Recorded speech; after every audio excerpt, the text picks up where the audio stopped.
Radio Play Comics is meant to adapt the stories mostly of great unadapted, old and forgotten comics from the past.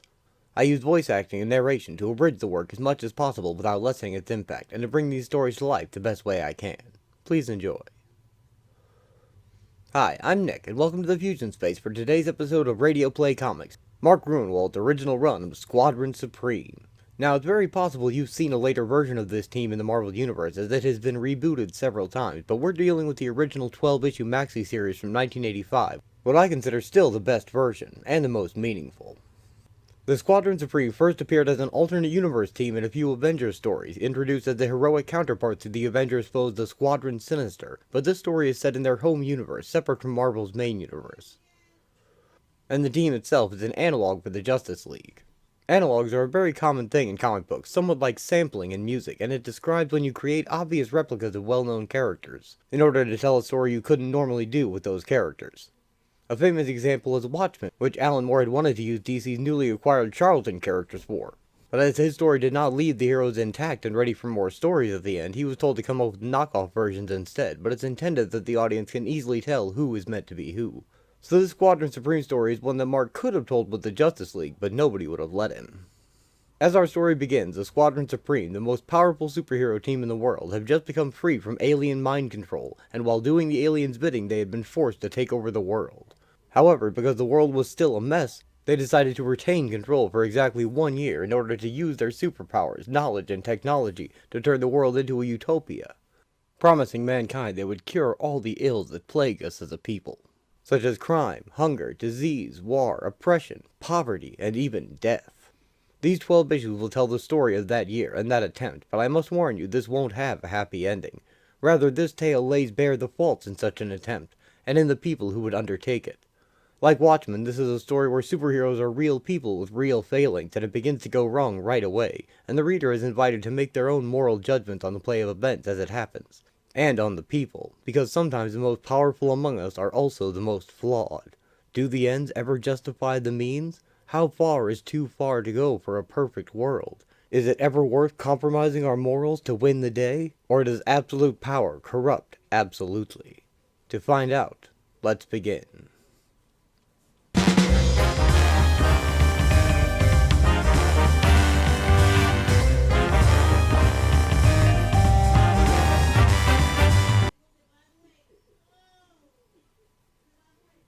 Stan Lee presents Squadron Supreme, the Utopia Principle. At the edge of space, the strongest man in the known universe silently struggles, pitting his awesome might against a massive object caught in the irresistible force of Earth's gravity. It is a contest not even Hyperion can win. In high Earth orbit, Hyperion struggles to stop a satellite from falling. "It's no use. I can't repair its orbit. I'll have to take it down." Bursting through the stratosphere with a sudden incandescence, 347 tons of titanium steel, aluminum, and plastic resin begin to scream in the Earth's relentless grip. The air friction, lighting up the satellite like a Roman candle. How well I'm managing to break its momentum, I'm not sure. This thing weighs about 3 times as much as I can handle. The splashdown target, I see it. I'm off by about 10 miles. I'll have to adjust my descent. 3.5 minutes later, Hyperion and the satellite crash into the ocean. Whew, splashdown. Must rest a moment. Amphibian giving me the thumbs up sign. Guess I made the target. Hyperion's okay, guys. I wouldn't pat him on the back just now, though. He's still making the water boil. Wizard whips up a whirlpool. Our satellite's got more holes in it than the Wizard's sweat socks. We'd better get it moving before it sinks. Wizard, Amphibian, you stay here and push. Dr. Spectrum and I will go around front and pull. Ready, Spec? One satellite sling coming up, Hype, courtesy of my peerless power prism. Dr. Spectrum grabs the satellite with a beam of energy. The strongest leg muscles on land or sea churn the waters behind the sinking satellite like a human outboard motor, courtesy of the Wizard and the Amphibian, while 4 powerful arms exert themselves on a glowing golden tow bar. An hour later, the satellite base sits on dry land. There it is, the finest man-made object Earth ever put into the sky, the satellite headquarters of the Squadron Supreme. Now a dilapidated hulk. Could be worse, Hype. Tom Thumb calculated that in one more orbit, it would have fallen to Earth in flaming shards. If only we'd gotten to it a bit sooner, we might have been able to correct its decaying orbit.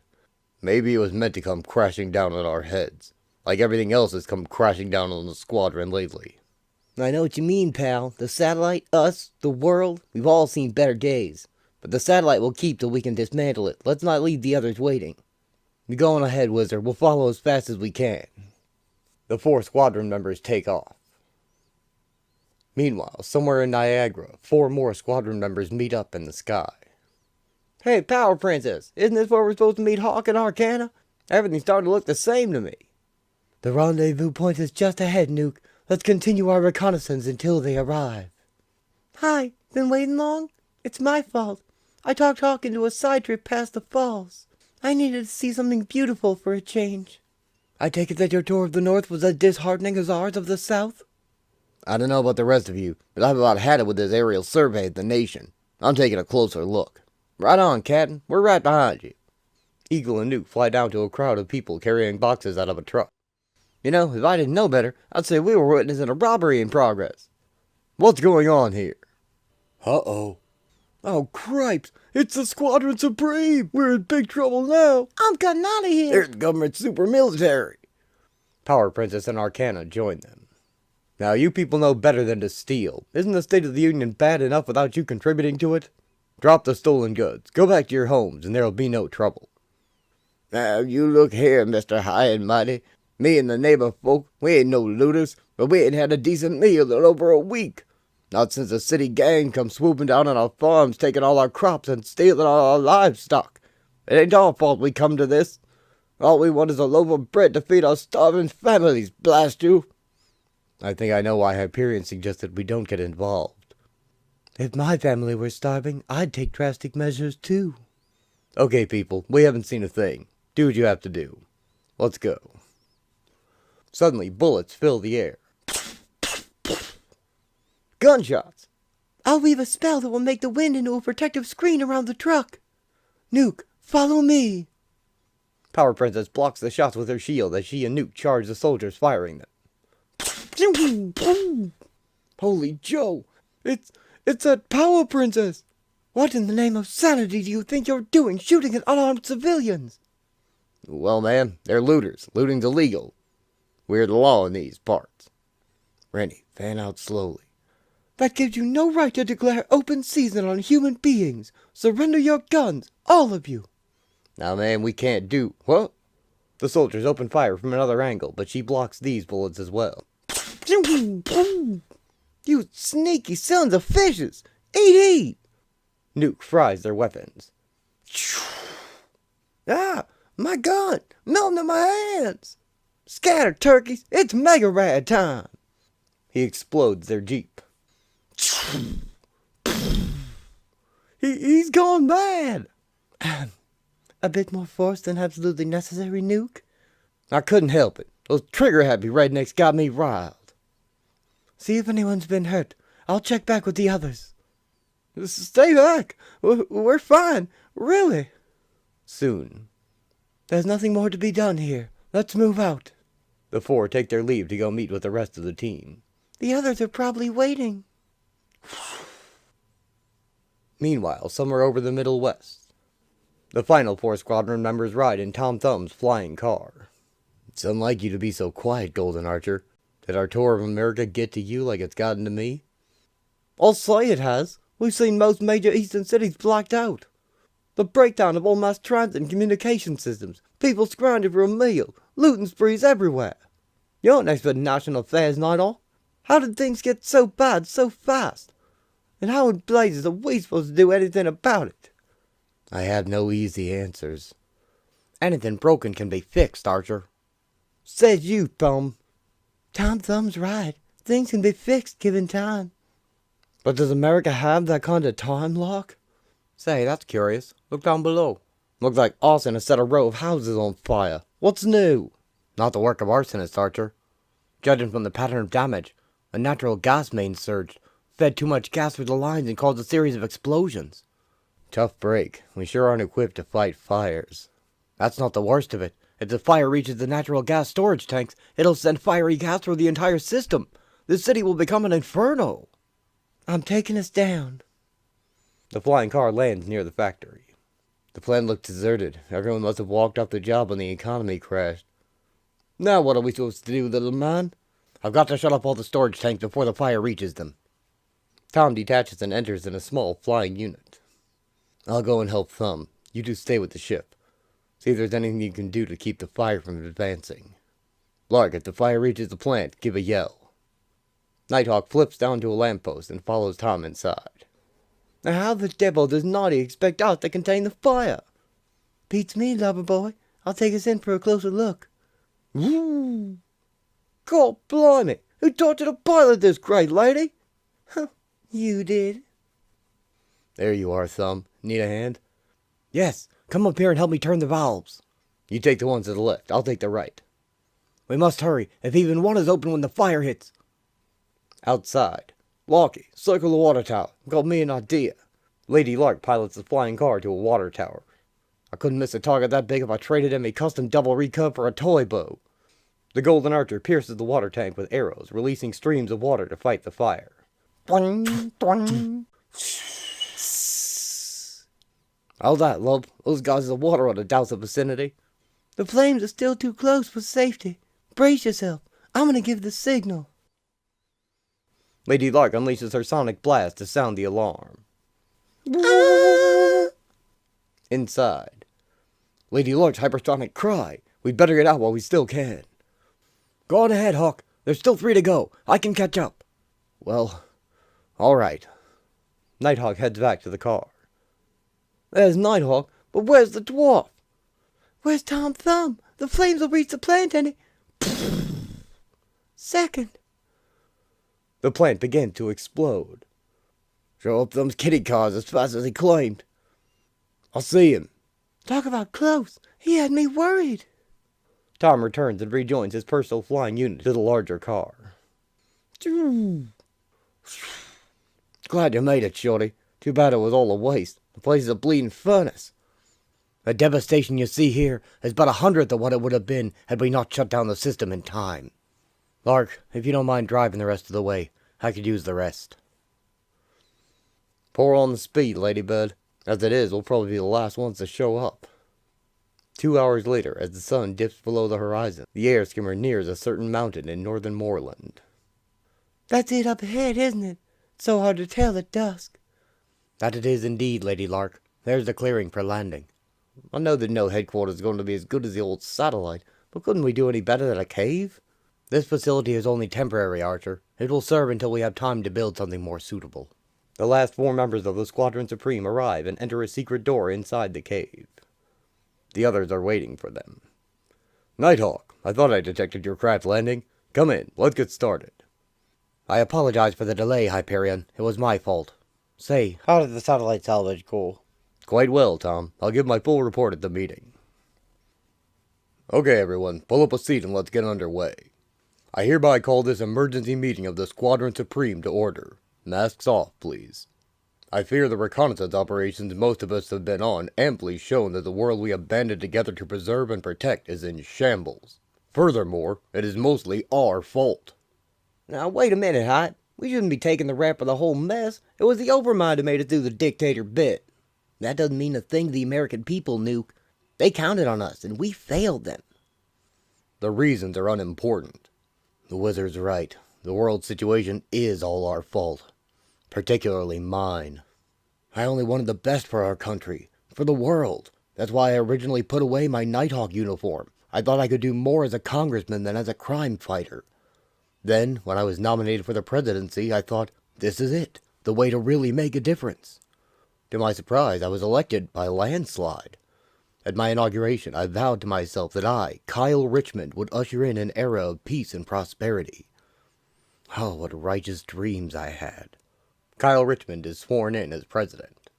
Dreams that were snuffed 2 years later when the alien Overmind came to our world to conquer it for reasons I've never fully understood. The Overmind sought me out and bombarded me with his mental powers. I fought him with all my might. The battle was over in less than a second. Overmind uses his mental control ray on Kyle. My brain was his to command, and he had me lead him to you so he could overcome you too. The rest of the squadron is similarly taken. Of us all, only Hyperion could escape his mental domination. Hyperion flies away in shame. Don't put yourself down for caving in before the Overmind, Nighthawk. I'm said to be one of the smartest guys on Earth, and I fell before him too. After defeating the squadron, the Overmind used me to subvert all of America's top military leaders. We then declared war on the rest of the world. American jets fill the sky over Russia. As outrageous as that unconscionable act was, we won. Thanks to the Overmind numbing the brains of the leaders of all foreign nations, allowing the takeover. All you squadron members had to do was clean up a bit. Doc Spectrum holds the world leaders with his power prism. Meanwhile, on the home front, all those who protested our country's sudden militancy were placed into concentration camps till the Overmind can convert them. Within 6 months, the entire Earth was one big police state run by yours truly, the Overmind's biggest lackey. And because the Overmind took care to never be seen by anyone but us, no one in the world knew he was behind it all. But one world was not enough for the Overmind. With Earth enthralled, he sent the squadron to the moon to begin work on a new project.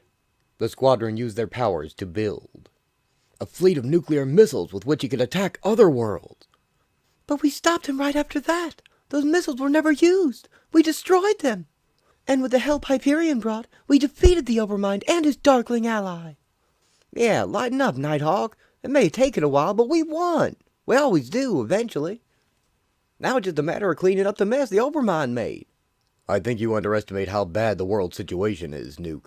In the 3 days since we've returned from the moon, we've all been busy with our reconnaissance missions, but the Wizard has been able to cover the most ground. Let's hear your report, Wizard. Sure. Figuring you people could cover the U.S., I ran across the ocean to Europe. If you think the situation is bad here, it may be worse in the rest of the world.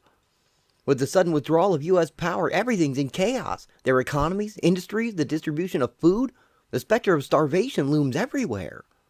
The nations America conquered have revolted against their leaders who so readily gave in to American tyrants. The rest of the world hates America with a passion that's frightening.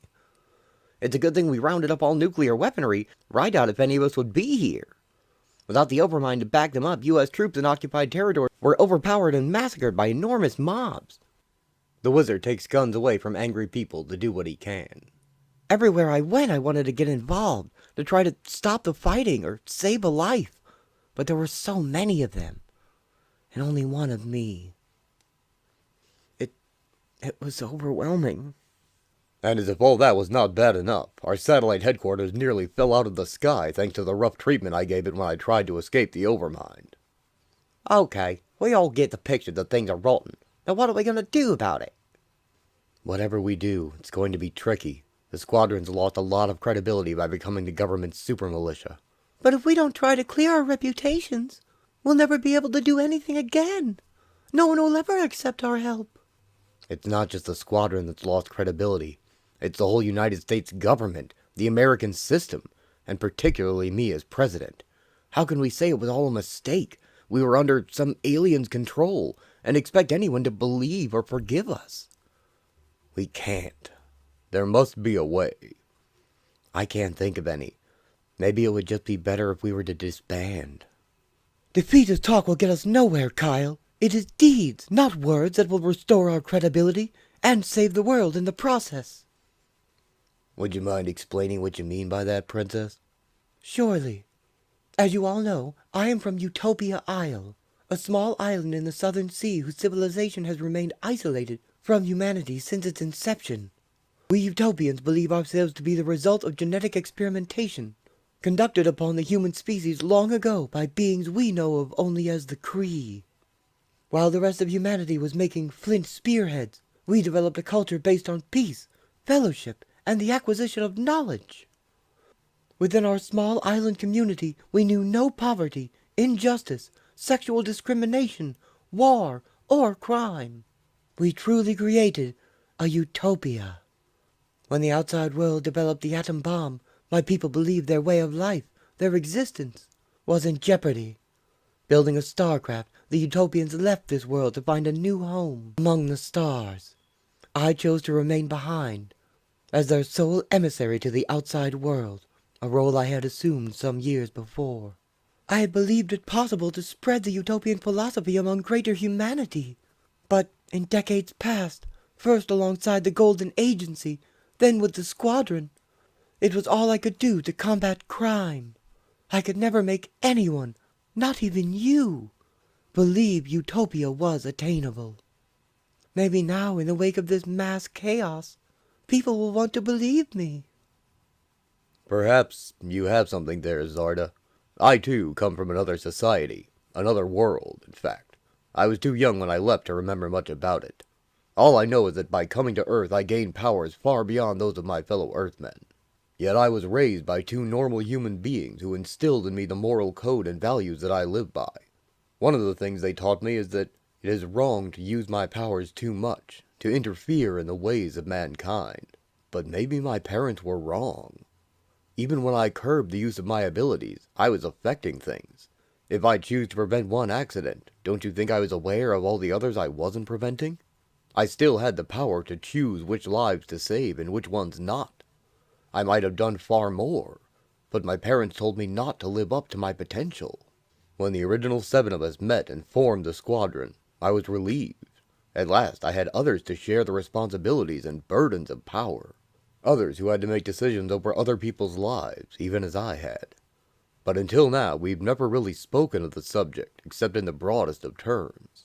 Well, this curbing of power policy hasn't worked. Maybe this world crisis could have been avoided if we had all been living up to our potential. With great powers such as ours come equally great responsibilities, but we've never fully faced up to that fact. Though I love and honor the memories of my earthly parents, I now believe they were wrong to stifle my capacity for doing good. I think you made a good point, old buddy. I know I could have done far more for the world than the random stuff I've done. So what do you propose we do, Hype? I propose we dedicate ourselves to remaking the world as Zarda, Princess Power, said. A utopia. We should not just randomly stop supercriminals, an alien invader, or a natural disaster and leave the rest of the world's problems unaddressed. Problems which inflict the majority of mankind with suffering and death. We should actively pursue solutions to all the world's problems. Hear, hear. Abolish war and crime, eliminate poverty and hunger, establish equality among all peoples, clean up the environment, cure disease, and even cure death itself.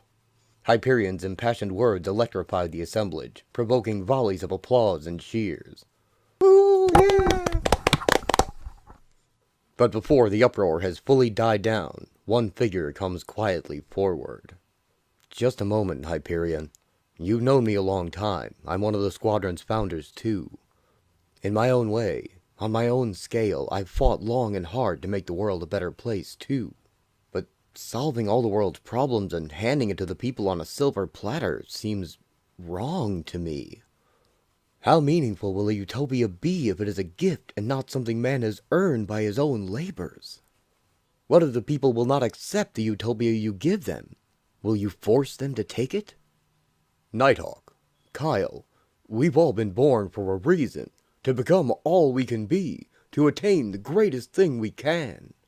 It is our duty to improve the lot of those who are less fortunate than ourselves.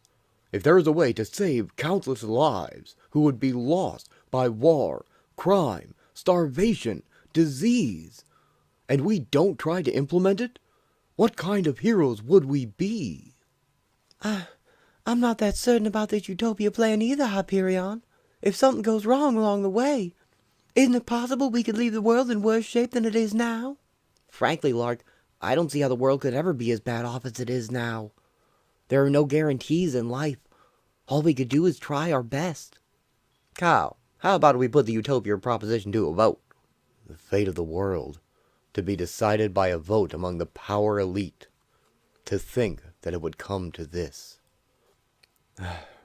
Before we vote, let me say one more thing. To institute a utopia, we will have to take total control of the world. To the average person out there, is that any different than what the Overmind tried to do? In either case, no free will. Come on, you blokes. We can debate philosophy till the heavens burn down. Let's vote. All in favor of Hyperion's proposal, signify by raising your bleeding hands. The hands are raised. 10 in favor, 2, Nighthawk and Amphibian, oppose. Do you two bow to the mandate of the majority? Yes, though I still have my reservations. In all good conscience, I cannot. I'm sorry. You'll have to accept my resignation from your ranks. Just a minute, old friend. I respect your views, though I do not agree with them. Please remain with us a while longer. Help us work out a smooth transition out of the current world situation. As president, there is much you... Sorry. You folks do as you must do. And so will I. I'll be in touch, Kyle. I think he just irked because we're going to be able to make the kind of changes that as president he wasn't able to make himself. Who needs him? Kindly keep your tongue from wagging, Nuke. Kyle Richmond is an honorable man. His disagreements with us do not stem from mere vanity. I'm sorry. Don't get so steamed. I voted for your plan, remember? The first thing we must do is address the world. Tell them what we intend to do. Think of the positive effect it'll have on morale. We can work out the details to our Utopia program later. I think we ought to present a new image to the people. Open ourselves to them a bit so they can shake the idea of us being faceless, uncaring superfolk who sometimes get roped into governmental insanity. I say we go on world television and unmask. Good idea, Spectrum. Creating a world peace will be a full-time job anyway. We will no longer have the time or need for dual identities. I think it's only fair if we give our families and friends advance warning of what we plan to do. Let's adjourn until tomorrow at 5 p.m. I'll arrange for the television address. Anything else? I'd urge everyone to repair their costumes. Try to look more presentable. The most historic meeting in the Squadron's tumultuous history adjourned. The 11 most powerful beings on Earth part company. They all depart in different directions.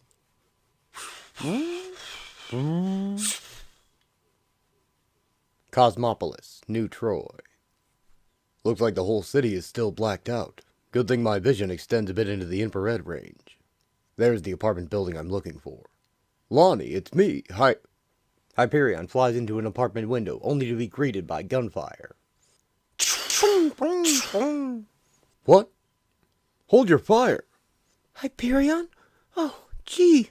Sorry about the greeting. A girl can't be too careful these days. I understand. Where the heck have you been lately? I haven't seen you in weeks. You couldn't have been off saving the world. It's still a mess. I, came to talk to you about something. Us. He takes off his mask. You probably never suspected, but I used to masquerade as your somewhat love-smitten co-worker, Mark Milton. I guessed as much. Did you say used to? Yes, I'm abandoning my dual identity as of now. With the world as it is, I really don't have time for games. And now that I don't have that facade of normalcy to hide behind, I must tell you something I should have told you long ago. I'm an alien. A relationship between us is impossible. Our species are just different enough that we could never, have a family. I'm sorry if my desire for your companionship has led you on. Don't say anything more, Hyperion. Just leave. Now. He flies away. Interstate 90, outside Mechanopolis. It seems like years since the last time I went home, but I guess it's only been 2 weeks. Despite my capacity for supersonic speed, I haven't had the time to check in with Maddie and Tina. I pray they're all right. What was that? Sounded like a jet passing over. Well, the household looks intact from the outside. Guess the suburbs weren't hit as hard as the urban and rural areas. Whizzer enters his home. Maddie? Madeline? I'm home. No sign of anybody. Maddie, you down here? Oh, please, God, I hope they're all right. He moves a shelf aside in the basement. Maddie! Oh, Stan, I was so worried. Daddy! I'm so sorry, hon. I wanted to contact you before this, but with the phone system out and all, I'm just glad I had the foresight to build this emergency shelter for you. Shh, talk later. For now, just hold me, and don't let me go. Stan hugs his wife. Atomic City, Herculania. Doc Spectrum returns to his bachelor pad in a trailer park. Ah, the old homestead. It's not much, but my happily married buddy Stan the Wizard would say that the finer things in life are wasted on me anyway. So I happen to be a modest, fun-loving guy. What of it? Just because I'm great-looking, witty, fun to be around, and more powerful than most foreign countries doesn't mean I have to let it go to my head. He uses his power prism to fetch a cold beer. Now then, who should I warn about my going public tomorrow night? My superiors at NASA? Nah, they expect weird stuff from me. I think I'll call up some of the card-carrying cuties of the Joe Ledger fan club. Give them a thrill by... Blast! The phone system's out. Well, a little juice from the old power prism, and I'll have the only working phone in America. A beam of power enters the phone. Hello, Darlene? Hi, honey. This is Joe. Surprised to hear from me, huh? Mayflower, Fredonia. Whew. A bit strange seeing the old place after all this time. No lights on. Maybe no one's home. It may not be the best idea to drop in just now anyway. Last I heard, Pop's heart condition was getting worse and... Bring! A woman answers the door holding a crossbow. Relax, Mom. It's just me. Jimmy? Oh, Jimmy, what has happened to the world? I heard you. It's a long story, Mom. I'll tell you all about it. How's Pop? Your father passed away a week ago, Jimmy. The medicine for his heart ran out. There was no way to get more with things like they are. Oh, Mom, I'm so sorry. I wish... I know. You wish you could have mended old fences with him. Your father wanted that too. I don't know which of the two of you is more bullheaded. He left you this package. The Eagle opens it to find a letter from his dad. Dear James, I know we had our differences. We couldn't see eye to eye on any subject. But I want you to know that I am proud of you, and honored you followed in my footsteps, no matter what you call yourself. Your father, the American Eagle. And what's this? Your father had me make it for you. He designed it himself. I like it, Mom. Heaven knows I need a new uniform. Capital City, Magellan. Power Princess returns to her high-rise apartment. Howard, I'm home. Zarda, I was beginning to think you forgot all about me. Forget about you, my darling? I could never do that. She kisses an old man in a wheelchair. For a moment, the woman's eyes glaze as her mind races back 40 years. When she had first begun her mission to the world beyond Utopia Isle, there was a sinking ship and a sole survivor clinging desperately to life. Howard Shelton was the first man from the outside world she got to know and grew to love. It was a love that the ravages of time could not diminish. So how have things been going in these parts, Sport? Can't complain. Boy, do we have some catching up to do. 30 miles off the coast of Kirkgard. Ah, the serenity of the deep. How easy it is to forget all the madness of the surface world down here. No wonder I voted against the Utopia proposal. The affairs of the land dwellers are just not as important to me as my life down here. Amphibian is welcomed home by a pod of dolphins. There's Hali, Pur, and Rai coming out to meet me. And he greets them telepathically. How goes life in the world of air? Badly, old friend. I'd rather not even talk about it. We probably wouldn't understand anyway. What's new around here? Has Mama Fleur had her child yet? Yes, she has. Yes, she has. I composed a song about it. Want to hear it? Sure I do, Lee. Stop tickling me and sing already. Franklin Town, New Babylon. Easy does it. 10 more feet. Steady. I'm not sure I want to go through with this, Wyatt. Seeing anonymous devastation is one thing, but when it's your own home... Come along, Linda, me love. Just because the rest of this burg looks like it's been blitzed doesn't mean our place has been hit. Shortly, Golden Archer and Lady Lark find their homes ransacked and in ruin. So I was wrong. Our flats have been ransacked too. I'm going to check out my place. Don't go anywhere without me. Wouldn't dream of it, lady. Oh, this is terrible. All my records, my pictures, all broken, in shambles. I better see what I can salvage. Once we leave tonight, I don't even want to come back. My last recording before the accident. I'd gladly give up my weird vocal powers if it meant I could sing again. Nearby. Wonder if the looters came across me stash of spare arrows. Blimey, a body, a deader. Don't look like anyone I know. Must be some bandit. Don't even want to know how the blighted died on me rug. I'll bet I'll mention this to Locke. She's squeamy enough as it is. Motor City, Wyandotte. That's the hospital below. Doesn't look like the world craziness affected it much. Nuke changes to his secret identity to visit his parents in the hospital. That's a relief. If something happened to Ma and Pa while I was out playing hero, I'd never forgive myself. He blasts the lock off the roof access. Hope they look a bit better than they did last time, or I'm liable to bust out crying. Below. Company's here. Albert, wake up, Florence. Our boys come to visit. Oh, Albert. Sorry I've been away so long, with midterm exams and all. The doctor gave you any idea when you can check out of this joint? They want us to continue chemotherapy here a while longer, son. Oh, I should tell them about my being Nuke. I just can't burden them with that in their condition. Let me have a hug, Ma. He hugs his mom. So what's going on out in the real world, Al? The TVs around here went out about a week ago. Oh, not too much. Just talk the president might resign. Well, I gotta be running along. I promised to be in again to see you real soon. While you're in town, why don't you look in on your little brother? Bobby's staying with the Goldfarbs. Sure, I'll do that, Ma. Take care, you two. Domershen, New Troy. Home sweet home, though no one but me would notice. But Phil and I value our privacy, and a simple spell of camouflage is what it takes to ensure it. Arcana uses magic to reveal the doorway to her home, finding her husband and 3 children awaiting her. Arcana, sweetie, you're here. Crowley said he felt you near. That darn cat. I wanted it to be a surprise. Mommy, Mommy's home. Look, Mommy, look what I learned to do while you were gone. The child magically lifts her toy into the air. That's wonderful, Drusilla. Now why don't you take Katrina and Andrew to the playroom? Mama. Yes, your mother and I want to talk grown-up stuff. 20 minutes later. Oh, Philip, you don't know how glad I am to be back. I'm going to give you a chance to show me any second. Did you get all my messages letting you know where I was? What was happening? Sure, ravens make great messengers. How long you back for? I'll have to be out by tomorrow afternoon. In that case, let's not waste a moment.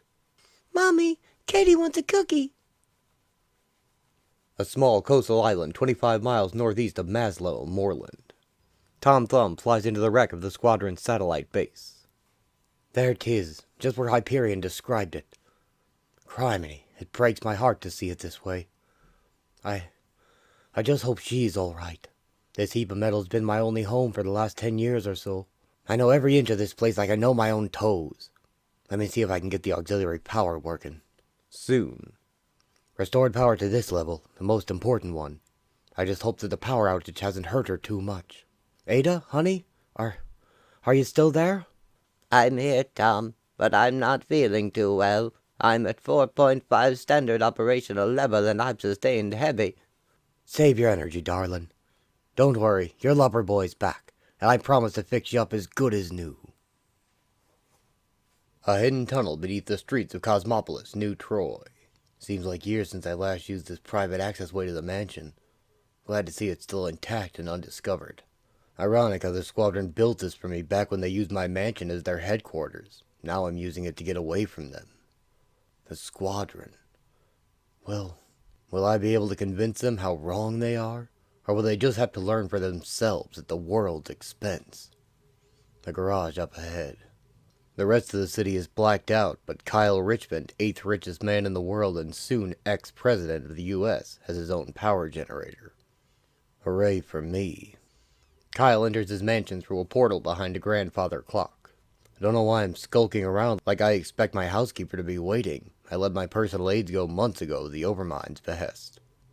Commotion outside. Kyle sees protesters thronged outside. Nice to see the citizenry hasn't forgotten me. I'd better touch base with the White House. They haven't heard a peep from me since the Overmind took me to the moon. He makes a phone call. Herb? Kyle. Kyle, where in blazes have you been? Presidents don't just up and disappear, especially in a time of crisis. I know. This place is a madhouse. The brass at the Pentagon believes they were taken over hypnotically by a foreign power. The press believes you committed suicide. Congress has declared the whole nation a disaster area and adjourned. Your Beat Maxwell resigned. The Joint Chiefs of Staff? Spare me the details, Herb. You can give it all to me in person soon enough. Yes, I'll be there by noon tomorrow. You've done without me this long. Another 12 hours aren't going to matter. By the time I get there, I want you to assemble everyone still with us. My cabinet, the Joint Chiefs of Staff, everyone. Also arrange for a televised address to the nation for tomorrow night at 8 Eastern Time. No, I don't need an armed convoy to pick me up. I'll make it there on my own. You just have to trust me. Bye, Herb. Ding. He leaves the phone off the hook to prevent any further calls coming in. I ought to start drafting tomorrow night's speech, but I'm just a bit too wound up to sit at a desk right now. Maybe getting out of this fake uniform the Overmind made me wear and back into my real one will do me some good. Kyle changes back to his old costume. Yes, wearing my old togs does make me feel a bit better. They remind me of a simpler time, when I was my own man. When I was actually able to do some good for society. What's that? Kyle, can I come in? Hyperion knocks at his window and enters. I think we should have a talk, old friend. Just the two of us. Alone. Looks like I have no choice. I don't blame you for being bitter. Of all of us, the aftermath of the Overmind affair is hardest on you. As chief executive, you'll wind up as the biggest scapegoat. It's a shame. You're a good man, Kyle. A good leader, too. If not for the Overmind, you could have gone down in history as the best president since Lincoln. But you won't get the chance now. The people won't give you it. I wish you'd stop belaboring the obvious. Say what you came to say, and let me be. All right, Kyle. I just wanted to say that despite our differences on the subject of the nation's future, I still respect you, and I hope that we can still be friends. Of all the Earthmen I have ever known, you are the man I am proudest to call friend. Is that all you came to say? I also wanted to mention that we're going to address the nation tomorrow. Tell them our plans. I overheard you speak to Washington. We can make it a joint address. Well, I'll leave you alone now, Kyle. But if you should want to talk to me, for whatever reason, you know how to reach me, okay? Kyle turns away, saying nothing. Hyperion flies away. For long moments after Hyperion has gone, Nighthawk stands transfixed with indecision. Then, funny you should mention Lincoln. Lincoln, the great emancipator. If the Squadron seeks to enslave the people of the world to their Utopia program, maybe the world will need a new Abraham Lincoln. And maybe that emancipator must be me. Soon, in a lead-lined sub-basement vault. I'll bet Hyperion has forgotten about this room. Nighthawk opens a large safe. When the squadron met in this house, Tom Thumb's laboratory was here, and in this vault we kept a rare substance Thumb used to experiment with, argonite, the one radioactive isotope that Hyperion is not immune to. Thumb hoped to discover why it was so lethal to Hyperion, and find a way to immunize him. He never succeeded, but I've got a different use for it. He retrieved a glowing mineral. Without Hyperion, the Squadron would not have the raw power to bring about the Utopia program. A single bullet made out of argonite would kill Hyperion within instants of penetration. I'm the only person on Earth who has any argonite. I'm one of the few people who could get close enough to him without arousing suspicion. The question is, do I have the guts to kill my best friend in order to keep the world free? It shouldn't take long to carve a bullet. He begins to shape the rock. Capital City, Magellan, at 7:50 p.m. Eastern Standard Time the next day. Kyle, they're ready for you. Coming. I've got the bullet. I've got the gun. No one suspects. Be with me, Mr. Lincoln, as I free the... I just thought of something. I'm not going to go down in history as the new Abraham Lincoln, but as the new John Wilkes Booth. By killing Hyperion, I will be making a martyr out of him, while I become just another despised assassin. The world will never know what I saved it from. What the world thinks doesn't matter. 8:01 p.m. From a podium on the steps of the Capitol, the President begins his address before the TV cameras. My fellow Americans and peoples of the world, it is with heavy heart that I come before you tonight. The regrettable situation in the world today is at least, in part, my fault. as well as the fault of those government, military, and industrial leaders who are my aides. No explanation I could offer could possibly justify or condone the loss of life and disruption of world peace that recent foreign and domestic policies initiated by this administration have caused. In light of this, I have asked for the resignations of my entire cabinet. I have discharged all high-ranking Pentagon personnel. I will make public the names of all congressmen who have supported my policies. And lastly, I hereby resign as President of the United States. All across the world, wherever there is electrical power to permit the operation of television or radio, untold millions listen to Kyle Richmond's measured, emotionally drained words. I profoundly regret what has happened, and I only hope that the next administration can undo the damage that this administration has done. I now turn you over to Hyperion, spokesman for the Squadron Supreme. Thank you, Mr. President. Citizens of America and all nations, do not panic. We, the Squadron Supreme of America, hereby assume supreme authority in all matters pertaining to world security and survival for the duration of this critical transition back to peacetime. Kyle aimed his gun at Hyperion's back. Please, forgive me, old friend. Although the squadron itself was duped into participating in some of the activities initiated by the current administration, we were instrumental in bringing the government to its senses. Pull the trigger, Kyle. Now! You may recall that I, myself, was labeled a traitor by the current administration for refusing to support its policies. Do it before he poisons their mind with another word.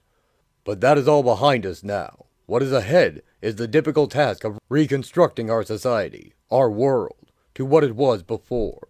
But we cannot stop there. We must prevent a situation like the one we're in from ever recurring again. Pull. Pull. Pull. He lowers the gun. I can't. Curse me. I can't do it. In exchange for your utmost cooperation and support, we, the Squadron, hereby vow to you to solve all the problems known to men of all nations. Not just those brought on in recent days, but those known to man since time immemorial. We vow to eliminate hunger, poverty, war, crime, disease, pollution, and oppression within 1 year from tonight. If we cannot do so in that time period, we will voluntarily give up any and all authority hereby invested in us. We are the world's best hope. As a gesture of the openness and sincerity by which we make this pledge to you, we would like to shed the mask behind which we have hidden our faces from you in days gone by. The squadron all unmasked before the crowd. With this act, I hope you will all join us in ushering in a new age of trust and friendship and unity for all the earth. There's got to be another way. I will find another way. The beginning. When civilization tottered on the brink of collapse, they stood united against the forces of darkness. Men and women of vast power who solemnly vowed to do what no group of beings had ever done before, to create a paradise on Earth. Stan Lee presents Squadron Supreme.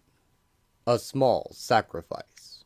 Dr. Spectrum, Golden Archer, and Tom Thumb ride herd on a shipment of food and supplies, stopping at towns and cities across the country for deliveries. In the city of Sigmund, they descend into a plaza filled with people and unload the large crates. As the mayor thanks them on a stage before the crowd, men burst onto the stage with weapons and take the mayor hostage. Got him. Okay, superheroes, back off or the honorable mayor gets his guts spilled. I mean it. What's the matter, boyo? They not unloading fast enough to suit you? What do you make of it, Spec? Not sure, Archer. You super fascists even think about doing something cute and the mayor has smoked meat here? Now drop your weapons. Tom throws his hands in the air as the men take the Archer's bow and Spectrum's prism. I am carrying no weapons. Take it easy, man. We'll do as you say. We, the members of the Freedom Force, find you, the Squadron Supreme, guilty of crimes against the people of the United States. We sentence you to death by execution. Wait a minute. What crimes? Do you deny that you people sanctioned the concentration camps opened by that traitorous scum President Richmond? Camps that imprisoned loyal Americans who dared to speak out against this country's insane policies. Camps where loyal Americans like my own brother died. Aha! Where are your glib tongues now? Your boastful words designed to placate the masses. We'll never be able to convince this bloke we were mind-controlled by some alien into going along with those concentration camps and the like. No sense wasting my breath. I got the archer's bow. We've got them surrounded, Lewis. They won't try anything. Okay, march them all over there, against the crates. Don't worry, Mayo. We'll let you go as soon as we're through with them. Citizens of Sigmund, you are about to witness a resounding blow for freedom today with the execution of these 3 traitors and would-be tyrants. The citizens form a firing squad. Archer and Spectrum are standing there so calmly. Why? We, the members of the Freedom Force, will not rest until all the squadron pays for their crimes as these 3 are about to. And with this power gem, even the mightiest of them, Hyperion, will fall. That's what you think, pal. The power prism glows in the man's hand. Huh? I must have activated this thing. It's pulsating. A beam fires from it, cutting his gun in half. Yeah! What did I do? Sorry, but I can't give you the credit, bozo. My prism only responds to one man. Yours truly. The archer throws his arrows into the crowd as Spectrum uses the power prism to grab the guns from the others. That's for you, mate. Something up close and personal is what you deserve. Golden Archer socks the leader, and peace is restored. We did good, Spec. 10 hoodlums in 10 seconds. Thank you, gentlemen. Believe me, I do not condone what these hooligans were. We don't blame you, Mayor. And I apologize for not taking action sooner. I had to wait until we were away from the crowd. They load up the crates into a flying barge again and head for the next city. Elsewhere, Nuke tells Whizzer he has a personal matter to attend to, and he heads for the hospital. Soon, in a hospital outside Motor City, Nuke changes a tire and... Ma? Pa? It's me. How are you? We can't go on pretending to you, Al, but your father and I don't have very long. Ma, you never even told me what it is. It's killing us. The doctors claim it's radiation poisoning. Squadron Supreme Headquarters, 9 o'clock. Today's meeting is hereby called to order. Hyperion presiding. I noticed that Nuke isn't here yet. He told me he had some personal matters to attend to, but he'd be in later. I hope it's not serious. Well, let's begin as usual with progress reports on the day's assignments. I'm pleased to announce that as of noon today, the U.S. Mint is back in operation and the banks are reopening on Wednesday. Power Princess? 75% of the food processing plants in the Northeast are back in business. Arcana and I are going out to the West Coast tomorrow. Whizzer? Nuke and I have made sure all the internment camps were evacuated and that food was delivered to the nation's prisons. Tom Thumb? I calculated 95% of all electrical and natural gas power has been restored. The rest will be operational by the end of the week. I think we've come a long way in one short month, team. My group ran into a little problem with some gun-toting reactionaries today. It seems they don't forgive us for our involvement in the country's dark days. Soon as the food crisis is over, we've got to begin the disarmament program. Lady Lark? I recommend that we be on the lookout for new members to bolster our ranks. There's still so much to do, and so few of... Hold it, love. Suddenly, the air above the meeting table begins to waver. Something shimmering in the middle of a meeting table. Something humanoid. A crimson figure in a cape and helmet begins to materialize before them. Greetings, Squadron. I have returned. You have beaten me the last 3 times I have tried to conquer your primitive era. It's the Scarlet Centurion! Or hologram thereof. This time, with your world still tottering on the brink of social collapse, you shall not prevail.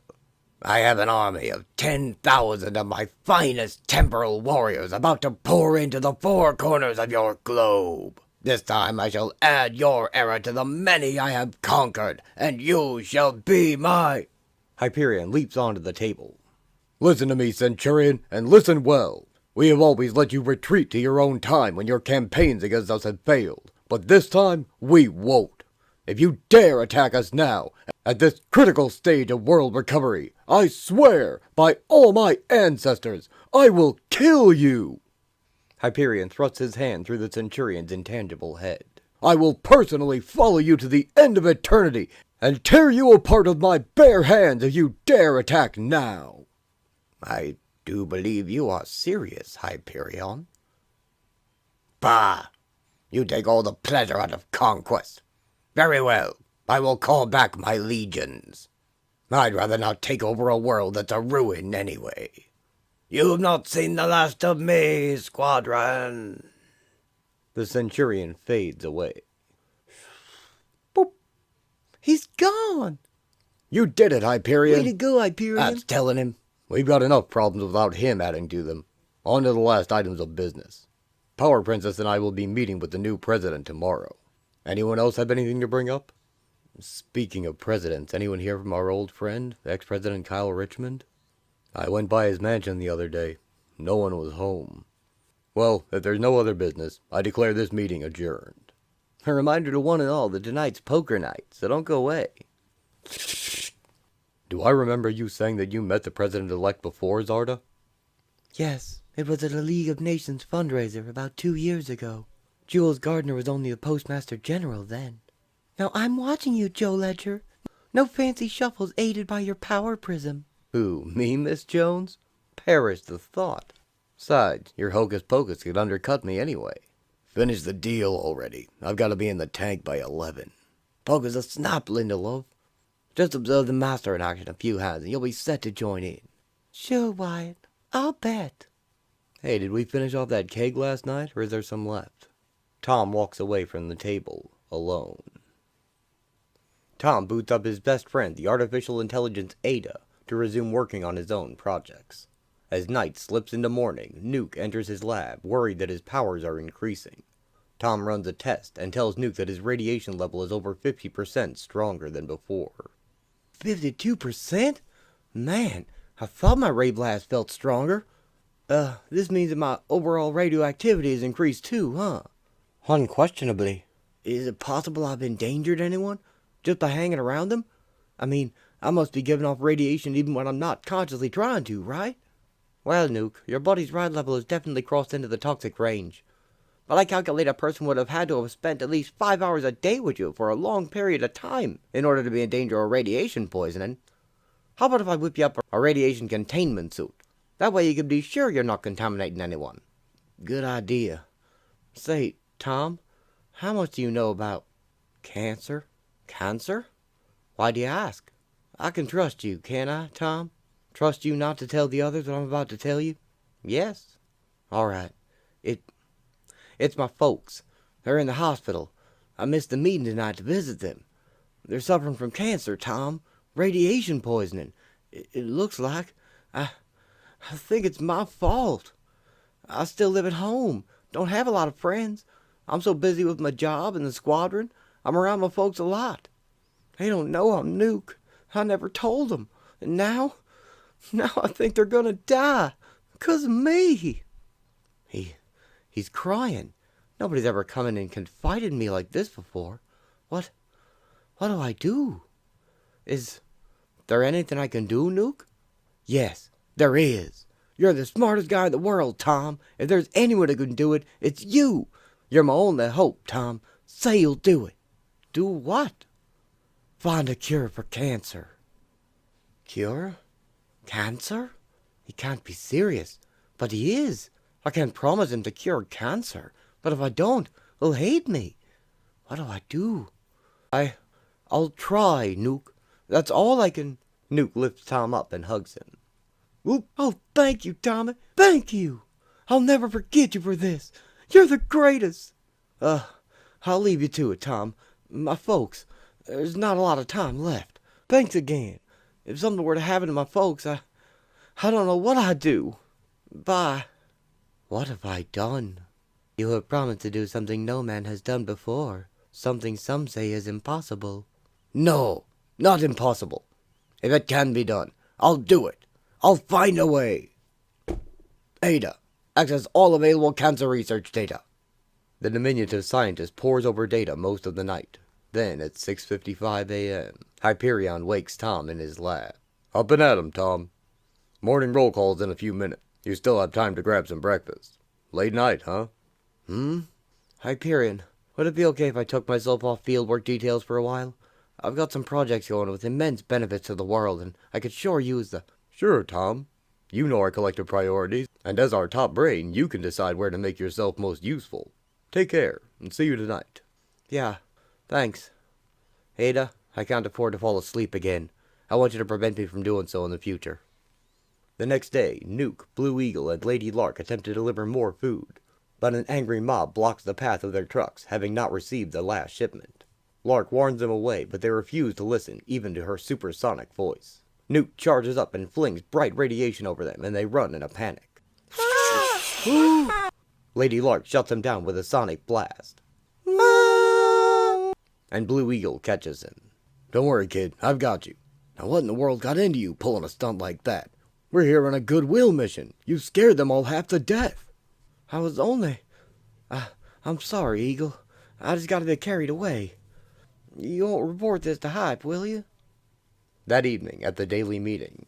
Oh yes, the president wanted me to be sure to give his regards to the rest of you, and he hopes to get to know all of you individually soon.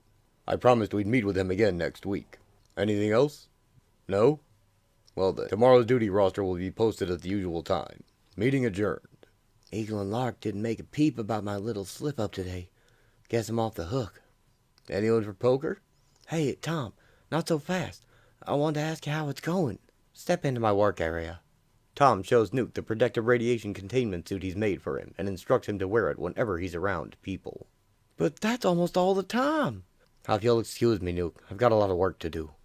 As the squadron continues to supervise the distribution of food to the nation, Tom Thumb remains sequestered in his laboratory, working around the clock, barely eating, staying awake with stimulants, refusing to attend nightly meetings. As a man possessed by a demon, he pores over reams of data, conducts exhaustive tests, and correlates his findings with the results of others who have gone before him. Day after day, his enthusiasm for his work does not flag as his quest for a cure sends him down one dead-end alley after another. But finally, 8 days later, reality crashes down upon him. It is hopeless.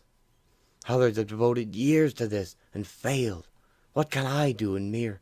Tom, sorry to disturb you, but I'm worried. I went to visit my folks tonight and, well, they've taken a turn for the worse. I'm afraid they don't... Tom, have you made that breakthrough yet or what? No, I haven't made that breakthrough yet. Soon. Now leave me alone, please. I'll call for you when it's ready. Okay, Tom. Sorry if I bugged you. I'm just so... Please, hurry. There's not much time. Time.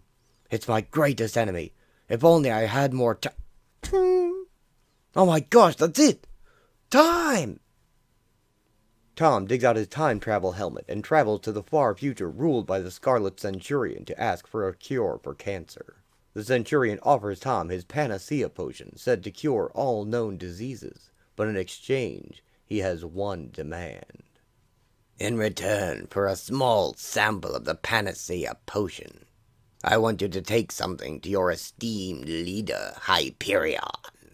A tiny capsule containing ground argonite, the oh-so-rare substance to which Hyperion is vulnerable. I won't kill Hyperion for you. Tut tut. All I want you to do is to sprinkle the contents of this capsule in his food. This minute amount won't kill him, just weaken him a little. Just enough so he will lose his strength for a week or two. Time enough for me to defeat him utterly. Ha ha ha. I can't do that. Betray Hyperion? If he fell, you'd try to conquer the whole squadron, then the whole world. Perhaps. But consider this. If you introduced the panacea potion to your century, 2,000 years before mine, how many billions of people's lives would you be saving? How many billions of people would not know death? Weigh it. Billions of lives against a mere one. Isn't it worth it to play a small trick on a fellow squadroner? Such a great gift. Such a small sacrifice. I can't do it! I can't betray my only friends! Curse me! Curse you! The price is too high. Tom returns to the present, empty-handed. Pathetic little man. Later. Tom, you're crying. Why, my dear friend? I failed. God help me. My last hope. And I failed. Tom Thumb's tortured sobs are lost in the night. The next morning. Tom, you sleep? Nuke, I'm glad you came. I have to tell you, I can't do it. I can't cure cancer. I tried. You wouldn't believe how hard I... You misshapen little creep! You lied to me! I counted on you, and you failed me! When my parents die, it'll be your fault, not mine! And when they do, I'm gonna make you pay for it! Nuke storms off, flying out of Tom's lab in anger. I'm sorry, Nuke. Truly, truly sorry. But we're supposed to be heroes. And heroes don't betray each other. For any reason. If it's any consolation to you, Nuke, your parents won't be dying alone. While I was doing tests on my cells, I learned something. I'm dying of cancer too. Showdown. Zarda deflects bullets with her shield for a TV audience. Hi, I'm Power Princess of the Squadron Supreme. If I had been anyone else, I'd be dead right now. You see, not everyone is as strong or fast as me, or carries a bulletproof shield. But everyone deserves to be as free from the fear of guns and other lethal weapons as I am. That's why the Squadron Supreme, in conjunction with the new political administration, has been hard at work finding ways to make the world a safer place.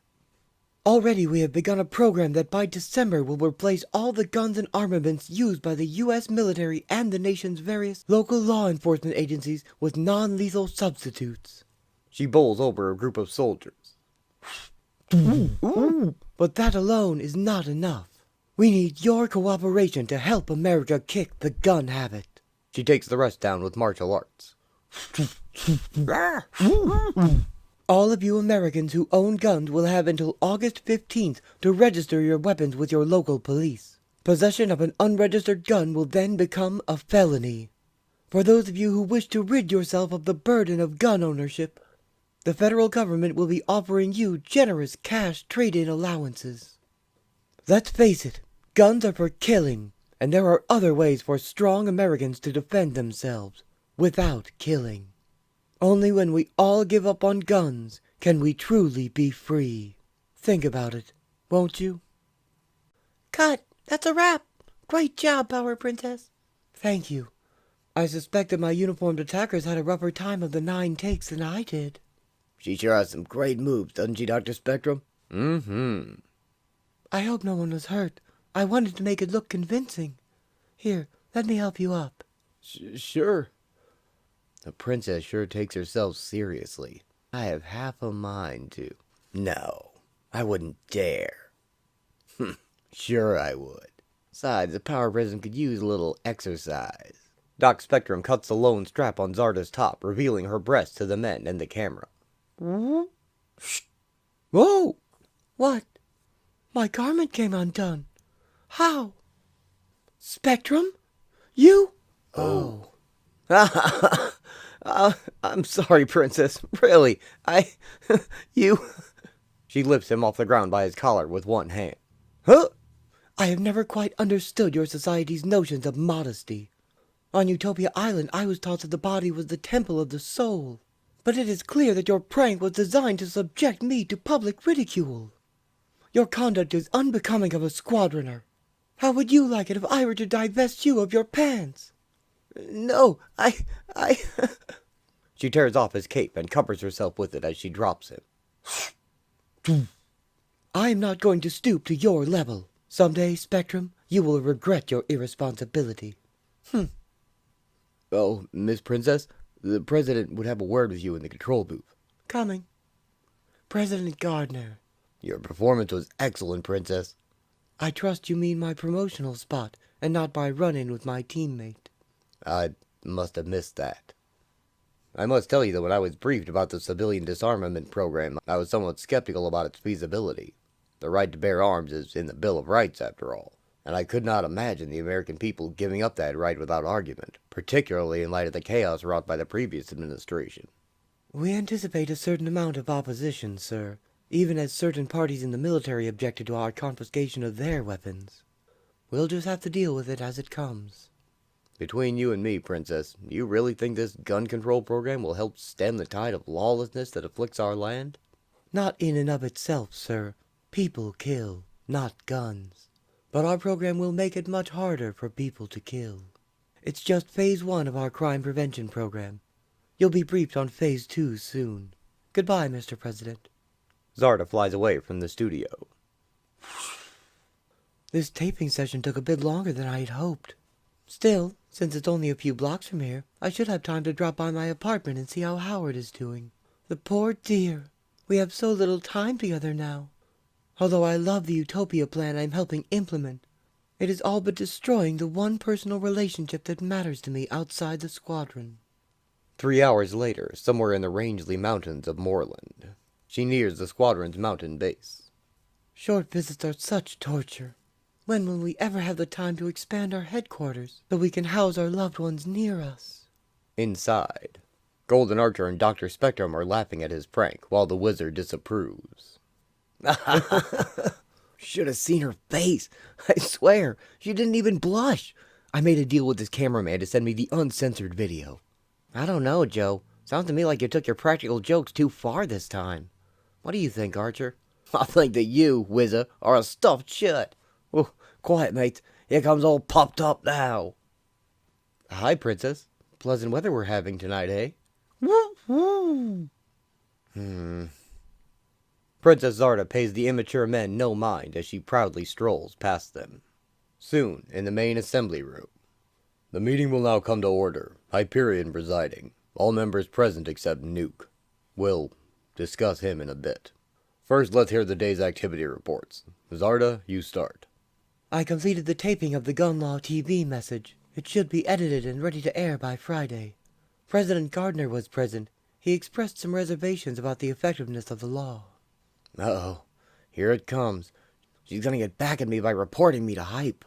But, anything to add, Spectrum? Nope. The princess said it all. She didn't squeal. What a sport. I can report that every gun and ammunition factory in America has been shut down. Archer, Lark, how did the personal appearance in Angelopolis go? It was a smash. The blotters turned out in droves to see Miguel. Pop music superstar turned crime-busting superstar. The one, the only Linda Lewis, alias Lady Lark. Ahem. It seems strange to me that people would value the opinion of an ex-entertainment figure so highly. But if it helps our program, I'll exploit my fame any day. And after the remaining 5 members summarize their day's activities. Okay, before we get to what's on the agenda for tomorrow, let's talk about Nuke. This makes the 28th meeting he's missed. Due to the relentless demands of our activities, we haven't been able to spare the time to look for him. Well, I think it's well past time we made finding him a priority. Does anybody have any clue to his whereabouts or the reason for his absence? If only I could tell them all what I know. It might be of some help. It was almost 2 months ago that Nuke first approached me with his problem. I can trust you, can't I, Tom? Trust you not to tell the others what I'm about to tell you? It's my folks. They're in the hospital, suffering from cancer, Tom. Radiation poisoning. I think it's my fault. You're my only hope, Tom. Say you'll do it. Find a cure for cancer. I was so touched by the kid confiding in me like that. Like a fool, I said I'd do it. After making him a radiation containment suit, I spent the next few weeks trying desperately to find a cure. Ultimately, there was too little time, and when I told Nuke I failed, he flipped out. When my parents die, it'll be your fault, not mine. And when they do, I'll make you pay for it. Not with the last any of us saw the kid. I wish I could admit to what I know. But the others would think even less of me than they do, if they knew how I let him down. Our various task forces are sufficiently underway that I'm sure we could spare one member to look for Nuke. Volunteers? Well, considering my speed, I suppose I'm best suited for reconnaissance work. Zarda raises her hand. I have a better volunteer. Dr. Spectrum has gone out on the town with Nuke on several occasions. He probably knows him better than the rest of us. Reason demands Spectrum go. Why, that miserable! How about it, Spectrum? Well, I must tell you that Nuki and I only went drinking once or twice. He got to be a bit of a nuisance, like having your kid brother tag along, so I could tell by the look on Hype's puss I'm not squeaking out of this one. All right. I'll do it.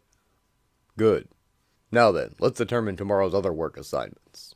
And as the squadron conducts its final business of the night, Spectrum remains uncharacteristically silent. Finally. All right, meeting adjourned. See you at 7, everyone. Say, Princess, can I have my cape back? Cute how you stuck me like that. Guess this makes us even, huh? Not by a long shot, Buster. Oh, and you really ought to wash this thing once in a while. Zarda throws his cape at him. Excuse me, Spec. I just recalled something Nuke told me. Something about his folks being sick. You ought to check out the hospitals in Nuke's hometown. Thanks, Pee-wee. I'll do that. Suppose I could wait till tomorrow to get started, but I want this detail over with quick. Maybe if I find the punk tonight, I can still get back in time to get some poker in. Nah, who am I kidding? It's gonna take me days to find what hole that squirt is playing hooky in. Dr. Spectrum takes off alone to begin his search for Nuke. By searching his memory of the times he spent with Nuke off hours, he eventually finds his hometown. Spectrum comes across a large glowing crater in a field and believes he is getting closer. He finds the bar Nuke once took him to and enters it. Some men in the bar give him the location of the nearest hospital, though not without some convincing. Having gotten his parents' names from a phone book, he inquires about them at the nurse's station and learns they have passed away. The nurse gives him their address, and he checks on the house. Meanwhile, Amphibian, Wizard, and Arcana are dispatched to resolve a riot at a gun factory. Arcana magically summons a whirlwind to slowly take her and Wizard to the ground as Amphibian lands their flying craft. The rioters fill the air with gunfire. As the vast fusillade of bullets rains skyward, the Wizard concentrates, activating his hyper-accelerated senses. Suddenly, the bullets seem to hang languidly in the air. In what appears to Arcana as a mere blur, her teammate clears a bulletless path to the ground for them both. The instant they land, Wizard speeds into the crowd to collect their guns. Okay, Arcana, you're on your... Oops, I forgot my words will sound to her like a high-pitched bleed while I'm moving at this speed. As for these good old boys, they ought to thank me for slowing down enough that I don't take their fingers off as I yank the guns out of their hands. Nearby. I wish my influence over metals was as strong as that for moving wood and wind and water. But there's more than one way to separate a hostile crowd from their firearms. Directed gusts of gale force wind should rip the guns right out of their hands. Arcana sweeps more of their guns away with strong winds. Hey! And after scattering a crowd of 30-some. Now I'd like to have words with one of these rioters. She pins one of the rioters to a fence. Hold it there, friend. Mind telling me the point of all this? As if you couldn't guess, witch. We know what you're up to. Your gun registration program, your closing of factories. Admit it. Your next step is total confiscation. We're all just stocking up with guns and ammo while we still can. But why? Look, witch lady, you have your fancy powers to protect you, but what do us normal guys have? Guns. You take them away from us, and we'll have nothing to protect ourselves with if you and the feds go crazy again. Listen, young man, you have my words that the squadron only means the best for you. For everyone. You have nothing to fear from us. Ever. I'll only believe that with a gun in my hand, lady. She releases him. Well, thanks for talking to me. I have a feeling that what that man told me goes for almost everyone here. It almost makes me wonder if we've totally thought through what we're doing. Well, personally, I detest guns. Wizard piles all the guns up against the building. Good show, Wizard. By the time Amphibian gets here, there'll be nothing left to do. That's because I'm in a hurry to salvage what sleep I can tonight. And while the Wizard, Arcana, and the Amphibian disperse the mob in the southwest, in the northeast, Dr. Spectrum has located Nuke's younger brother at a neighbor's house. So, if you don't mind, Mr. Schiff, I'd like to speak to Scotty here alone. Go right ahead. Sure you don't want a beer? This is awesome. You dropping by to see me, Dr. Spectrum? Call me Spec, Scotty. Sure. Know what? I got almost a complete set of Squadron action figures. And no lie, I've got 2 Dr. Spectrums. You're my favorite squatter, Spec? I'm honored, Scotty. Now tell me something. Have you seen your brother Al lately? Not since Pop's funeral the other week. How come? You know my brother? I guess your brother never told you his secret then, did he? Well, Scotty, if you'd watched that TV special a few months back where we Squadroners unmasked, and you looked very hard, you might have noticed that your brother is none other than Nuke. Go on. It's true, Nuke's been skipping squadron meetings for about a month now, and it's my job to find out why. Do you have any idea where Al might be? Well, maybe. But if I tell you, will you take me flying with you? After securing permission from Scout's guardians, Dr. Spectrum flies with the child in a small capsule. Okay, Chief, hang tight, and we're off. Yahoo! This is great! Which way? North, toward the lake. After scouting several of Al Gaines' usual hangouts known to his brother. This is the cemetery where your folks are resting, I think so. I'm not sure since I was only there twice and it was daylight both times. Wait, Dr. Spectrum, I remember seeing that angel statue. This is the... Hey, there's someone there. Al? They find Nuke sitting at his parents' grave and race towards him. Al, you are Nuke! Scotty, what are you... Spectrum, why'd you bring him here? Scotty, go away. I don't want you to see me. Didn't want you to know. Nuke doesn't look too good, like he hasn't eaten or slept in days. Why are you butting into my life? You didn't give a hang about me. None of you do. You're one of the squadron, kid, remember? The squadron takes care of their own. Like blazes they do. Look, I know you must still be upset about your parents' deaths. I'm real sorry about them. I don't want your pity, Spectrum. Not from any of you. It's all you guys' fault that it happened. What do you mean? I mean Tom Thumb. He had the ability to save my parents, and he refused to. That stinking dwarf. You tell that waddling pile of ape hair I'm coming for him, and I'm going to pay him back in spades for what he did. Now take Scotty and get out of my face. Nuke's gone beyond being grief-stricken. He's teetering on the brink of Looney Town. Why the heck is he ranting about Thumb? Come on, Nukie, chill out a bit. I'm here to help you, I swear it. Come on, let's go and have a beer like we... Forget it, Speckles. I've had it with you and your phony one for all for one crap. Now get out of here before I... Okay, I'm leaving. I just have one question for you before I go. I saw a glowing crater just outside the city. You wouldn't know how it got there, would you? Sure I do. Like this. Nuke tears up the earth with a blast of energy, and his little brother hides behind a tombstone. Oh man, I never saw Al like this. He's nuts. I'm afraid. Now hold it, Nuke. I was willing to let your crazy talk slide, but when you start threatening folks and trashing property, that's where I've got to draw the line. You could draw the line up your ear for all I care. I don't trust you, Spectrum. I better go and off the dwarf before you or one of the others tries to mess with me. Nuke flies off in a rage. He means it. Dr. Spectrum, what's happened to him? He was never like that before. He scared me. I think he's just very upset about your parents, Scotty. Come on, I'll take you back to the ships. Are you going to chase after Al? Someone's going to have to stop him before he hurts himself. Doc carries the boy back home. And I just want to know why that someone has to be me. Nuke's got about a 5-minute head start on me, but at least I know where he's headed. Squadron headquarters. We never compared flight speeds before, Nuke and me. I wonder if my power prism has the thrust to let me catch up. I better make me a wind visor. 10 minutes at peak velocity, and... What's this? A vapor trail of sorts. Nukes, I'll bet. No time to catch my breath. Gotta pour it on. There he is, tearing across the sky like a fireball. I better play it safe, in case I'm in a power bubble. Doc Spectrum wraps Nuke in an energy field. What the? He breaks free with explosive force. Blast you, wise guy! I'm only telling you once! Buzz off! I've got no quarrel with you now, only the dwarf. But if you mess with me, old man, I'll waste you too. Old man? Why, that runny-nosed punk! Temper. I don't want to get carried away like him. No use even talking to him anymore. The twerp is too far gone. The best thing to do is knock him out as quickly as possible and hand him over to the squadron. They can figure out what to do with him. Eat Adams, Crete! Both squadron members fire their energy attacks at each other, which meet in a beam duel. It's radiation beam. Stronger than I expected.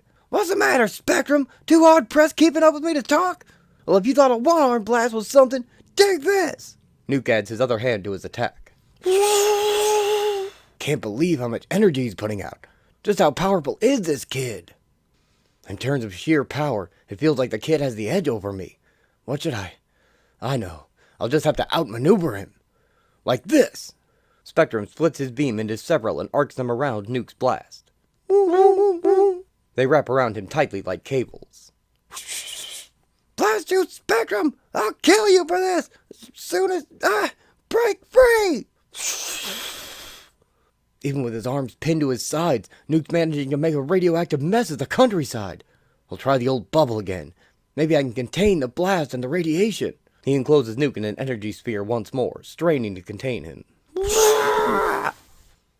He's fighting me, generating more and more of that bionuclear energy of his.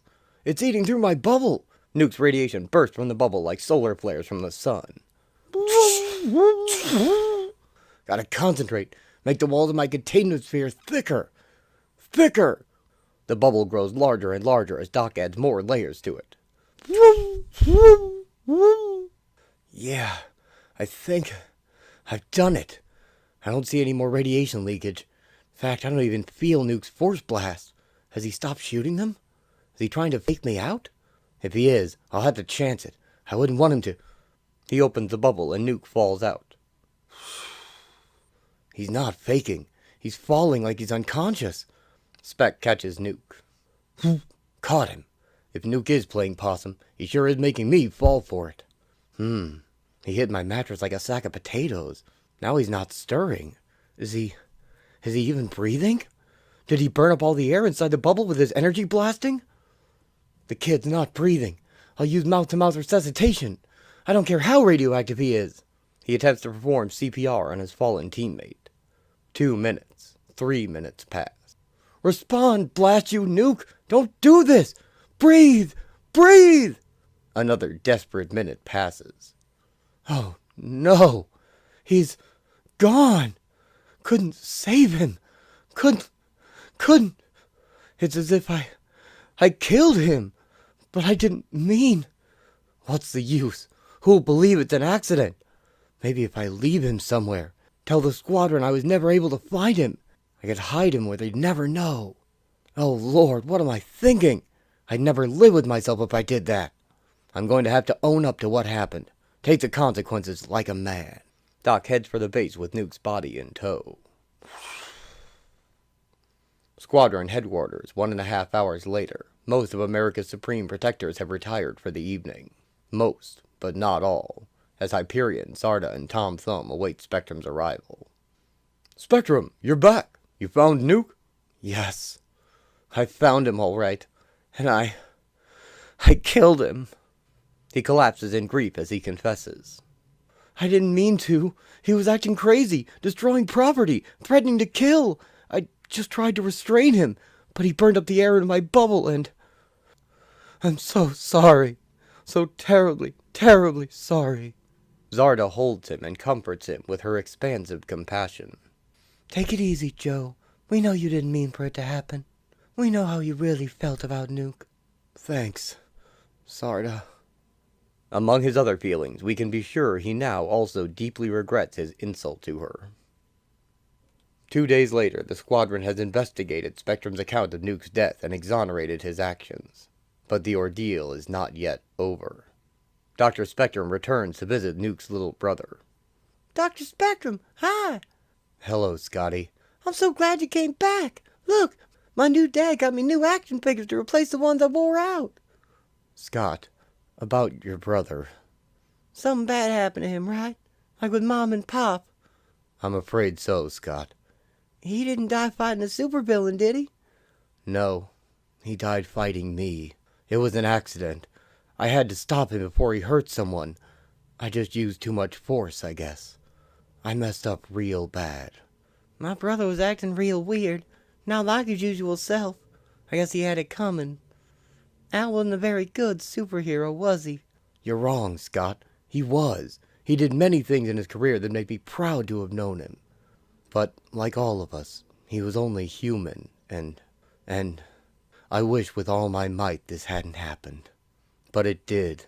And all I can ask is that you remember your brother for all the good things he's done, and that someday you find it in yourself to forgive me for the bad thing I've done. It's all right, Dr. Spectrum. Change of heart. Blue Eagle smashes through the window of a building in a military base that has been taken over by revolutionaries opposing the Squadron's takeover. He blocks their gunfire with his shield before becoming overwhelmed by their numbers. The door blows in from Lady Lark's sonic scream. Their bullets bounce off her new force field belt developed by Tom Thumb. Free to move once again, Blue Eagle deploys a small device on the floor. At his signal, Lady Lark uses her powers to activate the device, which then emits a signal that causes all the soldiers to fall asleep. Eagle flies Lark out of the building, and she tries not to let it show how her affection for him is growing. Below, the Wizard rushes around the parking lot outside, taking out more soldiers at top speed. While he works, Amphibian and Power Princess take on the heavy artillery nearby, as a tank rolls out and fires on Zarda. She blocks the shot with her shield, but is still blasted back by the force. She hurls her shield into the cannon's barrel, splitting the metal apart, but also becoming stuck. Amphibian pulls it free and returns it to her. He then bends the barrel with his powerful muscles. Zarda lifts the tank's edge, and he helps her topple it over as the drivers escape. As they head for the main armory, Arcana pilots a flying car while Golden Archer takes out soldiers on the rooftops. The men are undeterred though, and one returns fire with a bazooka, hitting the craft. Arcana manages to save herself from falling with a strong updraft, but the Archer is too far away and she can barely slow his fall. He bounces off a building and hits the ground hard. Arcana, angered, sets the bazooka soldier's clothes on fire. Golden Archer protects himself with a smokescreen arrow as his force field belt shorts out, damaged in the fall.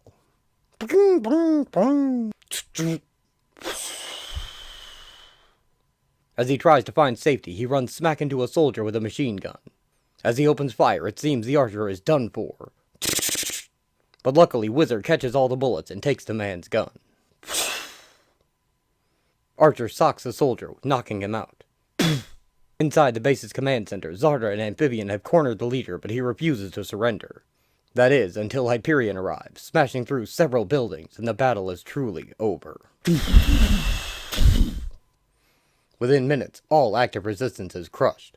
The confiscated guns are piled up high, and the unharmed men are lined up and marched into trucks to be jailed. Sorry it took me so long to get here, Zarda. I spotted a party of spy planes about to fly over the northern border and had to escort them back to their motherland. Looks like you folks took all the fight out of these boys. All I had to do was mop up a bit. Come now, High. You did considerably more than that. I managed to speak to the ringleader of this insurrection, General Chapman. It seems he and his men did not like our recent program to disarm the military, so they decided to hole up here at Fort Largo and make a stand. The misguided fools. Say, Hyperion, I've combed every inch of the base and gathered every single weapon. If you got things under control, I'd like to go visit Dr. Spectrum. Go ahead, Wizard. Hey, Ladybird, Wizard Mayor gonna drop in on Spec. Wanna come?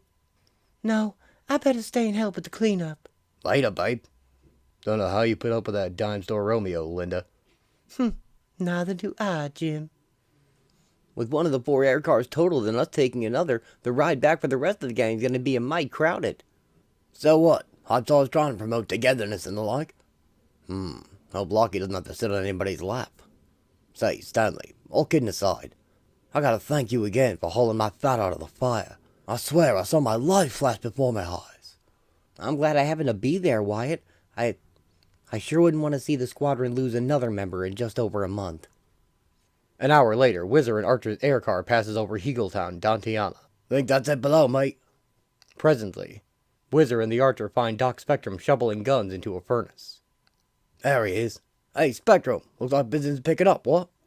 Don't ride him, Wyatt. Joe's been having a rough time of it lately. Hey, look, you may have known Joe Ledger longer than me, but I think I know him better. Believe me, he appreciates the jolly stuff. How's it going, Joe?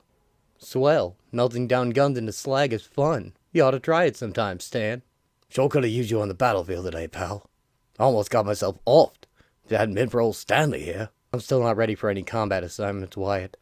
After what happened, I just can't come to grips with using my power prism for anything but stupid make work like this. It's been over a month, mate.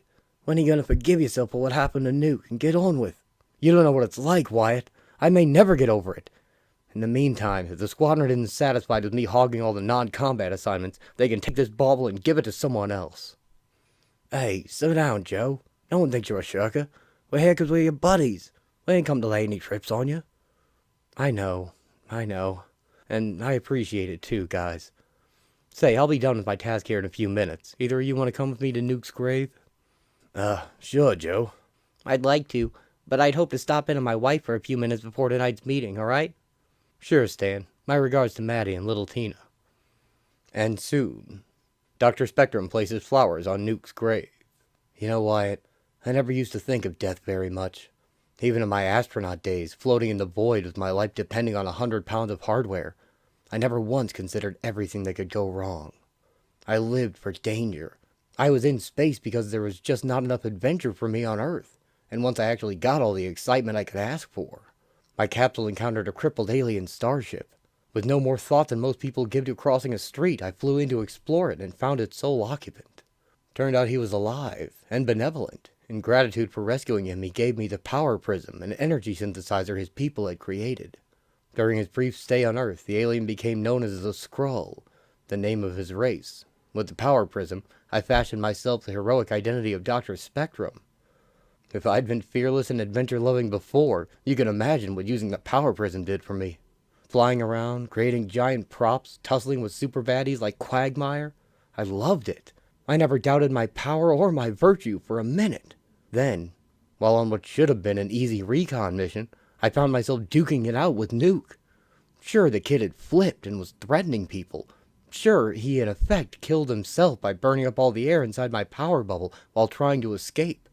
But I was there, and it wouldn't have happened if I'd been taking my power a bit more seriously. If just once I'd have considered there was more to life than fun and games. But I didn't. And so a good kid died before reaching 21. Because of me. Joe, I can't tell you I know what you're going through. I got into this business for other reasons. Never had your kind of power. But I think what you're feeling now is probably good for you. Helping to cleanse your system. And eventually, you'll get over this. I really think Nuke would have wanted you to forgive yourself. Wyatt? Thanks. Just thanks. Say, mate, before we take off for the meeting, there's something I wanted to talk over with you. My own brush with the Reaper today got me thinking heavy thoughts about my own life. It really hit me that I ain't gonna be around forever. I figured maybe I ought to stop stalling and ask Lady Locke to marry me. What do you think? You old hound dog. I think that's a great idea. Lark's one heck of a lady. You better march her down the aisle before someone beats you to it. And I can count on you to be my best man? You bet your bottom arrow, Cupid. So when are you gonna pop the question? Probably tonight. Right up to the meeting. Assuming I work up the nerve. I might be shaking in my little gold booties at the thought of proposing, but it sure looks like I managed to get Spec to lighten up a bit. Golden Archer smiles sheepishly as Doc Spectrum carries him away from the cemetery. And at the Squadron Supreme's headquarters later that night. Next item of business. With the successful conclusion of today's operation at Fort Largo, we have now impounded every lethal weapon owned and used by the armed forces in the 117 military bases in the country. Those civilians who opposed our gun registration program on the grounds that only the authorities would be allowed to have guns are going to have to come up with another objection. There still remains the chore of getting state and local police to give up their firearms. I think we're going to have more trouble with them than we had with the military. You may be right, Eagle. Now, any other new business before we figure out tomorrow's work assignments? Tom Thumb? I'm happy to report that I've just finished the prototype of my latest invention, one that is going to be the greatest boon to our Utopia program yet. Squadron, it's with pardonable pride I present to you my behavior modification program. Tom Thumb proudly wheels out his new creation, a helmet attached to a computer. Why does a dwarf pick tonight to drag this meeting out? Who cares about another cruddy gadget when I got something important to do later? With this device, we can eliminate crime. You just put this on the perpetrator's noggin and zip! It modifies his brain cells to replace any negative tendencies with positive ones. I used it on myself, and it cured me of biting my nails. With it, any criminal can be reformed, turned permanently into a well-adjusted, useful member of society. I'm through with all my tests. We can begin wide-scale field tests tomorrow. That's magnificent, Tom. This means we can begin our decriminalization program even sooner than I expected. Let's all give Tom a round of applause. Now, wait a minute, team. I don't remember us ever discussing the ethics of using this behavior modification machine. Before we go out like knights on a crusade, I think we really ought to ask if this piece of hardware is a good thing. I didn't see anything wrong with our gun control program. That was taking something away from people. Guns that only have one purpose: killing. Everyone here is against killing. But this is different. This is not taking away hunks of metal from people.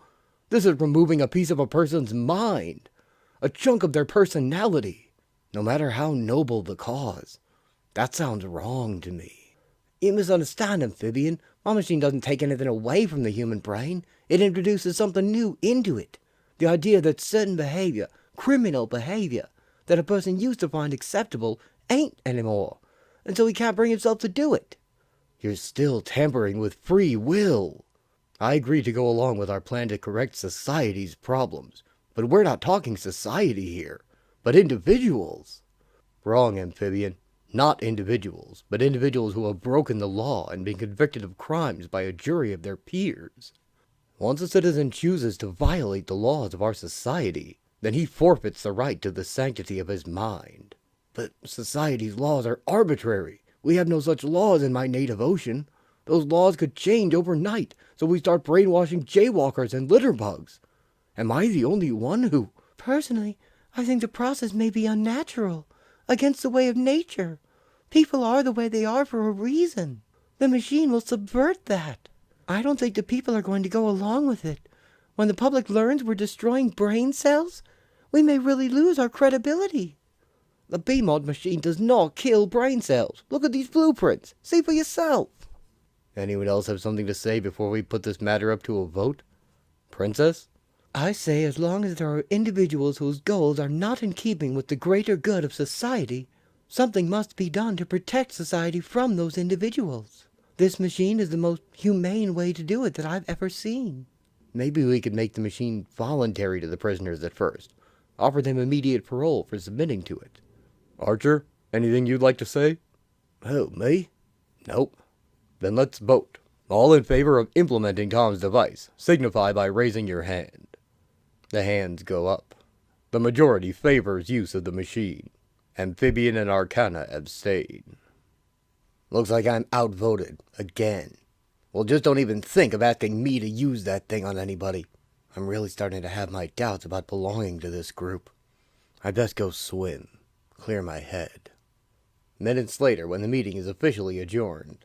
Anybody wants to see how easy my B-mod machine works, gather round. When you first told me what you were working on, Tom, I imagined it would be far bulkier than this. Excellent design work. Say, Linda, love, there's something I've been meaning to talk to you about, in private. Mind taking a walk with me? I'd planned on taking a nice long bubble bath. Well, okay, sure. Joe wishes Wyatt good luck as he walks Lady Lark out into the moonlit evening. So what is it you wanted to talk to me about? Hold your horses, woman. Take a moment. Enjoy the warm night air, the chirping crickets, the twinkling stars. Okay, I'm enjoying them. Now will you tell me why you're acting so odd? All right. I guess there's no point in me beating around the bush. After all, you and I, we've known each other for years now. And I don't know about you, but I never kept any secrets from you. Well, maybe one or two. So, what I'm trying to say is I've been doing a lot of thinking lately, and I wondered, well, how about if you and me get married? Married? This is so sudden. So out of the blue, Wyatt. I don't know how to... Hey, after all the time it took me to get around to asking you, I don't expect an immediate answer. Take your time, think it over. All I can say is that I realized I love you like I'll never love anybody else.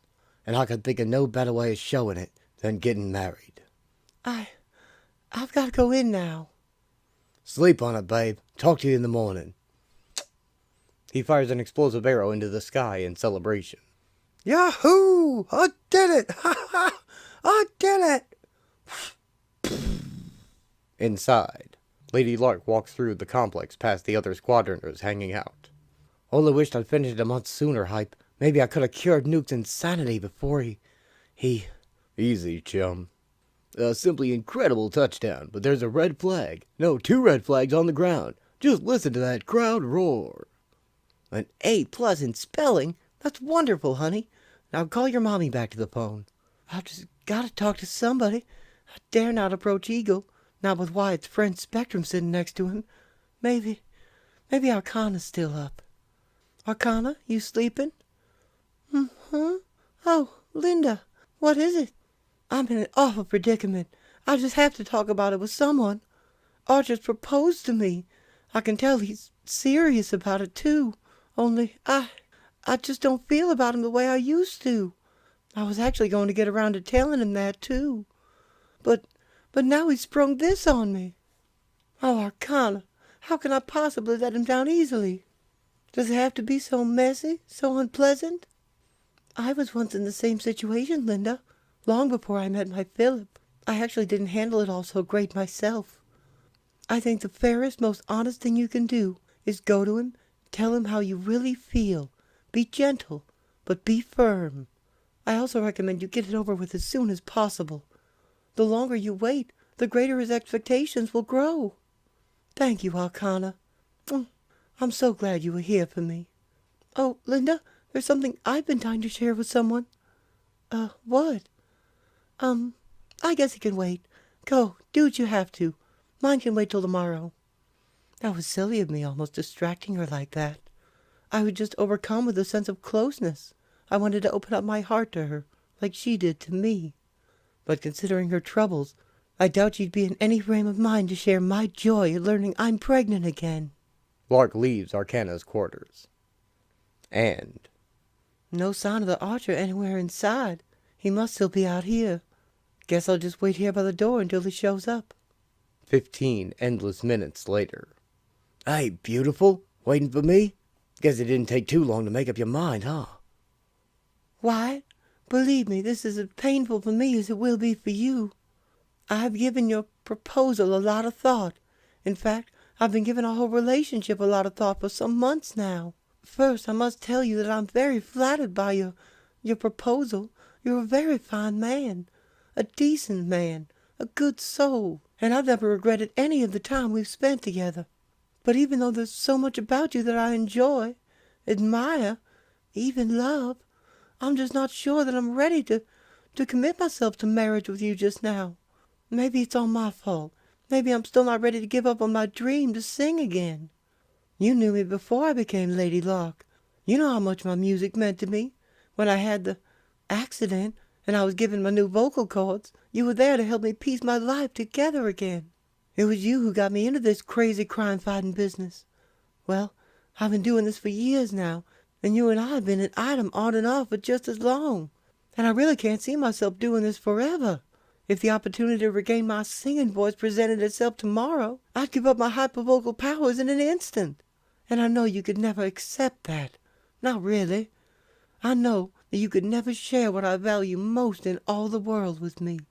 Face it, Wyatt, there's no room for music in your soul. I know that. I've always known that.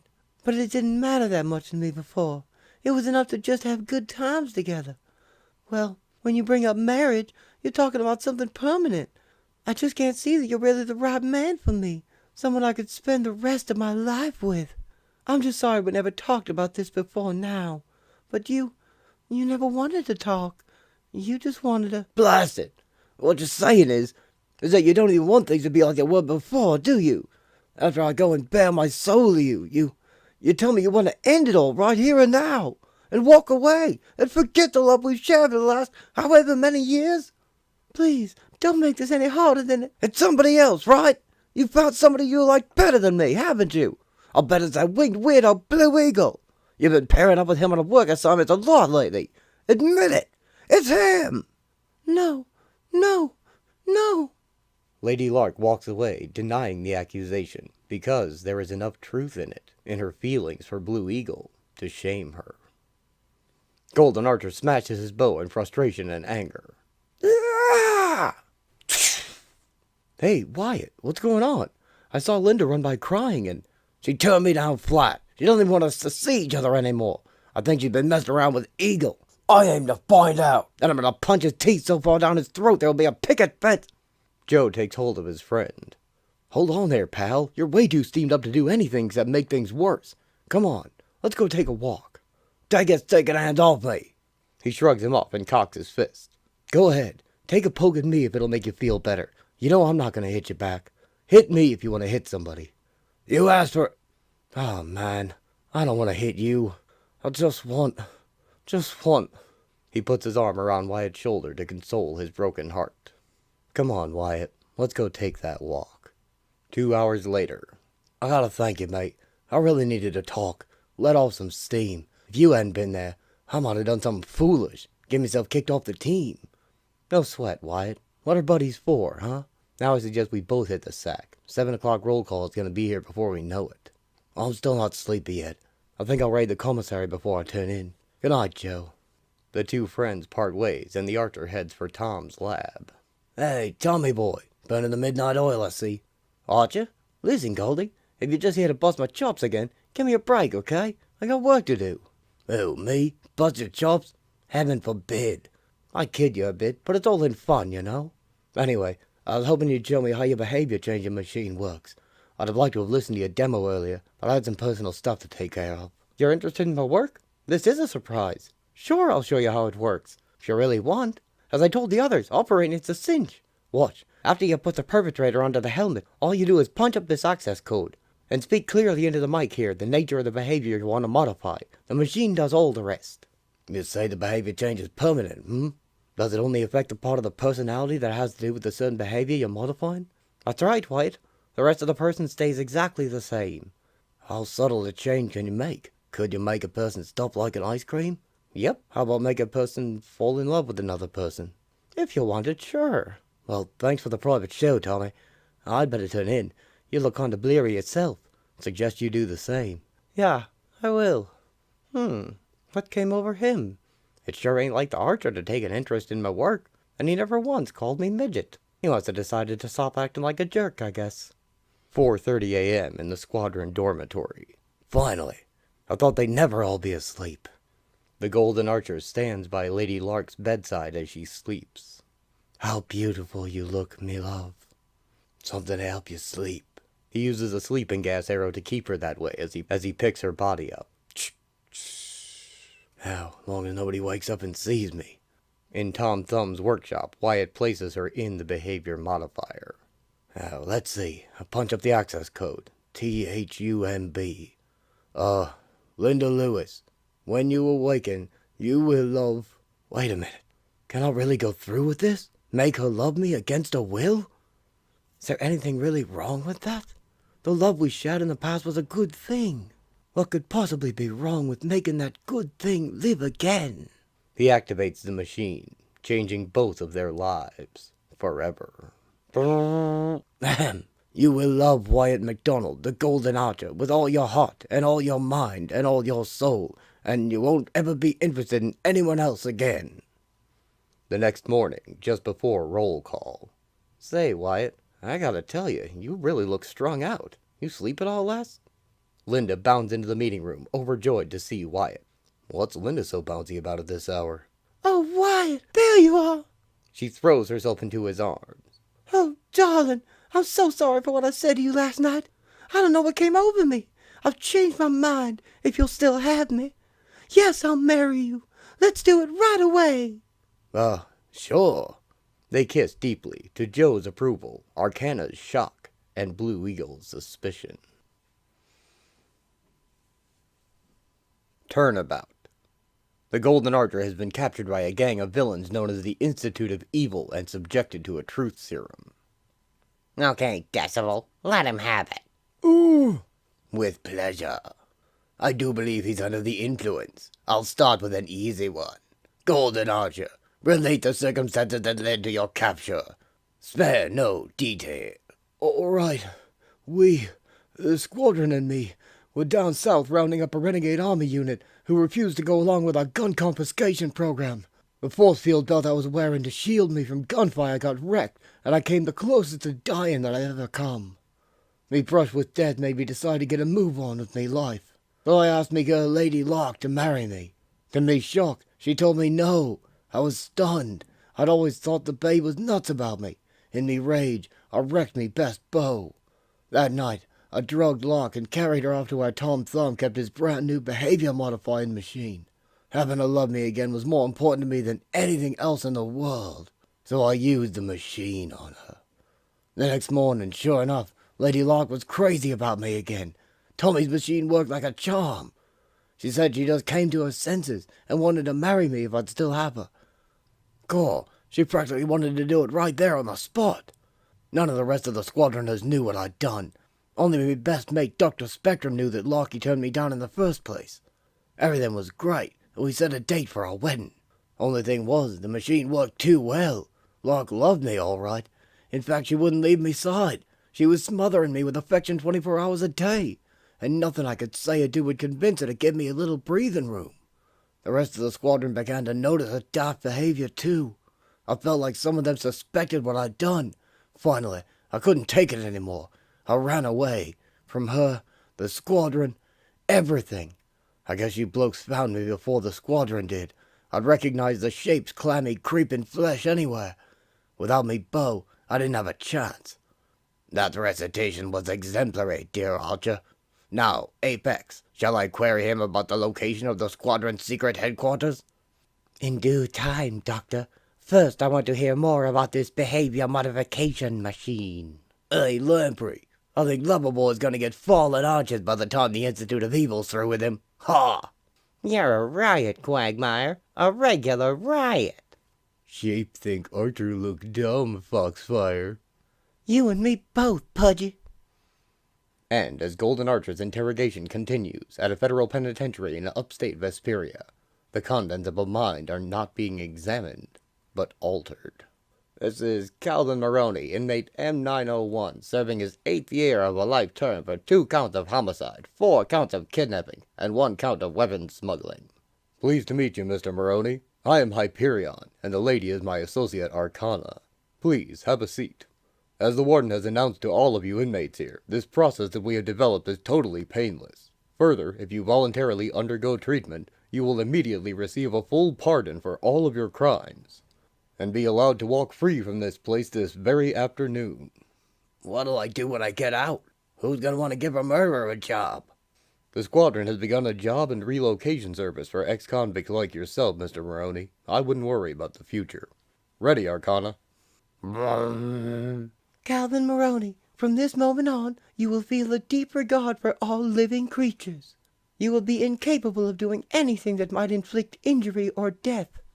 You will no longer covet the property of any other person or group of persons. You will... Minutes later, when the procedure is finished. Wow, I don't know what you folks did, but I feel great. Like a great burden has been lifted from my mind. This is unbelievable. Thank you for your cooperation, Mr. Maroney. You are free to leave. The front desk will give you information on our job program. Have a good life, Mr. Maroney. So, Warden, how many more prisoners are left? 67. At 5 minutes per convict, we'll never finish today, Hyperion. We'd better call it a day and come back tomorrow. Excuse me, Hyperion, but could you tell me a bit more about the jobs you have lined up for me and the rest of my staff once the last prisoner is let go? I'll prepare a list of job opportunities for you by tomorrow, Mr. Hurst. I really had reservations about the rightness of using the B-mod machine on these convicted criminals. But my mystic perceptions detect no lasting psychic trauma so far. Arcana packs up the device. All packed up, Hyperion, courtesy of my magics. Oh, I hadn't meant for you to have to do the cleanup all by yourself, Arcana. No problem, Hi. I wouldn't want my talent to get rusty. And soon, they fly away from the prison. So far, all the prisoners and wardens have been cooperative. What's going to happen when we run into some that aren't? We'll just have to cross that bridge when we come to it. Later, at the team meeting, I was beginning to worry that we had yet another member missing in action. Sorry. Dr. Spectrum, any clues as to Golden Archer's whereabouts? No, not yet. If Wyatt's run away as it appears, he may not want to be found. You and Lark can continue your search tomorrow. We can't afford to let Archer's disappearance go uninvestigated as long as we did Nuke's. Nuke. How am I ever supposed to get over my contribution to his death when everyone keeps bringing it up? Listen, Hype, I know I'm one of the Archer's best friends, but in light of how I bungled the last missing persons assignment, maybe you ought to reassign it to... You're our best hope, Spectrum, and the Archer's next item of business. Ease it, Joe. Tom Thumb, how are the spare B-Mod machines coming along? I should have 2 more done by week's end. Sure could use a hand. Think you can spare anybody? The other 7 of us can barely handle the workload now. Only thing I can think of is to cancel all leaves for the immediate future. Now wait just a minute. As it is, I only get to see my family less than once a week. Same here. I get land sick if I don't get...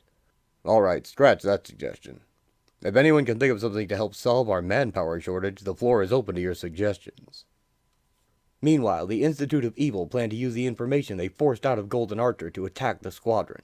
They now know everything about the team, their base, and their secret identities. They split up and kidnap all of the heroes' families and loved ones. Next, they shut down the base's security systems and invade, while only Tom Thumb is there to defend it. Though he fights valiantly, he is soon overpowered and disarmed. And the energy-leeching lamprey absorbs his force field, leaving Tom helpless. The Institute demand to be shown the behavior modifier as Tom's artificial intelligence Ada springs into action. Master Tom has been captured. My directive is clear. Instantly, the artificial intelligence data analyzer broadcasts its pre-programmed emergency signal. Across the nation, the 8 active members of the Squadron Supreme receive the signal in a tiny transceiver crystal implanted into the bases of their skulls. Dr. Spectrum and Lady Lark somewhere over Moorland. Joe, do you hear it? The distress signal. What can it mean? Hope it means somebody's found the Archer. The Wizard and Hyperion at the Vesperia Federal Penitentiary. Hi, the signal. Warden, I'm afraid we're going to have to call it a day. Amphibian and Power Princess at the Westinger Gun Factory in Olmsted. You hear what I hear, Zarda? Afraid so, Fib. Foreman, continue with the dismantling. We'll be back as soon as we can. Blue Eagle and Arcana at the New Babylon State Penitentiary. No matter what your crimes, you will be granted immediate parole if... Excuse me. Kana, the signal. You'll have to excuse us, boys. Something's come up. Probably time for their coffee break. The Institute of Evil tear apart Squadron headquarters until they find Tom's lab in the behavior modifier. After locating Tom Thumb's lab.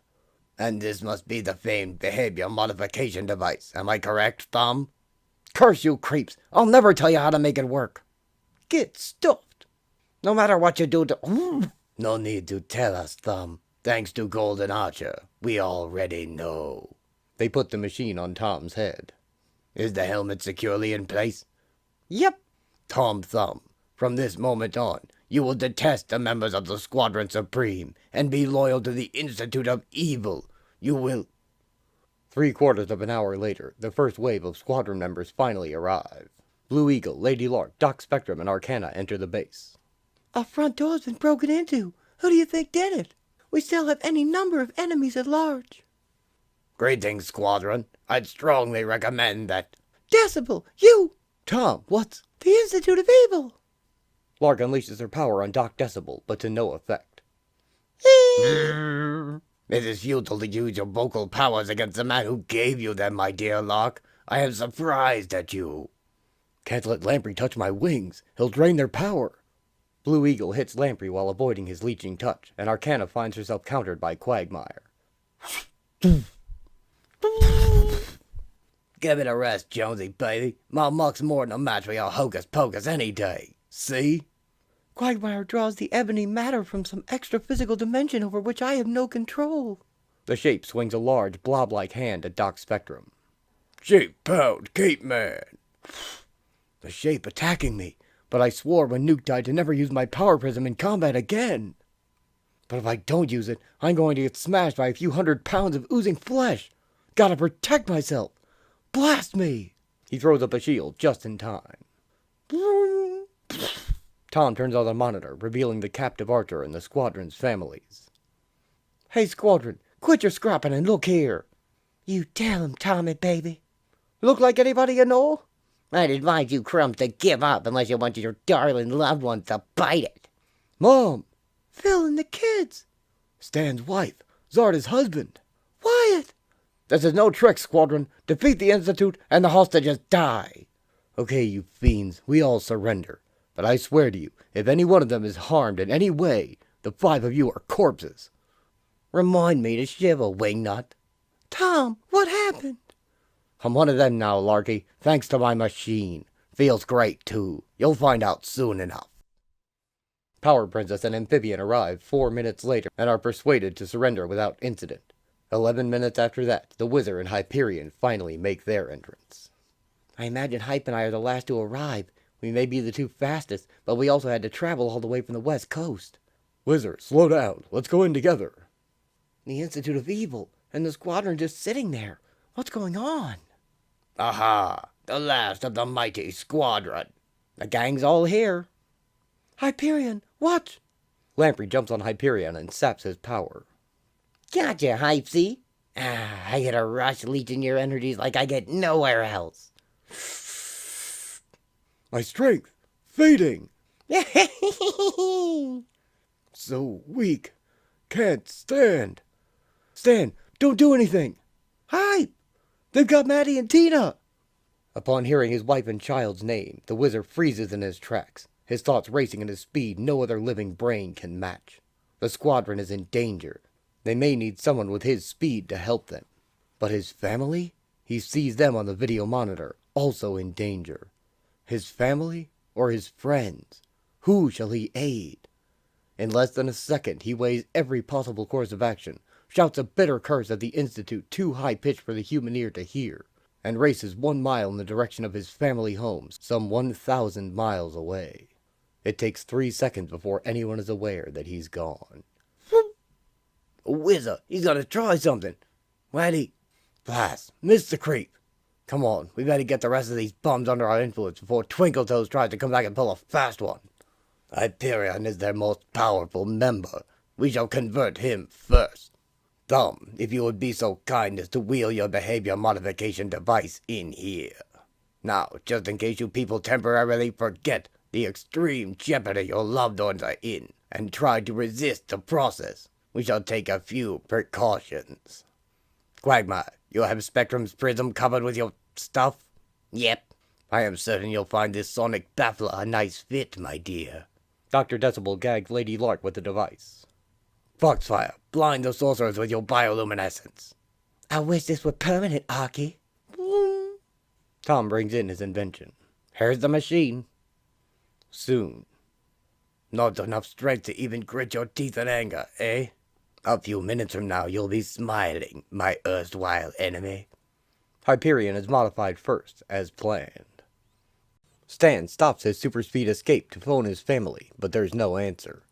He calls a neighbor next, who confirms they're missing and their door is broken in.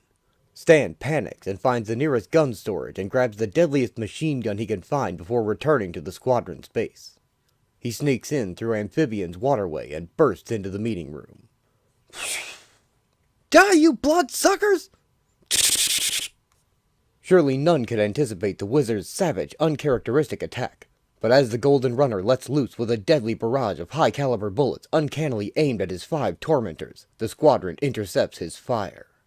Hyperion, Zarda, Arcana, and Spectrum block all of his shots from hitting the Institute members. Until the Wizard's bullet clip is empty. You fools! They did get to you! What should I do now? Where's Thumb? I'll grab him and... Lady Lark and Dr. Decibel double-team Wizard with sonic attacks, and he is down. It takes 500 feet for the wizard to attain the speed of sound. He never has a chance. It's so unlike Stan to go berserk like this. At least now he is ours. Thumb, prepare the machine. Like his 8 colleagues before him, the wizard undergoes the behavior modification process under the direction of Dr. Decibel. The Institute's mission a complete success. They pack up the 2 completed B-mod machines and load them and their newly formed allies aboard the squadron's air cars. 2 hours later, 3 crafts bearing 14 superhuman beings alight on the rooftop of the Institute's current hideout. Welcome, Squadron, to the Institute of Evil. Institutors, I commend you. The underworld owes you an undying debt of gratitude. By defeating the Squadron, you've made the world safe for criminals. Yay, safe! The mind-controlled squadron are finally reunited with their captive loved ones. Arcana! Son, Stan! Oh, cripes. It was your stratagem, Madam Ape. We simply carried it to fruition. Ain't it the truth? As spokesman for the squadron, I just want to say that we're all proud to join your ranks, and we hope you'll show us a better way to use our powers than we have been using them. That will be our pleasure, Hyperion. Squadron, take 'em! In an instant, they all turn on the Institute of Evil. Dr. Spectrum contains Shape in a bubble as Amphibian and Zarda pool their strength to knock out Lamprey. Tom and Whizzer hit Dr. Decibel high and low. As Stan yanks off his helmet. Blue Eagle takes down Quagmire with a flying kick. Lady Lark tumbles Apex out of her robotic shell as Arcana blasts Foxfire. And Hyperion rips open the fence surrounding the hostages. Here's the last of 'em. Bubble 'em, Spectrum. You know, Hype, it's been so long since I've been in a combat situation, I almost forgot our assault pattern. You did fine, Thumb. Everybody did. I wouldn't have minded getting in a few licks myself, but with my strength, I don't dare hit any human being. You okay, Mother? I'm fine, Jimmy. Worried, Phil? A bit. Oh, Maddie! Maddie! Bunch of ruckus is what it was. Okay, Tom, spill it. How is it that the B-mod device didn't work on us? Well, I'm the cautious sort. Just in case somebody tried to use the machine on us, I programmed it to recognize all our brain patterns and automatically reject any alterations it's told to do on them. People, I'd like to thank you all for knowing enough to play along with our foes until we found our friends and families. Of course, Tom's wink as he put the helmets on us was a good tip-off. I couldn't tell Hype when I got cautious, could I, Archer? Spectrum, I'm glad to see that you overcame your aversion to fighting and up to pitch in. Yeah, guess I did at that. Hyperion, I'm sorry that I deserted the team and nearly fouled up everything. I'm willing to resign or accept any punitive measures the group cares to give me. I think we're all entitled to an error in judgment or two, Whizzer. No harm done. How will any of them ever trust me again? Inner Circle. Arcana stands on a rocky outcrop and summons her magic.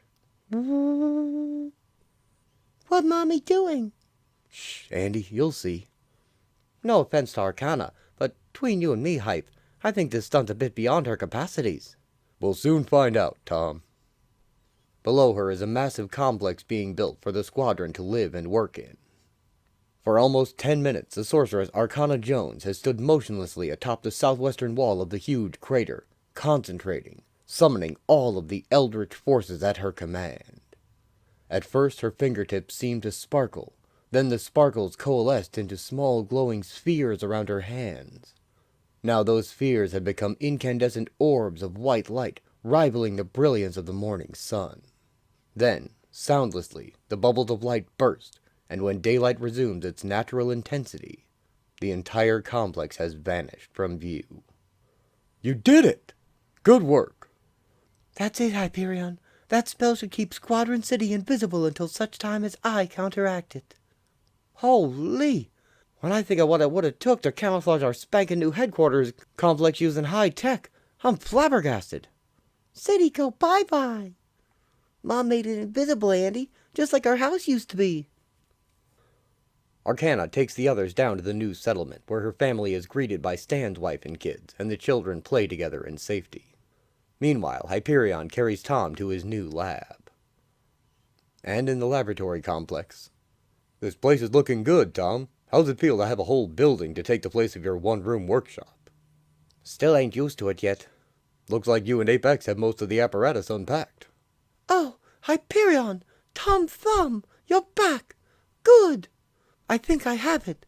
A way to manufacture these force field belts for a fraction of the cost of your prototypes. Hey, what goes on here? Look, Hyperion, here's one of the low-cost models. With all of the gun factories shut down, we could easily convert them into force belt manufacturers. Imagine personal protection for every citizen in America. This is fabulous, X. In the months since you joined us, you've really been a great asset. Grr. Glory-hogging baboon. Thanks, but all I'm doing is refining the work that Tom Thumb has already done. He's the real genius around here. I'd be nowhere without the breakthroughs he's made. Hey, how do you like that? Well then, keep up the great work, you two. The world is counting on you. You got it, big guy. Hyperion next flies past the construction crew building the rest of the complex. Zarda says the ex-convicts they hired are working out great, and Quagmire tries his best to help by providing shade for them. Soon, Doc, Spectrum, and Lamprey aid with the construction. Morning, Lamprey. Spectrum. Hi. Checking up on us, Hype? If you want to call it that, Joe. Just taking advantage of an unexpectedly light schedule to touch base with everyone. How are your sessions going? You mean, has the psychotherapist gotten me to come to terms with Nuke's death yet? Well, I'm not ready for combat duty, if that's what you're subtly inquiring about. Joe, I'm not questioning your convictions. I'm just concerned about you. That's all. Right. Talk to you later. Elsewhere in Squadron City. Hey, Shape. Quit fiddling with that faucet. I want to talk to you. Okay, Phoebe. Shape talk. I want to ask you about the behavior modification process we used on you Institute of Evil members to convert you to our side. Yeah? Did the process hurt in any way? No. Do you feel different now? Like you're missing memories or emotions or anything? Shape always been this way, Phoebe. Do you like what we did to you? Sure. Now Shape have lots of friends. Have something good to do. Squadron nice to Shape. What's the use? I'm the only squadroner who believes the behavior modification process is wrong, but none of the people we've used it on is able to speak up against it. Amphibian! Shape!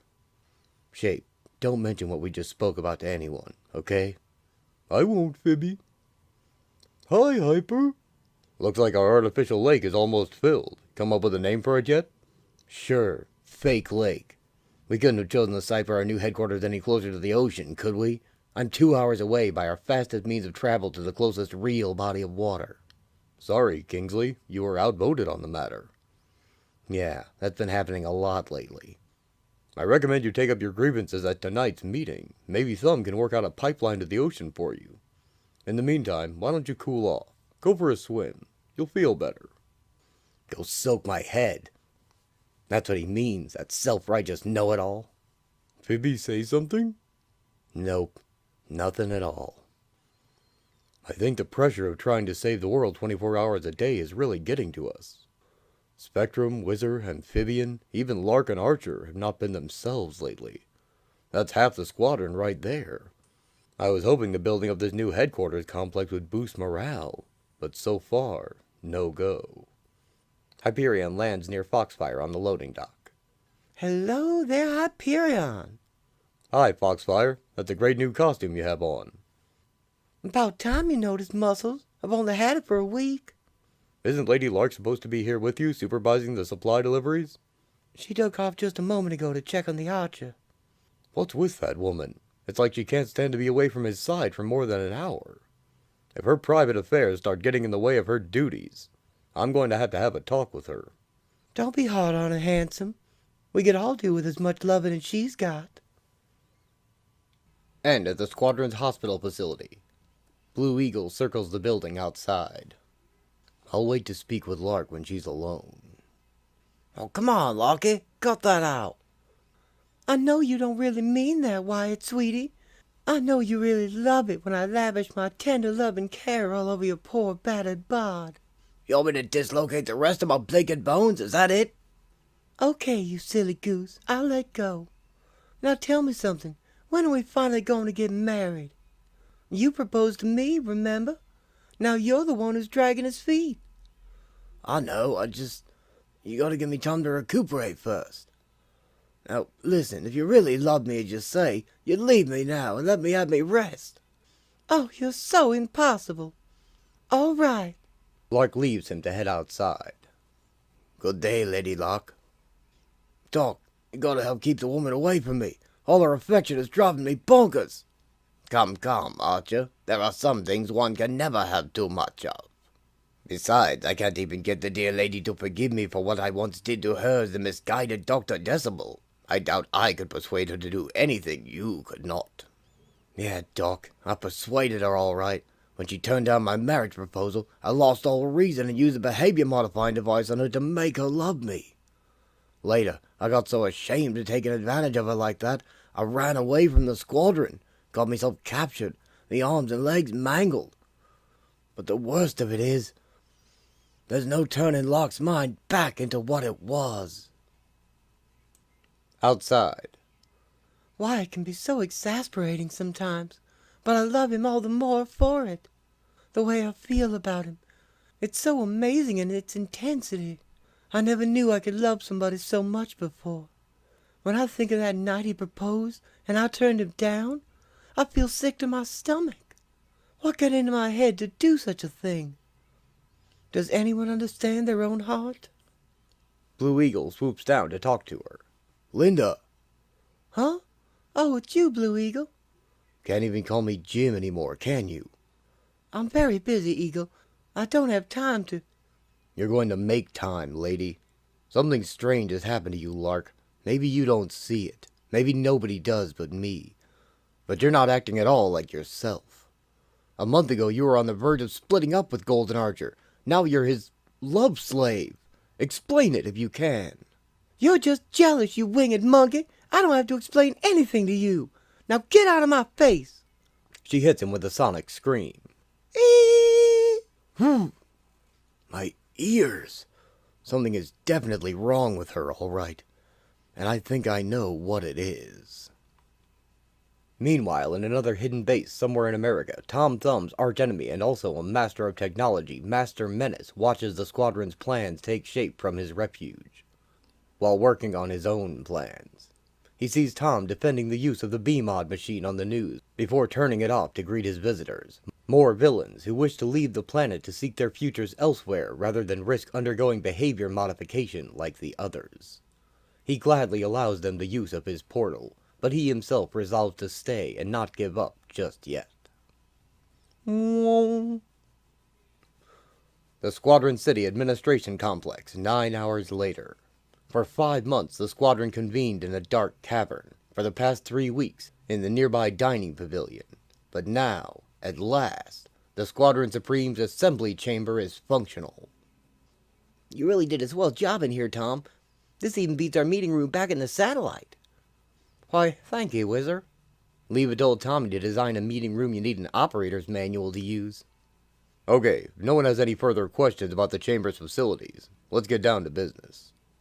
Activity reports first. Everyone's been working here today but Whizzer and Blue Eagle. Whizzer? I'm afraid we've got something disturbing to report. We were at Huxley State Prison about to implement a behavior modification program there when... Here, I'll play the holotape. The man with us is Warden Daniel Yates. Not use that infernal brainwashing machine on my prisoners. Didn't you get the notification of our visit in the mail, Warden? It explains. Sure I did, and I tore it up. If you're worried about not having a job once the prisoners go... That's not it at all. What you're doing to men like mine is morally wrong.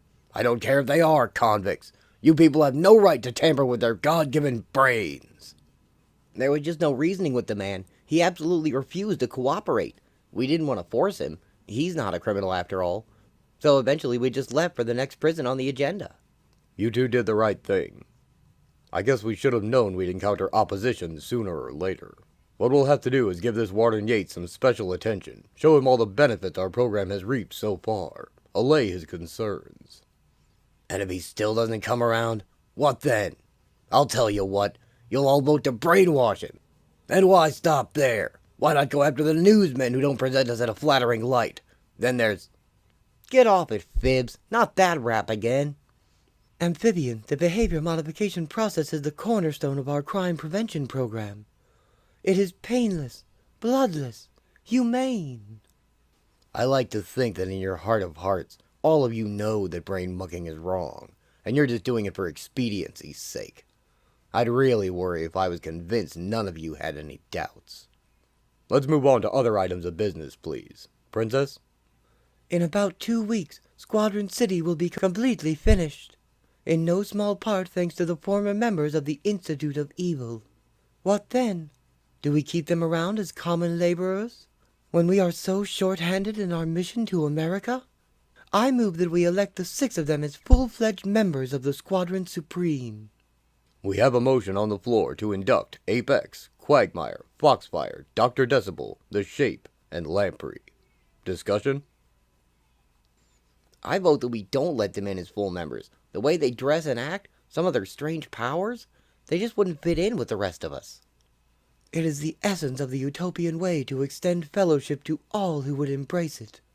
The 6 have proven their worth to us.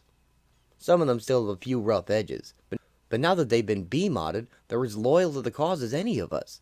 I'm even starting to like my old foe Quagmire. It is wrong to exploit them any more than we already have. They have no choice but to say yes to our offer. We have taken away their ability to ever say no to us about anything. I say sure, let 'em in.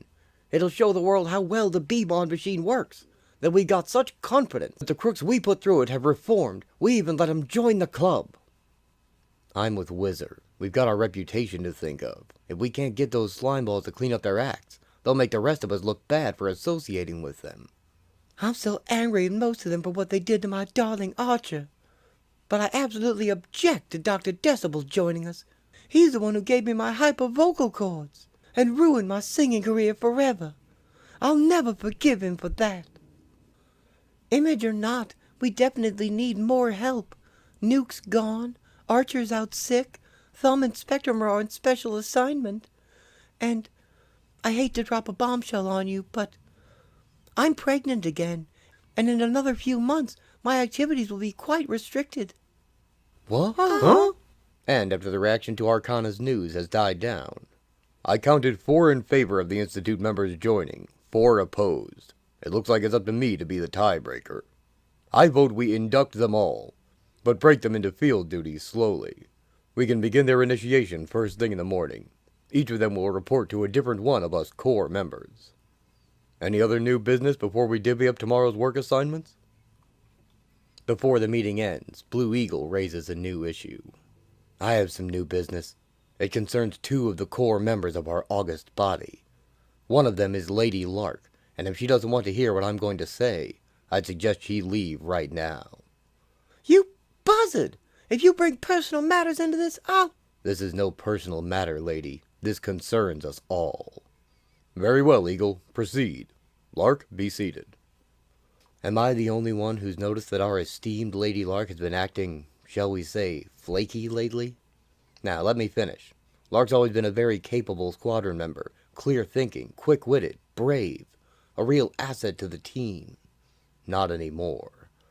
Something's happened to her that turned her on-again, off-again relationship with the Archer into a wild obsession that makes her a nutcase whenever she's not with him for more than 5 minutes. Listen, Eagle, what gives you the right to slam her behavior? We all go through rough times, periods of insecurity and such. I'm in one right now, but that's a matter for a full-time shrink, not some winged Patinsky. You're right, Spectrum. If this were simply a matter of a person waking up a bit flaky one morning, but that's not all that's happened here. What are you getting at, Eagle?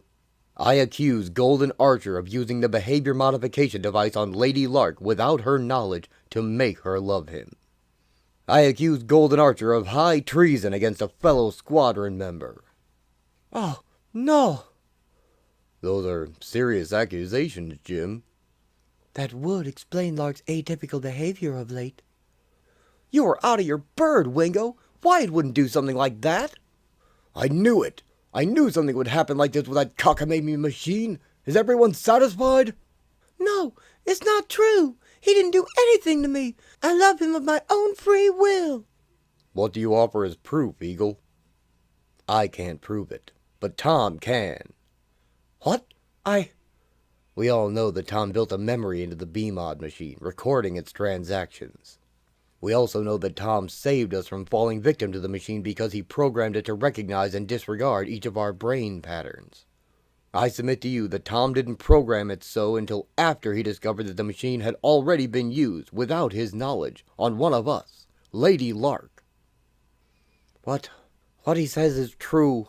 I did discover that it had been used on Lark. I can't tell for a fact that it was Archer who used it, though. Why had you never mentioned this, Tom? I didn't want to betray anyone, even if they, You're not on trial here, little guy. Archer is. Even if no one saw him do it to Lark. Who else that had access to the machine would take it upon himself to program Lark to love the Archer? If this has indeed turned into a trial, it is only fair that we bring in the accused. Spectrum, could you go fetch Golden Archer? Sure. Presently, Wyatt sits in the center of the room in his wheelchair. So that's the testimony against you, Archer. What do you have to say in your defense? I'd just like to say that I'm guilty, and I'm sorry. I love Linda. I asked her to marry me, but for some reason she turned me down. I lost me head after that. I'd almost gotten killed that day, and I needed to feel closer, more connected to someone. Instead, I got kicked in the teeth. When Tommy showed me how to use his machine, I waited till he went to sleep, grabbed her, and used it on her. Having her love was more important to me than anything in the world. Now I see that it's cost me my pride, my self-respect, and probably all yours, too. Linda, everybody, I'm sorry. Okay, Wyatt.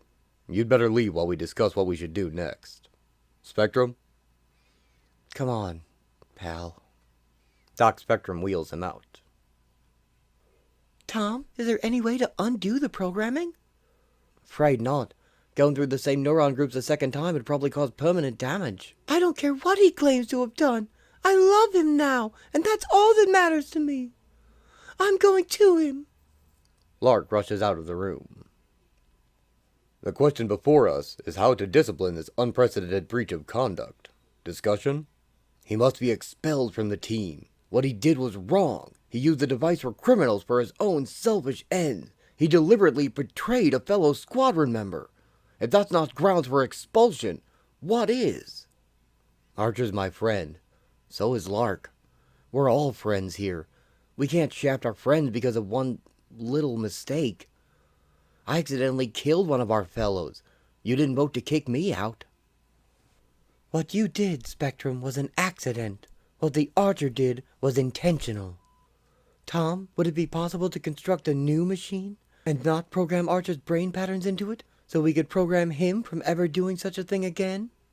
Sure, but nothing is ever going to make Lark like she was again. Besides, if we start bending the rules about only B-modding convicted criminals, we're really going to be opening ourselves up for trouble. I say we do nothing to the Archer. He's obviously repentant for what he did. He knows it was wrong and won't do it again. He suffered enough for it. Let him stay. He's needed here. What Archer did, in essence, is to violate another person's mind. A crime no different than if he had violated her body. I don't care if he's repentant, or if we make it so he can never do such a thing again. I could not stand to have him walk among us after what he's done. You're hypocrites, all of you. You supported the building of the machine. You supported its use.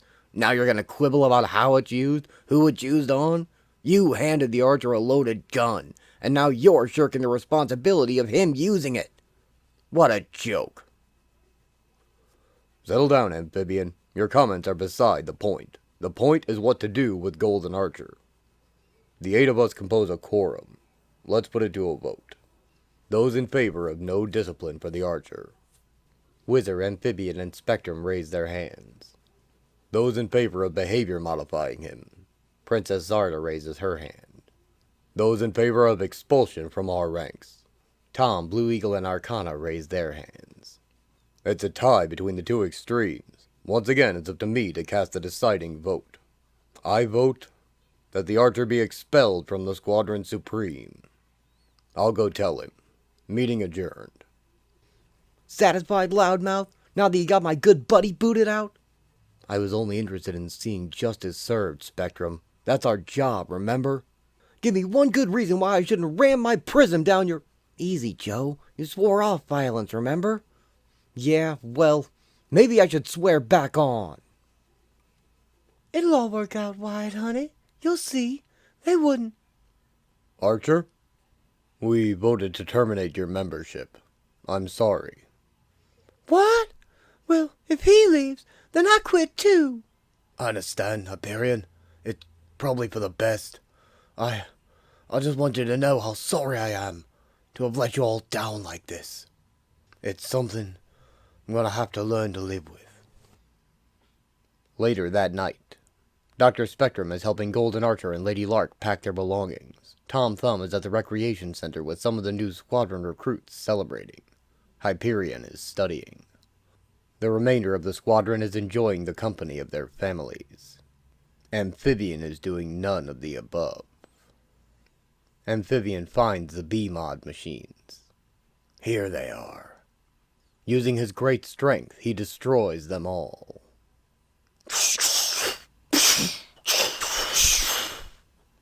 Amphibian, I thought I heard some strange noises. So did I. I went to investigate. Turned out to be nothing. Actually, I'm glad you're here, Apex. You can help me with something. I want you to punch up the plans for the behavior modification machine for me, and erase them totally. But why? I don't think Tom would appreciate...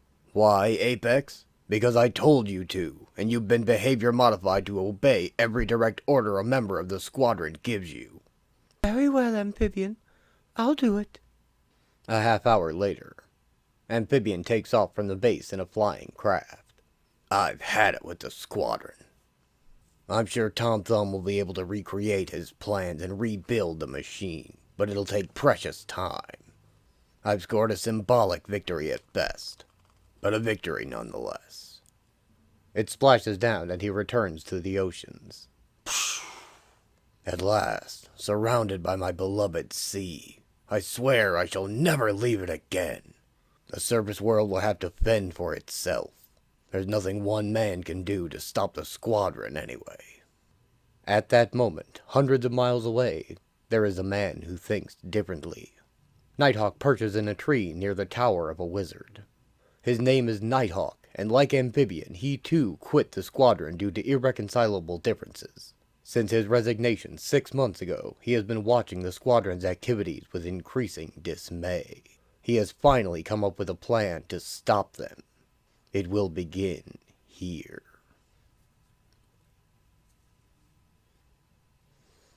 Love and Death. When Kyle Richmond was 18, his world shattered. His father, a billionaire pharmaceutical manufacturer, had just died of a heart attack. An investigation of his assets revealed the man to have made his fortune through highly unethical means.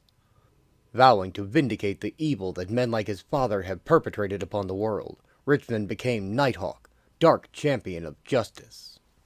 That was years ago. Tonight, Nighthawk contemplates an evil more insidious than his father's, and to battle it, he must ally himself with those who seem to be the lesser evil. Nighthawk descends on a line from a flying carpet. Sure is weird us helping out our old enemy Nighthawk like this, huh, Penny? You said it, Rem. Let's just hope something good comes of it. He enters the hidden base of Master Menace, becoming captured once he's evaded the security on his way to the throne room. Forgive me. Until I adjust the circumference of my force sphere, you are soundproofed. There. Now tell me how you located me here. Remnant told me. Impossible. I sent Remnant and his weak-kneed cronies to another dimension several weeks ago. I know. That's where I met them. You see, I had sought the aid of Professor Imam, Earth's retired Wizard Supreme. He sent me to the same alternate Earth. My goal was to recruit allies among the many superhuman beings native to that other world. Instead, I discovered Pinball the Mink and Remnant, my 3 oldest enemies. Captain America, one of the foremost heroes of that Earth, managed to persuade me and the three of them that our goals were one and the same. That we should all join forces and return to the world we had so recently left. By Imam's magic, we did. And this goal that you and the three miscreants share? The utter defeat of the Squadron Supreme. Huh. You expect me to believe you oppose the very organization you helped found? I quit the squadron over 6 months ago. I vehemently oppose their plan to take over America and establish a police state. If you're as well informed as you used to be, you know I've had nothing to do with the group since their so-called Utopia Proclamation. I was aware of your unaccounted-for absence.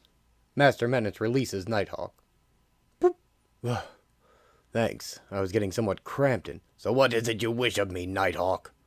Isn't it obvious, Menace? I propose we join forces. Me? Work with you? The squadron has over a dozen members. So far there's only 4 of us. Since you must resent what the squadron's been doing to the world as much as I do. You are right in that, but Master Menace allies himself with no one. My underlings are of my own choosing. I have no use for you or the other 3. I will defeat Hyperion and his comrades myself. Now leave my sanctum. I have no time to waste on you. I'm really sorry you feel this way, Menace. Anyway, good luck. See to it you do not get in my way. He ascends back to the carpet. So what'd the old blowout say, Nighty? No dice. Menace wants to do it his way, alone. I've got a feeling he'll be sorry. The only way to oppose the squadron is sheer force of numbers. I hope this isn't a taste of what's to come. Yeah, since we get serious reinforcements, I ain't fighting. Pipe down, Remy. Imam's crystal will help us find all the reinforcements we want. I'm more worried about keeping steady on this crazy flying carpet you pull out of your hat, Remy. Sure would like to know what makes this thing fly. While below. Was it wise letting Nighthawk leave so freely, knowing the location of my fortress? Bah! I have nothing to fear from him, as long as the squadron doesn't get to him. And if all goes as I have planned, I will be able to launch my first major campaign against him in a matter of days. But that is entirely dependent upon the acquisition of a most powerful underling. For weeks I've been scanning the multiverse, trying to locate him. He is nowhere to be found on any of the worlds within 17 vibrons of here. It is most unlikely he would have the technology to travel farther afield than that, and my own instruments would have determined had he somehow been destroyed. Consequently, he must be dwelling in one of the myriad interdimensional spaces. It is there I will try next. Patiently, the armored inventor stands at his console, dredging the void of the between space with his sensitive instruments. And later... I have something. The evil Hyperion, known as Hyperion 2, is drawn through to Master Menace's base. I've done it! It's him! Warmth? Light?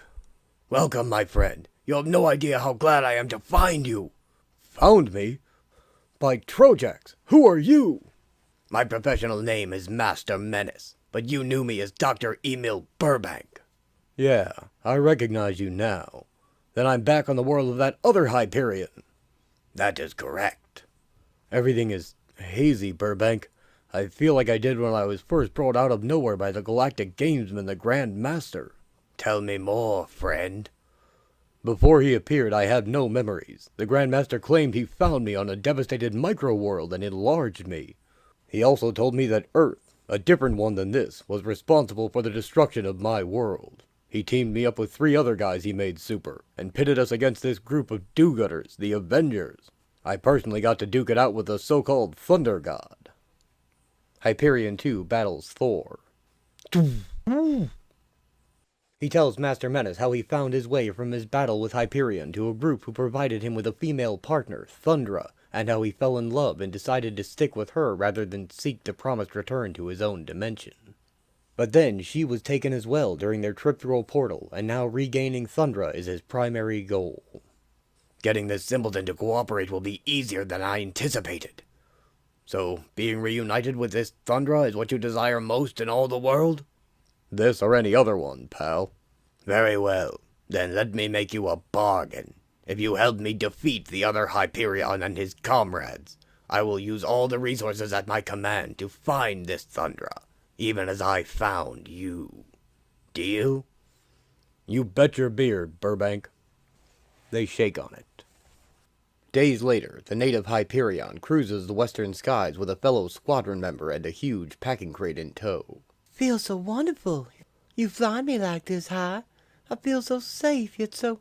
Let's not get carried away, Foxfire. I'm only flying you in this way because of our air car shortage. How about keeping your mind on the mission, not me? Oh, poo on you. They land at a prison. Greetings, Warden Yates. I am Hyperion, and this is my colleague, Foxfire. I apologize for having to postpone our appointment for so long. We had to completely overhaul our behavior modification machines after they suffered some damage in handling. It's put our decriminalization program way behind schedule. I haven't changed my mind, you know. As I told the first party of squadroners that came to Huxley State Prison, I believe it's wrong to alter men's minds, even those of criminals. I will not permit you to use that infernal... Excuse me, Warden. Perhaps you weren't aware that I'm an ex-criminal. The police record on me is thicker than Hyperion's right bicep. I served time. I was as hardened as they come. Well, the squadron used their machine on me, and I'm a far better woman for it. I can tell you that it didn't have any bad side effects. All it did was stifle my urges to do evil and violent things. I like what the squadron did to me, and I'm proud that they let me join their team, considering how bad I used to be. Well, I don't know. Imagine them living in a bimbo like that. It's not just a special-powered criminal like Foxfire that we've helped, Warden. We've initiated a job placement program guaranteeing employment to any convict who undergoes the treatment. In fact, Great Xenon! A flaming meteorite! I'll be right back. Hyperion vaults into the sky to intercept the falling rock. As I recall, we're right on a major fault line here. If that meteorite hits, it may trigger an earthquake of unimaginable magnitude. I've got to pour on every last ounce of speed I've got. I have but seconds before it strikes the earth. My only chance is to shatter it in midair. He winds up to punch. Something tells me I'll actually feel this. But split seconds later... What happened? Hyperion suddenly vanishes. Moments after Hyperion blinks out of sight, the falling meteorite breaks to a halt in midair. And inside... I've got him! Hyperion has been dimensionally displaced thanks to my portable D-ray. Good shooting, Burbank. Though I wouldn't have minded having another crack at that imitator. Quickly, evacuate the ship while I detonate the outer shell. Remember all I briefed you on, and follow our plan to the letter. Right. Don't contact me until it is utterly safe to do so. Oh yes, remember, the behavior modification machine. I want that more than anything. Right. See you later, Burbank. It looks like Hyperion 2 has smashed the meteorite to pieces. Burbank didn't waste any time blowing the outer shell. Guess the explosion ought to keep anybody from noticing his ship's getaway. Whoa! Hyperion did it! Smacked that firewall right out of the sky! You know, I could have sworn that meteor paused a moment in mid-lunge. That was probably just Hype using his atomic vision on it or something. That was one heck of an explosion. I know the guy's supposed to be tough and all, but is he that tough? Relax. Hyperion's the strongest man on Earth. Maybe anywhere. He can take it. But a half hour later... He still hasn't returned. Warden, do you have a helicopter I could borrow? This way, please. And soon... There's where the burning fragments hit. I'll take us in closer. The chopper finds Hyperion 2. I see him. He's just... Be on the ground in a minute, lady. Took their sweet time coming to look for me. I can't believe it. He's been hurt. Hyperion's been hurt. I've got to call for help. Foxfire to Squadron. Hyperion's been injured. That's right, injured. Pick us up quick. We're 3 miles south of Huxley State Prison. We'll go, Fox. Don't worry, Hype. You're gonna be okay. Playing dead's kind of fun. This babe ain't one of those I met before, but she's some dish. An hour and 45 minutes later, the changeling Hyperion lays in the emergency room of the Squadron City Hospital complex. So what's wrong with him, Doc? Obviously, he's suffering from a concussion, Thumb. My instruments can't detect any physical damage, however. But that may be because they're designed for human physiology. I thought he was invulnerable, Princess. So did I. No ordinary impact could have caused him to lose consciousness like this. There must have been something peculiar in that meteorite to affect him so adversely. Well, I'm in their secret hideout, and this coma routine is getting to be a drag. Guess it's time to come to. He's stirring. Where am I? Who are you people? He feigns memory loss, and the team takes him at his word. At the team meeting. We're all going to have to work overtime to make up for Hyperion's absence.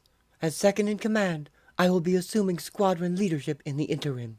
Well, that's it. We'll forego tonight's meeting. See you all at roll call tomorrow. Nearby, Hyperion still rests in the hospital. So far, Burbank's scheme is working like a charm. No one here suspects the switch, and this amnesia ploy covers up for anything I don't know.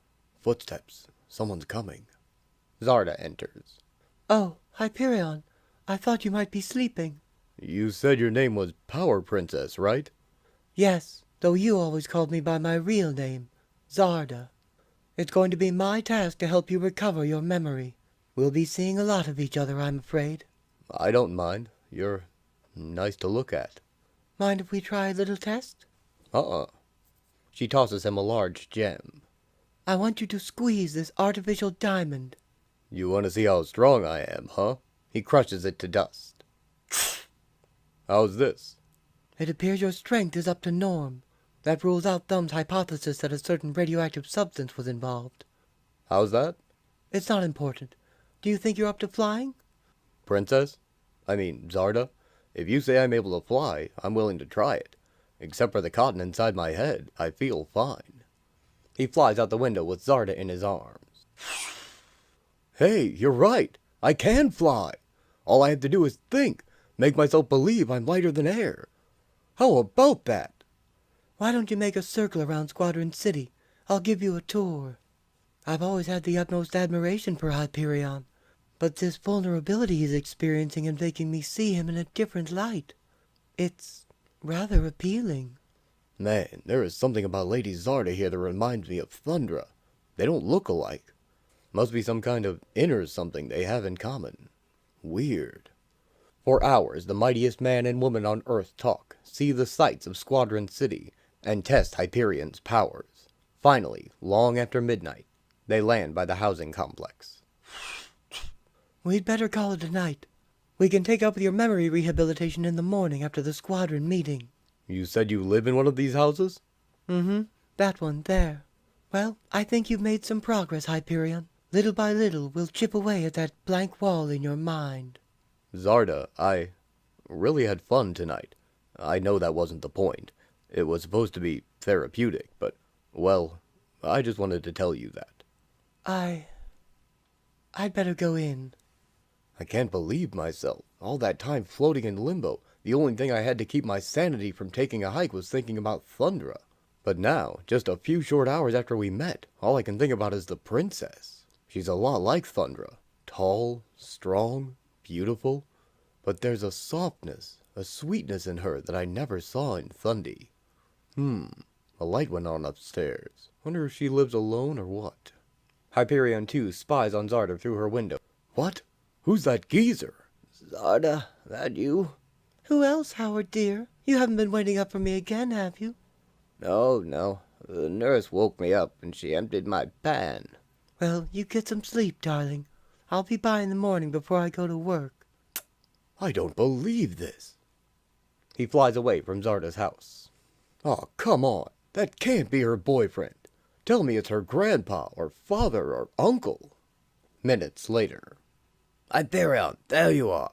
I was making rounds and I thought you... Power Princess thought some fresh air might jog my memory. Oh? No such luck.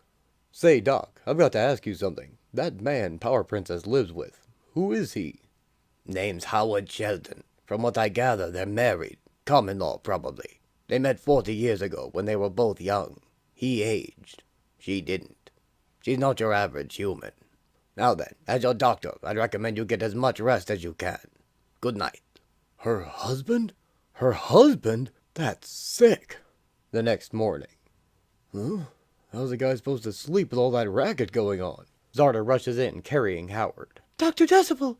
Emergency! In less than a minute, he is on the operating table. The doctors do their best to revive him. Clear. Soon, they pull a sheet over his head. I'm sorry, Princess. 4 minutes. Still no response. Zarda? Heart attack. Sometime last night. Hyperion 2 holds her. There. That night, in the living district of Squadron City, Philip and Arcana Jones play host to the squadron's only other married couple, Stanley and Madeline Stewart. What a rough 24 hours this has been. First Hyperion becomes disabled, and now Zarda's husband passes away. What next? Well, he was in his 70s, and in ill health at that. The princess must have been prepared for it to happen sooner or later. Even if you mentally prepare for it, Maddie, it still hits you hard when it actually happens. I can only imagine their relationship was platonic for as long as I've known them. Still, she certainly seemed devoted to him. Later, Hyperion 2 flies alone. Maybe I'll be able to think better up where the air's thinner. What do I do? I'm pretty sure that the autopsy won't reveal how the geezer died. I was very gentle when I sucked the air out of his lungs and filled them back up after his ticker went. Besides, no one would ever suspect me. On the other hand, if I double-cross Burbank, I know he'd blow the whistle on my masquerade just out of spite. Guess it boils down to which super dame do I go for the most? Thundra or Zarda? The redhead or the brunette? The long shot or the sure thing? I think I know who it's gotta be. Now to tell Burbank. A half hour later, Hyperion 2 flies into Master Menace's lair. Hyperion, I did not expect you to be in touch so soon. I take it was easier to slip away than to send me a message. The message I got for you has got to be delivered in person, Burby. Oh? What's that? The deal is off, sucker! Hyperion 2 blasts Master Menace with its atomic vision and he crashes through a wall. His strength is phenomenal. That blow sent me through a steel-reinforced concrete wall. I don't have the slightest idea what deal with the squadron he could be referring to, but I do believe he wants to see me dead. That unmitigated fool! I had so much hope riding on this scheme. Wait, he's followed me in here. I must get up quickly. Hold that pose, Burby, baby. I'm gonna take one of these useless metal knickknacks of yours. Hyperion 2 tears a huge machine out of the floor. And pound you into paste! Even if my armor's force field holds, he'll destroy my entire laboratory in an effort to get to me. All of my work, all my resources will be wasted. My only chance is to use my dimension machine to escape. I can return after he is gone, provided my apparatus is left reasonably intact. Master Menace escapes to another dimension just before the metal crashes down. Burbank? I'm not sure, but I thought I saw him blink out just as I smashed him. No matter. If this mess used to be the dimension machine that brought me here, it ain't gonna be bringing anybody anywhere anymore. I'd better get back to Squadron City before I'm missed. Zarda, baby, hope you're dreaming about me. He flies out of Master Menace's base. The next day, at sunrise, a simple funeral service is held for Howard Shelton, attended by the 13 members of the squadron and their families. At 9 a.m., Shelton's body lies beneath a small hill in Squadron City's Park Quadrant, a hill that Arcana proposes be named after him at that night's meeting. Dr. Anton Decibel delivers the autopsy report to Power Princess at noon. The report concludes, died of natural causes. 4 days later, Zarda convinces Hyperion that he has been sufficiently coached to handle a public appearance. At the Rand Federal Penitentiary, Hyperion gives a creditable performance. And finally, 1 week after the funeral, on the beachfront of Lake Supreme, Zarda yields to an irresistible force. Hyperion 2 and Zarda kiss. The Clash. The Wizard stretches his legs patrolling the city. The police try to stop some bank robbers with their new non-lethal pacifier pistols, but the crooks have gotten hold of some of Tom's force field belts and continue to escape. Luckily, the Wizard comes across them. But his attempts to knock them down are also repelled. Once he knows they've got the belts, though, he is able to dribble them like basketballs, and he brings them back to the police. Tom Thumb and new squadron member Shape tour a munitions factory that's being converted to make force field belts, providing new and good jobs for the area, and the Wizard joins them. One time zone to the east, 3 other squadron members are touring another sort of factory. Here, the chemical compound used in gumdrops, the popular term for the new pacifier pellets used by law enforcement officials to tranquilize lawbreakers, is synthesized. Apex directs the workmen from a floating car. And that will prevent sludge from accumulating at the bottom of the tanks? Yes, provided you keep them at an even 65 degrees Fahrenheit. Let me see your temperature gauges. Still can't figure out why we have to hang around, Eagle. Apex is the only one of us who has a clue what's going down here. For all I know, this is where they make sewage. Hey, sweet thing, how's it going? A young woman seems frightened by Quagmire's pleasantry. Quagmire, I want to talk to you outside. Now! And, didn't I tell you before we came that if I caught you squirreling around just once, you were going to be in big trouble? yeah, you told me. All I did was smile at her, be nice. So what? We're here to make a good impression, Quagmire, and that's impossible to do the way you look and act. Look, Eagle, I know you don't dig me, okay? But I didn't do anything wrong. Thanks to the behavior modifying you guys gave me, I can't do anything wrong.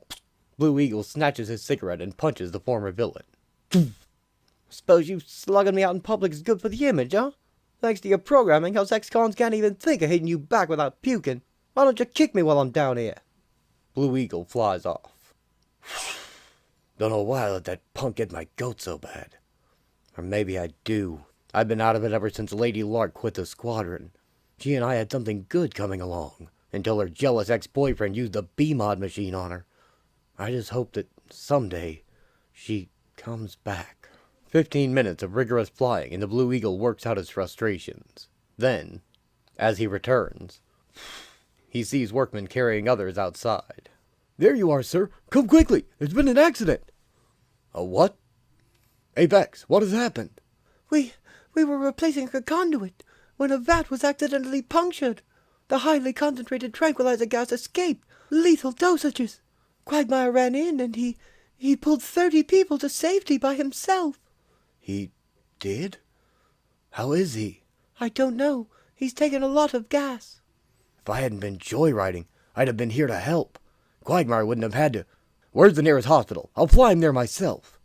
Meanwhile, several hundred miles away at a hospital facility in the midst of Squadron City. I really don't know why Power Princess insisted I examine you. You don't look the least bit pregnant to me, Arcana. I'll let you in on a little secret, Dr. Decibel. Arcana drops the illusion. I'm keeping my condition not so obvious with a little of my patented hocus pocus. Oh, I see. My last pregnancy, all the squadron treated me like I was made of glass. Not this time around. And, after the routine checkup, I'm still not sure you should be hiding your pregnancy from the others like this, Arcana. Oh, posh, Doctor. I'm an old hand at this. This is my 4th, you know. Don't worry. Arcana made me promise not to tell the others how far along she is. Because of the behavior modification I underwent, I must obey her, against my better judgment. Bye. And about 100 miles from Squadron City, Hyperion 2 continues his charade, flying with Doc Spectrum and Lamprey. I've got to admit, crisis intervention is more interesting than the usual work assignments we get. Hauling something someplace, supervising this or that. What say, Hype? Say, Spectrum, Lamprey, I don't mean to be unsociable, but mind if I fly on ahead? We couldn't stop you. He blasts ahead of them. He sure knows how to leave a seat in his vapor trail. Think that's fast? How about how fast he moved in on Power Princess after her old man kicked?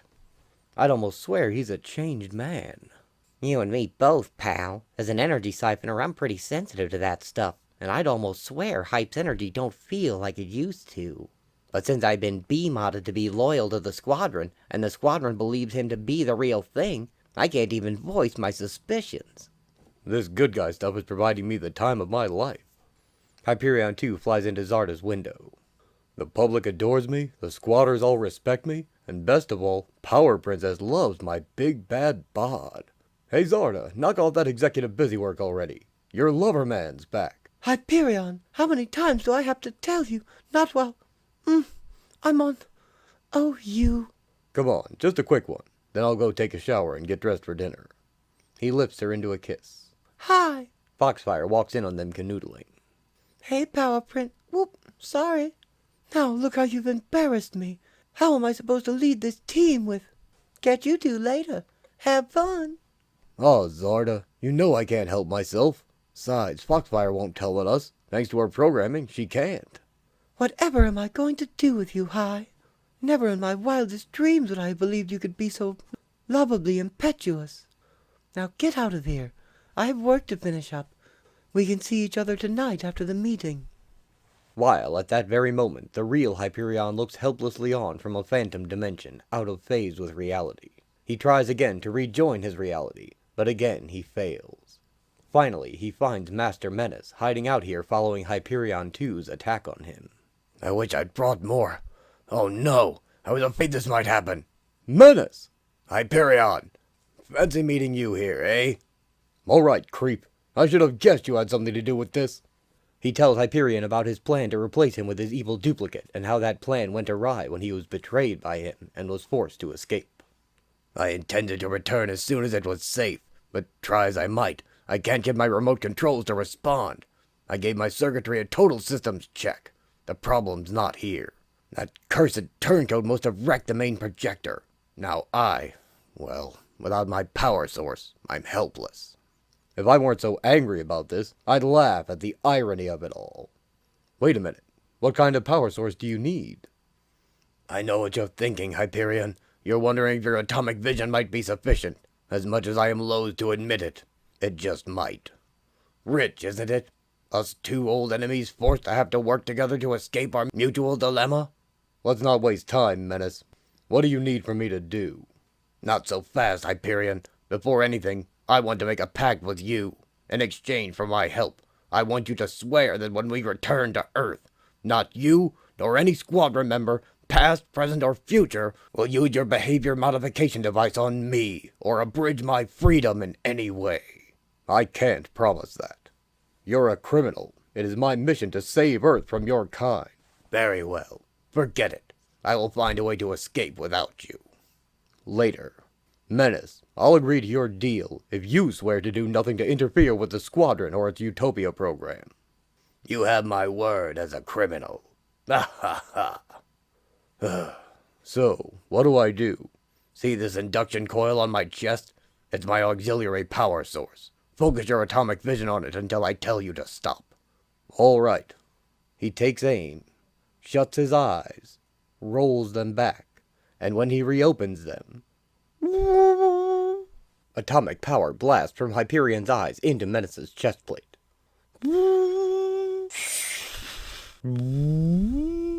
That's enough. Stop! They're overheating! That ought to be sufficient to activate my portable D-ray and let it home in on me. Oh, no you don't, Menace. You're not going to disappear without me. Diving, Hyperion grabs the villain before he fades away, and both are returned to the regular world. Whoop! We're back! That's my laboratory below! So long, Menace, and thanks for the ride. I'd help you to the ground, but I wouldn't want to risk abridging your freedom in any way. Hyperion flies off at top speed. Hey! Ah! He knows that my armor can protect me from something as trivial as a fall. Such an indignity. No time to waste. That false Hyperion has killed once already. No telling what else he's capable of. He's going to pay dearly for what he's done. Dearly! And 450 miles ahead of him, in the squadron's meeting room. Doesn't respond to any treatment so far. He's in a deep coma. Brain activity is minimal, but Quagmire's a hardy fellow. I pray his condition will improve once he metabolizes more of the toxin. Apex, you concocted the pacifier compound. What are the levels of toxicity? The fault is not in the product, Power Princess. He took a dosage over 100 times what is used in a single pellet. Even they can start looking for an antitoxin if you want. Unlike Quagmire to pack it in by overdosing on something mellow. The poor slob. Hyperion crashes through the wall. Okay, imposter. Outside! What is... Uh-oh. Hyperion slugs the imposter, knocking him out through the roof. Squadron, the Hyperion who's been sitting among you this past month is an imposter. I'm the real one. I'll explain everything after I've defeated him. Do me a favor till then, and stay out of my way. Imposter? No, it can't be. Squadron, scramble! The team followed them outside. Divide into teams. Search for them. I never heard Zarda so grim. Arcana, what that second Hyperion said, could it possibly be true? I really don't know, Zarda. But I do know that if it is true, Zarda is in for a lot of heartache. Excuse me, Princess. I suspect that the intruder is the real Hyperion. I am an energy expert, see? And the Hyperion who's had amnesia has felt strange to me all along. I couldn't say anything before this because I was mentally prohibited from betraying a squadroner. Now I'm sure it's not a squadroner I'm talking about. Zarda is disturbed by the implications of Lamprey's revelation. About 40 miles away, titans clash. Each blow of diamond-hard skin against diamond-hard skin produces a deafening thunderclap, and sparks that ignite the twilight sky. When we first fought years ago, I was holding back my full strength. Surrender now, and I... Never, you stupid fake! There's too much at stake! Remember this then, imitator. Whatever you get, you asked for! Their blows collide with titanic force. Ugh, our strength's pretty evenly matched. He's a good fighter, too. I guess on his world he had some sparring partners he could go all out with, while I... Ooh, there's just no way I'm gonna lose this, creep! Hyperion 2 punches the original into a mountainside. One lucky punch means nothing, fake. As long as there's breath left in my body, I'm going to fight you, and you'd better get used to the idea of losing right now. Big talk. But talk ain't gonna win this scrap. I never did learn much about this duplicate Hyperion the first time we clashed. How in the world did there get to be someone who looks so much like me, matches me power for power, strength for strength? I wonder if he himself knows his origin, or if he's like me, a foundling without a past. Climbing up on me, huh? No energy to spare for idle boasts or threats? Ha! No time to speculate now. I've got to win this one, for the sake of the world! They slam into Mount Rushmore, and the rocks bury them. Hyperion is punched out of the rubble. Ooh! He slams into the rock. Ugh! I always considered myself pretty much invulnerable, but the term is a relative one. Up against someone of equivalent strength, I'm not as impervious to harm as I might have hoped. I think I wrenched my shoulder. Okay, do-gooder, I'm getting sick of you getting up every time I smash you. This time I want you to stay down. For good! The imposter throws a huge rocky nose at the original. He's hurled part of President's Mountain at me. I don't think I can get out of the way in time. Only chance, my atomic vision. Hyperion blasts the rock with his atomic vision, and it crumbles. So, think you're tricky falling back on your I-beams? I think you're too wasted to put up your dukes anymore. But hey, two can play that game. An eye for an eye, jerk. He responds with his own I-beam. And a few miles south, Spectrum writes in the sky, must be them. Zarda, that glow in the distance. Can you stir us up some tailwind, Arcana? I want to get there quick. Their beam duel intensifies. So far, our vision powers seem of equal magnitude. The question is he holding back, or is this his maximum? Give it up, chump. I'll beat you with the atomic light show, same as I beat you with my knuckles. I can keep this up all night. Can you? The discharge. It's accumulating. Growing larger. Hyperion pours on the power, overwhelming his duplicate. It is them! Wither, get back! His atomic vision is radioactive! Hey, thought I heard my babe's voice, but I dare not take my eyes off this bump for a second. Give up, imposter. I'm winning. If the atomic fireball reaches you, you're dead. Never. I'm better than you. I know what life's about, while you haven't a clue. I'd die before I give up what I've got now. Hear me? So you gotta kill me, or I gotta kill you. It's the only way. Get me? His eyes explode when the blast reaches him, and he falls. My eyes, they burst. Keep groaning, imposter, so I can find you. You were right about one thing. There can be only one of us who walks away from this. You've got to pay for what you've done, with your inhuman life. Hyperion, blinded by his exertion, finds the double and pounds on him. No one makes a mockery of me, do you hear? Do something, someone! Lamprey, drain his power before he... Sorry, Princess, I can't. He's a squadron member, and you programmed me not to be able to leech off any squatter. No one uses my reputation to conceal murder and lust. Stop it, Hyperion! Get away from him right now! Let me try, Zarda. Dr. Spectrum wraps his hands in energy. What? Who dares? Good grief. Can't hold him back much longer. I mean it, Hyperion! Back off now! Zarda? Is that you? What's happened to me? I feel so dizzy.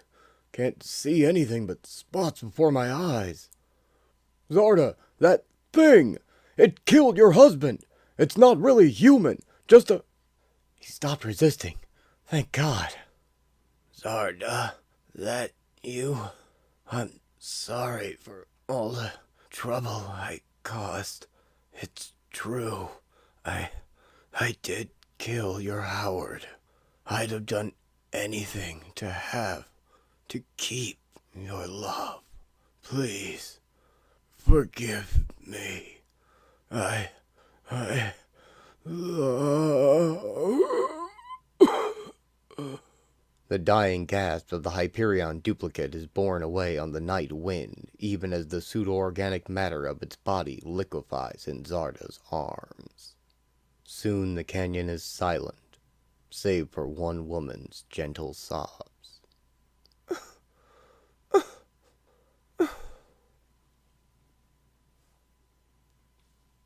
Borrowed time.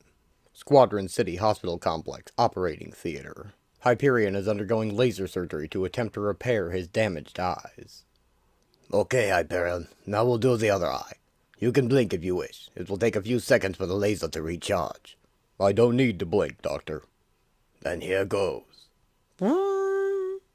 Never before has Hyperion felt so helpless, so dependent. The feeling disturbs him profoundly. Observing the procedure is another person who has been profoundly disturbed by recent feelings and events. She is Zarda, Power Princess. What am I doing here? I have so much work to do running the squadron's day-to-day affairs. I can't afford to. I don't know what to do, what to think anymore. Since my husband Howard died, I've been on such an emotional roller coaster. At first I thought I'd never love again, but then Hyperion began to give me signs that after years of working together as colleagues, he was interested in deepening our friendship. Maybe it was wrong, too soon, but there was such an awful void in my heart. For 3 weeks I felt young, excited, truly alive again. Then a second Hyperion appeared, claiming that the other was an impostor, that the man I loved had killed my aged husband. Even as the two Hyperions fought, I could not bring myself to believe it. But when the Hyperion who had romanced me lay battered and broken on the verge of death, he confessed it was true. He had murdered Howard to gain my love. I didn't know what to feel anymore. At first I hated the real Hyperion for ruining my happiness. But eventually I realized I only loved the impostor because I thought he was the real thing. That's it. But the real Hyperion has no special feelings towards me. So, Dr. Decibel, will I get my sight back? We won't know that until the bandages come off in a couple of days. The new squadron member Foxfire reviews the team's informative film records. That's all they have on me? Gee, I would have thought my file would have been longer than that. I'll have to update it a bit. Now, seeing as how I got nothing better to do, I think I'll punch up the file on that Scarlet Centurion bozo. He is the dude responsible for getting me together with the other institutors, after all. Always wondered who he was. Entry S-101, the Scarlet Centurion. Real name unknown. Tyrant living in the 41st century with the capacity to travel through time. First known journey to 20th century Earth on 9/14/70. Armed with a chronal displacer, he wreaked havoc on Cosmopolis, sending objects of iron and other mineral resources to his home time era. He was opposed by the original squadron, and driven from this time. The Centurion attacked a second time with an army of heavily armored commandos who, upon defeat, forfeited one of their time travel devices. It was analyzed by Tom Thumb and became... Dr. Spectrum sneaks up on her and gives her an energy blindfold. Guess who? What? She destroys it as she turns. You sneaky! Whoa!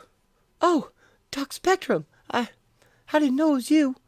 I wouldn't have reacted so offensively if I've been programmed not to fight any of you squatters, but I didn't know. Relax, Foxy Lady. No harm done. And remember, I told you to call me by my first name, Joe. Now then, if you're done with your studying, how about helping me scrounge up enough folks to get our poker game going? Don't know about you, but these Sundays off are about as interesting as one of Tom Thumb's science lectures. Well, Joey, if you're really bored, I can think of another recreation activity I'm really in the mood for. She winks at him. Oh, yeah? And back at the hospital complex, Blue Eagle checks in on Quagmire. Still hasn't budged since I looked in on him yesterday. Come on, Quagmire, when am I going to see some signs of progress? What a laugh. Me, Blue Eagle, the original Mr. Straight, checking up on a punk like him like some mother hen. But, then again, it's my fault Quagmire's in a coma. If I hadn't been off skywriting, I'd have been there to help him rescue the victims of the gas leakage at the chemical factory. But no, he had to haul all 30 workers to safety himself. The dosage of that pacifier gas he took was nearly lethal. Thumbs tried to concoct an antidote, but so far it's no go. As is, if he recovers, he may be brain damaged. To think I was criticizing him for not acting like a hero. Come on, man. Pull out of it so I can make it up to you. Nearby, at the park, Arcana's husband Phil watches as Shape has formed himself into a bouncy trampoline for the children to play on. There's the Shape, one of the more bizarre squadron members. Funny how misfits like him and Tom Thumb turn out to be such gentle souls. Whee! Look, one hand! I'm coming to get you! I love you, Mr. Shape. I love you too, Katrina. Hey there, Shape. The kids aren't hurting you, bouncing around like that, are they? Nope, Phil Jones. It tickles. Hi, Daddy. Well, if you want a break from the babysitting chores, give a yell. Shape like kids.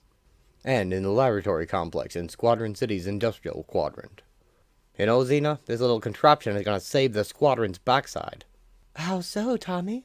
Well, the squadron has a year to make good its promise to solve all of America's problems, right? Well, of all the technical stuff I've tackled, the problem I've had the least success with is the curing of disease. That's where this hibernaculum comes in. If I can't figure out a way to cure folks, we'll just freeze them until such a time as we do.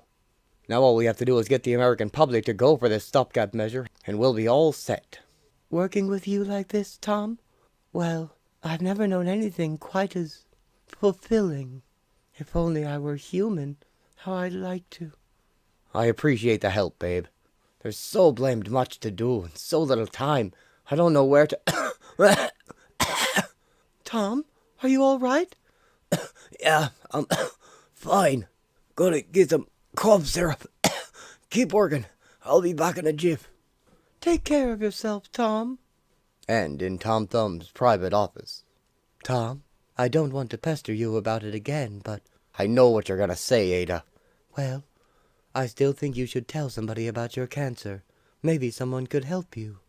Look, nobody knows more about cancer than me, and even I don't know how I got it, or how it can be cured. I know you mean well, darling, but I must have told you 100 times. I don't want the squadron knowing I'm dying. None of them could do anything for me I haven't already done, except pity me. And that's the one thing I couldn't stand. Now, let me just rest a bit, but wake me up in half hour. I don't want Apex to think I'm shirking. And as the diminutive inventor collapses into a fitful sleep, Ada's video sensors gaze at him unblinkingly. The image of her creator in death-like repose activates her reasoning circuitry. Her prime directive is to serve her creator. To serve him, she must obey his every spoken command. He has forbidden her to inform anyone about his condition.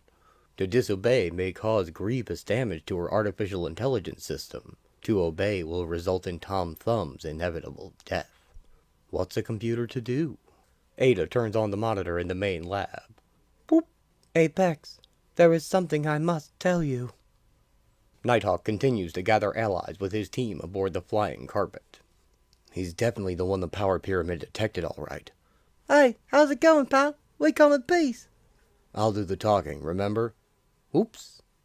And as Nighthawk, former member of the squadron, tries to convince the huge, powerful figure to join his band of renegades, back in Squadron City. Tom, wake up.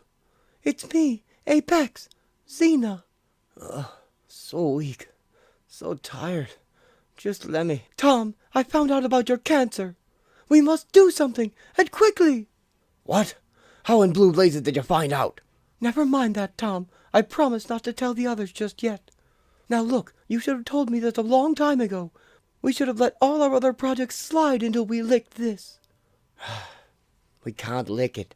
There's nothing to be done. Believe me, I tried. For a month before you joined, I tried everything under the sun. It's no use. There's no cure.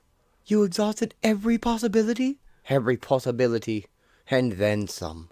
I even used my time-traveling equipment to go to the future, where I knew they did have a cure for cancer. I tried bargaining for it with this tyrant, the Scarlet Centurion. That's right, you knew the creep once, didn't you? And he wouldn't part with it? Not at a price I was willing to pay.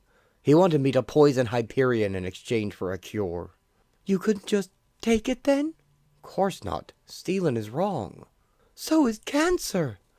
It steals people's lives, Tom. You owe it to the world not to die. And if stealing is what it takes for you not to die, you should do it. No, it's wrong to steal, for any reason. It is absolutely against my moral code to... Oh man, what can I do? I don't want to die. Is there no other way? Do it, Tom. Go back there, get what you need, borrow it, analyze its ingredients, then return it. That's not really stealing, is it? Well, I guess not. Will you come with me, Xena? You don't know how much I'd like to, Tom.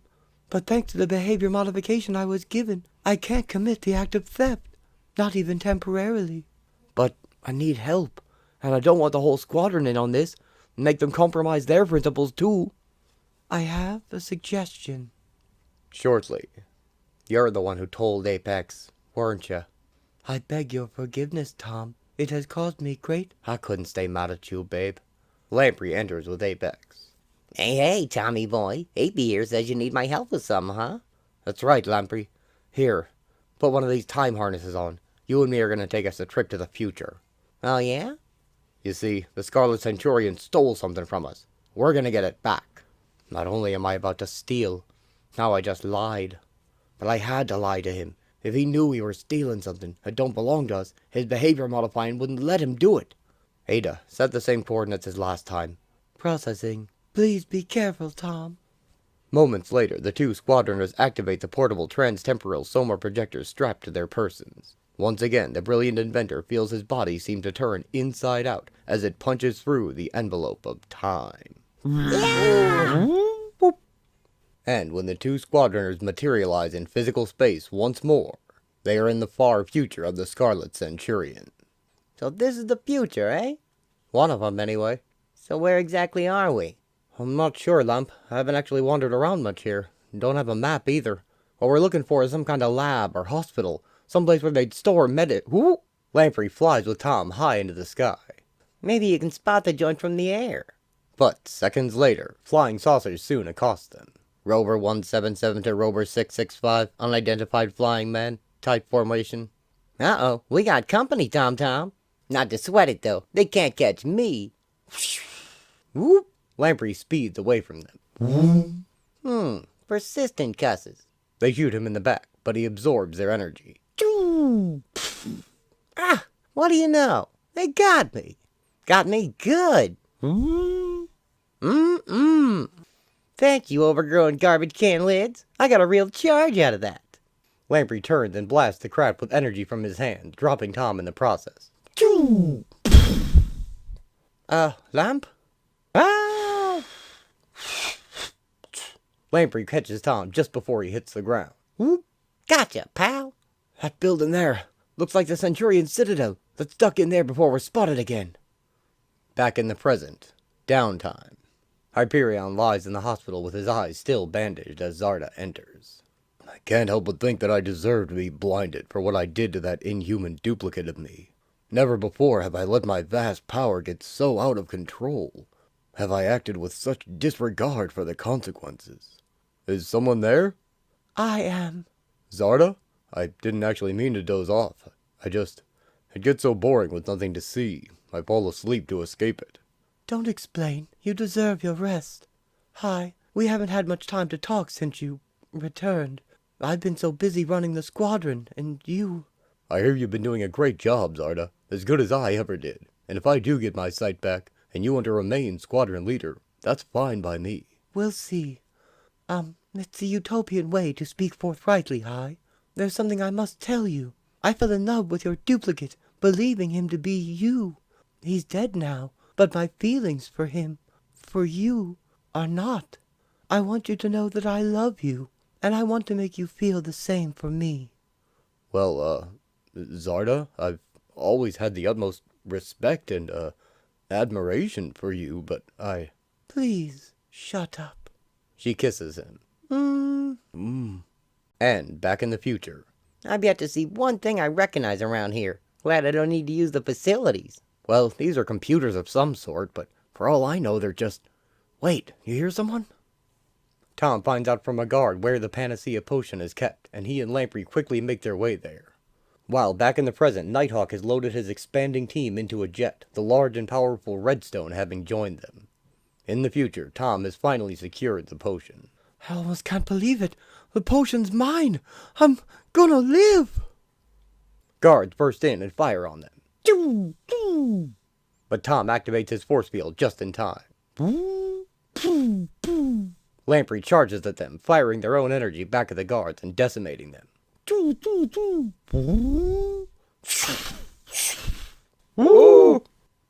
You guys can dish it out, okay? But nobody does it better than Lamprey.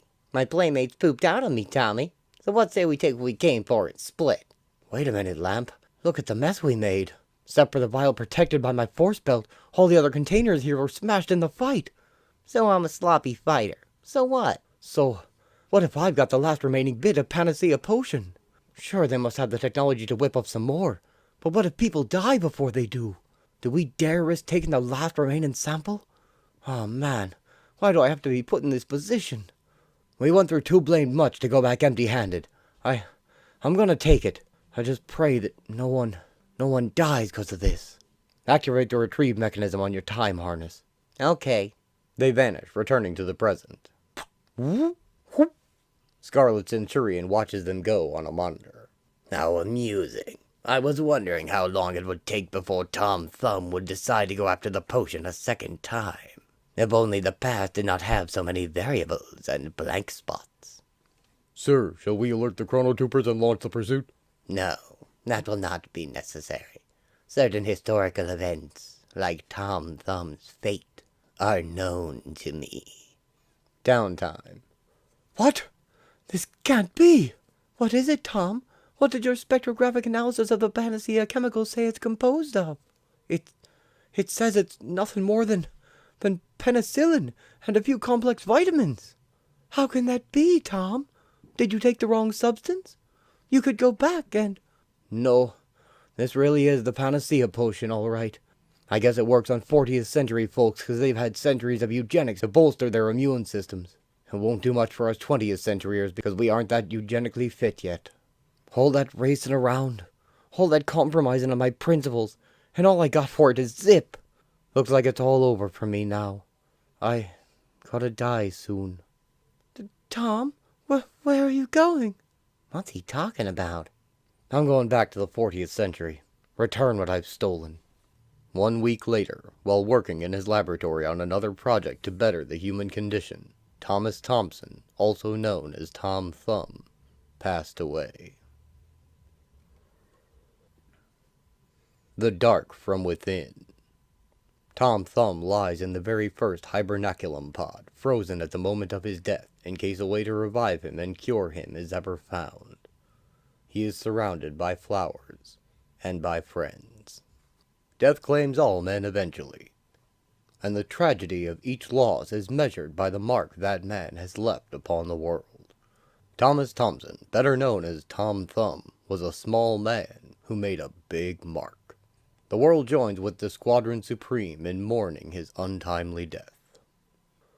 The news runs a memorial program dedicated to Tom's life and achievements, not the least among which were inventing his own crime-stopping equipment and designing the squadron's satellite headquarters.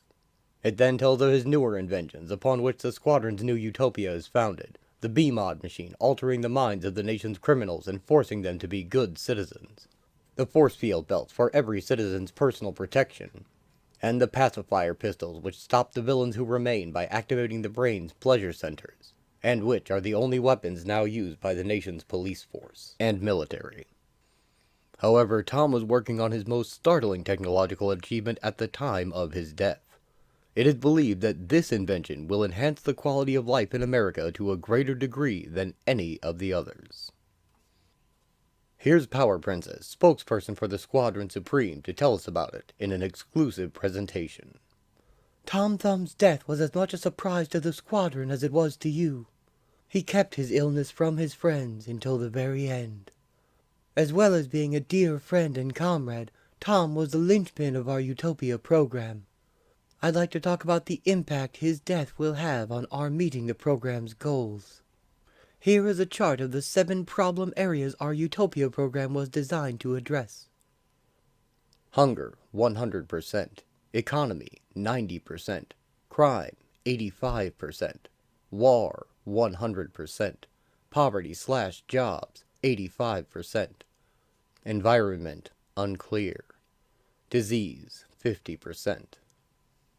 As you can see, we've made least progress in curing disease. Perhaps recognizing that his own illness would prevent him from realizing his goal of eliminating all disease, Tom and his lab partner Ape X began working on a contingency plan some months ago. The device you see behind me is a hibernaculum. It is designed to lower the body temperature and slow all of the life processes to a state of hibernation. Nighthawk and his team watch the broadcast around a table, along with the world. While we do not now have the knowledge to cure all disease, with the hibernaculum we can place the ill and injured into a life-suspended state until such time as we do have the knowledge to cure them. Even as we speak, factories are being converted to mass-produce hibernacula. Within a month, 10,000 hibernacula will be fully operational. Also being manufactured are life watches like the one in my hands. They are portable solar-charged devices designed to monitor the wearer's vital signs. In the event of death, the watch will send out an electronic signal to a central terminal manned by specially trained crews of hybermedics. These hybermedics will retrieve you, no matter where you are, and place you in a hibernaculum. In the future, when we, or our successors, find a way to cure your cause of death, you will be revived. Plans are currently being made to build huge hibernacles, depositories for the hibernacula, in every major city in the U.S. A prototype has been built here in Squadron City, and one is under construction in the nation's capital. Tom Thumb, the principal architect of this bold venture into life extension, is dead. But thanks to the technology he has created, he will be back someday. And when medical advances permit him to do just that, I think he's going to be more pleased to see the great multitude of you given a new lease on life than he'll be to have renewed life himself. He is that kind of guy. Finally, I'd like to announce that there are vast career opportunities in the exciting new field of hybermedicine available to you, the general public. Be sure to see... Kyle turns the TV off. Don't know about the rest of you, but I've heard enough. Real clever how they turned Tom's death into propaganda for their new program. You said it, Nighthawk. There's still no mention of why Hyperion is taken to wearing those high-tech sunglasses, or if it has anything to do with why the princess has taken over squadron leadership. You really think the public's gonna go along with this freeze rate of cheat death baloney? I've noticed that Quagmire hasn't made a public appearance in over a month. That's real odd. They also haven't explained how President's Mountain got demolished. Okay, people, let's table the speculations for a minute and get down to business. Namely, how the 10 of us are going to overthrow the Squadron. Late into the night, the secret band of superhuman rebels organized by former Squadron member Nighthawk discuss strategies. The next morning, in Squadron City, the Squadron Supreme gathers for morning roll call, totally unaware of the existence of the rival assemblage and half of the individuals who comprise it. Then to review today's work assignments. Spectrum and Foxfire go to Capital City to supervise the construction of the Hibernacle. Eagle and Lamprey go to the Pavlovia Decriminalization Institute. Whizzer and Shape go to the Civil Service Center in Cosmopolis. Hyperion goes to assist in the restoration of President's Mountain. And Arcana and I go to Herculania for a meeting with the American Medical Association. That's it. See you all tonight. Hey, Spexy, how'd you work it out so we got paired off again? Trade secret, Fox. Looks like we got another snoozer, huh, Eagle? Say, Apex, could I talk to you a minute? Certainly, Hyperion. Just a minute, Arcana. I'm having a bit of a problem with these image simulators you made for me. Whenever I'm near a powerful electromagnetic source, the picture gets very distorted. Let me see them. He hands her his glasses. Beneath them, his eyes are blank white voids. Oh, I think I see the problem. The capacitor on the left center grid is out of alignment with the right one. I should be able to adjust it for you in a jiff. Wait, without them I can't. Relax, Hi. Zarda takes him by the arm, and Hyperion has tea with Zarda and Arcana while Apex fixes his glasses. If he thinks being blind is bad, he ought to feel what it's like to be a legless mutant ape. Hello, Ada. How's the replication going? Slowly, but surely. Mind if I check a few of the memory loops? Not at all. Oh, Tom, I miss you so much. I can't wait for them to cure cancer to have you back. I just pray this robotic simulacrum can capture the essence of you. And in Squadron City's hospital facility, Dr. Anton Decibel makes his morning rounds. One wouldn't think a city of 1,000 inhabitants would have so little to keep a full-time position busy. Careful, Anton. Boredom is what fostered a proclivity towards criminality, remember? Not that there is any danger of that happening again, given my behavior modification. I wonder if my former partner in crime is showing any... Good grief! What's spilled all over the floor? Black goo spreads out from Quagmire's mind, still comatose in his hospital bed. It's Quagmire's doing. Even though he's comatose, he must have activated his ability to project a mucus extra-dimensional substance into this reality. Could this mean that he's coming out of his coma? The monitor indicates no change in his vital signs other than slightly increased alpha wave activity. I just thought of something. If Quagmire doesn't return to consciousness, and his mind continues to let the dark matter pass into this world, what is going to stop it? Please, Quagmire, wake up! While over the Midwestern skies, Blue Eagle and Lamprey transport a large crate across the country. Hey, look, Eagle. I know you don't dig me, man, any more than you dig any of us ex-institutors. But when we gotta work together, I'd appreciate if you could say a few syllables every 10 minutes or so. Lamprey's right. I have disapproved of him and his crowd. Never figured they had what it takes to be heroes, even after we behavior modified them. But I was wrong about Quagmire. While I was out joyriding, he saved 30 people and fell into a coma for his efforts. I'm sorry, Lamprey. I'm just not a very talkative guy, I guess. I'll try, though. What do you want to talk about? No time to rap now, Wings. We're here already. They land at the Decriminalization Institute. Hello, I'm Blue Eagle. This is my comrade, Lamprey. I'm Seward Braxton, the newly appointed director of the Institute. The prison is being converted into a B-mod machine station with 24 cubicles operating around the clock. This one facility can handle 100 convicts a day, turning them into productive members of society at the mere cost of their free will. Meanwhile, people are lined up at the Civic Center to apply for jobs at the new hibernaculums being built. The people offer their condolences for Tom while Shape enjoys playing with the children. He reflects on how no one liked him before he was modified, but now he has friends, and he, at least, is much happier now. 2 of Nighthawk's crew enter and apply to join the squadron itself as new superheroes. Redstone shows off his impressive strength by lifting a car with one hand, and Moonglow shows off her ability to fly. She also appears to control gravity, lifting Whizzer, Shape, and Redstone along with her. It's only a magical illusion, but the squadron is convinced, and they blindfold the new recruits and bring them to their hidden complex. Moonglow uses her power of illusion to circumvent this, though, and learn its location. The Wizard welcomes the prospective members to their guest quarters. Wyatt, now the Black Archer, thanks Nighthawk for letting him join his team, to have a chance to at least attempt to atone for his misdeed. And Kyle tells him that everyone is in need of some redemption. The news shows that their 2 agents have successfully infiltrated, and Wyatt goes to tell the others, as Kyle receives a call. Brrr. My private line can only be Master Menace. You need not go to the trouble of procuring a behavior modification machine for me from the squadron, Nighthawk. How so? My sources inform me that they are transferring a number of the machines to an outside facility. Now that I know where to find them, I can raid the place myself. Now wait a minute, Menace. I've just placed 2 of my people inside squadron headquarters, as we discussed.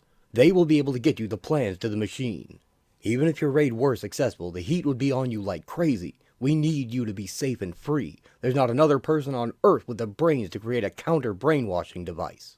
Your concern is touching my former enemy. You have 2 weeks before I take the matter into my own hands. 9 o'clock assembly at squadron headquarters. So now that you've met and talked with them a bit, I'd like to nominate Redstone and Moonglow for trial membership. As the only team of superhuman champions in America, it is our duty to accept into our ranks every superhuman being we find and train them how to be the best heroes they can be. I'll second the nomination, but I think we'd better run thorough background checks on them before granting them full membership. There's a way we can award them full membership right off the bat, which will not only spare us the time wasted in investigating their past, it will also allow them to participate in our 11th hour activities to implement the Utopia program that much sooner. What is it, Blue Eagle?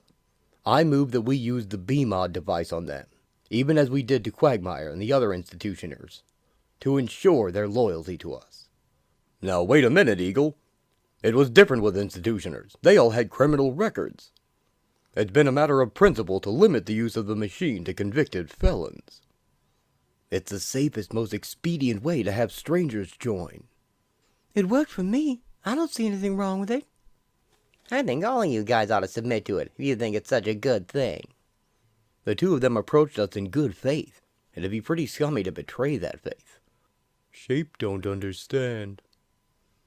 And, after a vote is taken against Blue Eagle's proposal, I agree with you, Wings. They're gonna be sorry if they don't give the new Joes the treatment. Then it's unanimous that we let Redstone and Moonglow join as provisional members. Pending a background check Whizzer will run. If I may make another suggestion, I think we ought to start an active recruitment program. There's no telling how many superhumans may be out there who don't know we'd welcome them. All in favor of initiating a recruitment program, signify by raising your hand. Just then, an urgent message comes through. Need help. Hospital. Dr. Decibel? Within a matter of moments, they are in the air. I should have anticipated something was up when Decibel failed to show up for the meeting. The team raced to the hospital to find it overflowing with extra-dimensional goo. Hey, that looks like Quagmire's muck. What in the world? It's like a mudslide. The Wizard speeds who he can to safety. There are 4 others on duty, including Decibel, and 2 patients. The black stuff is everywhere. I couldn't get anywhere near Quagmire's room. Spectrum, Hyperion, accompany Wizard back inside to evacuate the building. Everyone else remain here. This is definitely Quagmire's goop all over. Wonder if this means the old slimeball's snapping out of his coma. Foxfire, Arcana, Lamprey, see what you can do to contain this substance before it spreads further. My dry rot energy never had any effect on Quaggy's otherworldly gunk. My magics only hold sway over natural substances. This dark stuff is anything but. Leeching energy off this goo makes my nose runny and my stomach hurt. Blue Eagle flies Arcana out of the muck. Oh, thanks, Eagle. It It almost sprayed me. Geysers of that stuff keep erupting with greater force. What in the world is Quagmire doing in there? Just how much more of this substance can he make? As Shape shields Foxfire and Apex with his stretchy body. Shape keep you dry, Fox. You four, clear this quadrant of all personnel. Put the rest of the city on alert. Prepare all vehicles for total evacuation. Will do. The black stuff keeps pouring out. The hospital's half buried in it already. I wish our rescue party would get out of there. Anxious minutes later, Hyperion lifts Dr. Spectrum's bubble out of the goo, carrying the rescuers and survivors both. I did it! We're out! Good thing, too. The air inside here is almost all used up. Way to go, Hype. Guess he found his way out despite being blind as a bat, huh?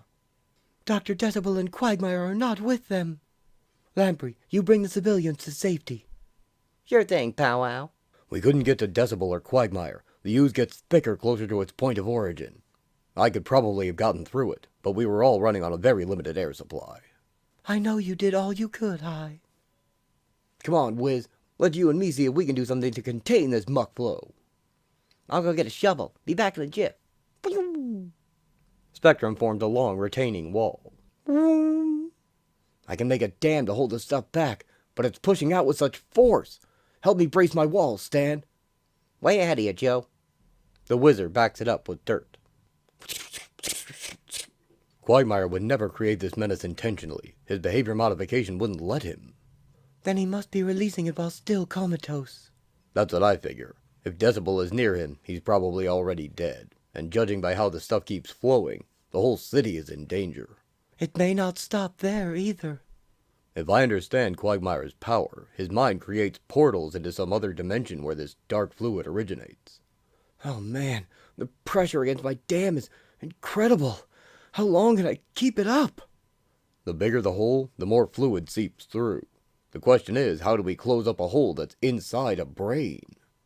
If it's impossible to awaken him so he can close the hole, there's only one other option.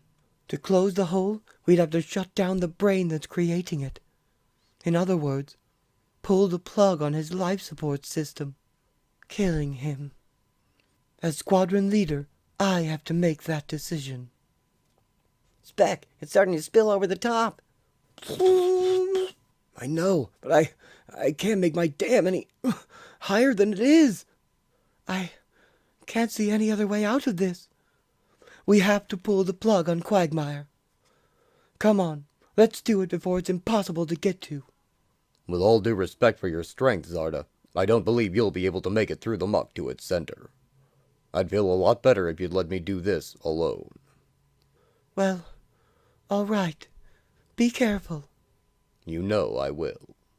Zarda kisses him before Hyperion dives into the dark substance. This stuff reminds me a bit of tar, but it's easily 10 times as dense. I think I've had easier times swimming through molten rock than this stuff. Listen to me, making all the inane observations I can. Anything to keep myself from thinking about what I'm here to do. Kill a man. Not just a man, an innocent man. A friend. Though Zarda made the decision to do it, I'm the one who's actually doing it. To rationalize that I was only following orders is a cop-out. I am morally responsible for everything I do. Can I go through with this? Must we always sacrifice the good of the individual for the good of the many? 27 minutes later. This just has to be it. I know I felt the nurse's station just down the corridor, and Quagmire's room was the first one on the right after it. At least my blindness is no handicap here. The others told me this stuff was impossible to see through. I believe I can hear the hum of the life support machine. It certainly was built to last. Now the outlet must be... I've got it. Quagmire, I pray you can forgive us. Hyperion pulls the plug on Quagmire's life support. It vanished. The millions of tons of black glop gone the instant I pulled the plug. And Quagmire? Where? Quagmire's body has vanished as well. Soon, Hyperion carries Dr. Decibel's body out of the hospital. Hyperion, you did it! It worked! Mm-hmm. Decibel's dead. Drowned, apparently. Let's get him to the hibernacle. As for Quagmire, I'm not sure where he went. I suspect the moment his brain died and all the muck was sucked back through the holes of the other dimension, he was swept along with it. What a dirty way to die. They all are, pal.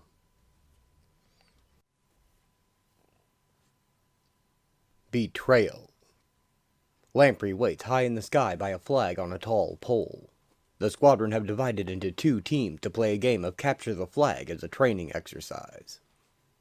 Blue Eagle and Moonglow fly towards the flag as a diversion. Lamprey goes for Moonglow, but she dissuades him with a burst of intense light. Ah! He tries to grab her once he's recovered, but his hand passes right through her illusory form. Meanwhile, on the ground below, Redstone throws shape at the flag while he holds the form of a missile. But Lamprey blocks him in time. At that same moment, Dr. Spectrum gives Foxfire a lift towards the other flag, along with new member Inertia, which is guarded by another new member, Haywire.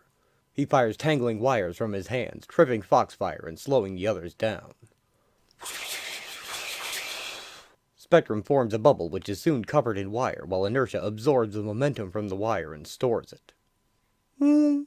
Foxfire uses her disintegration power to escape as Joe climbs out of his bubble until Inertia is close enough to attack. Haywire is knocked off his feet by the stored energy of his own attack. Back at the other flag, the 3 move in on Lamprey, but are repelled when Thermite bursts from the ground and freezes one of the Eagle's wings and surrounds Redstone with flames, giving Lamprey a chance to leap forward.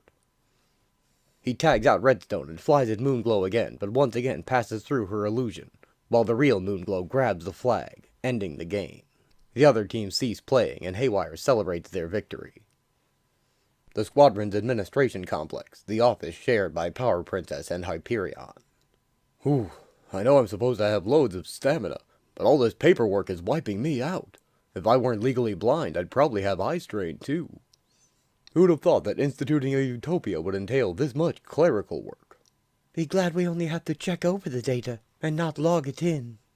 Is it my imagination, or do you sound a bit down, Zarda?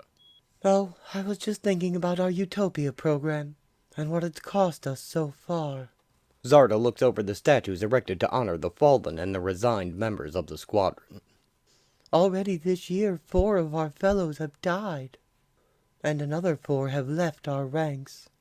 Remember how stable the squadron used to be? We never had a single casualty. Everything has a cost, darling. The greater the thing, the higher the cost. When you weigh our sacrifice with what the world will gain, I believe it's all worth it. I pray you're right. Fortunately, our recruitment drive was such a success, our ranks are as strong as ever. Now come on, let's get a little rest and relaxation before dinner. The 5 new members, Haywire, Inertia, Redstone, Moonglow, and Thermite, are officially sworn into the Squadron Supreme on live TV. And, despite any internal reservations they have, they all remain committed to Nighthawk's plan. Blue Eagle says again that they should have used the B-Mod machine on them to be safe, but Wizard reminds him it's a measure reserved only for proven criminals. Nighthawk and the rest of his team witness their success on the news. This is the broadcast we've been waiting for. They're in. After their meeting has concluded, the Mink enters Kyle's office. I wish I didn't feel like I was condoning conspiracy and treachery and lawlessness. I also wish I didn't feel so alone in this, that I'm the linchpin of the resistance movement, and without me, it all crumbles. I must cling to my principles at all costs, not let myself become corrupted like the squadron did. Nighthawk? I just wanted to tell you how much I've enjoyed working with you these past months. I used to be very spoiled. I was an heiress. I had everything. I turned to crime because I craved excitement, and felt I was so much better than everyone else. I could get away with anything. So I just want to thank you for giving me the chance to do something that feels real somehow. You've made a new woman out of me. She kisses him.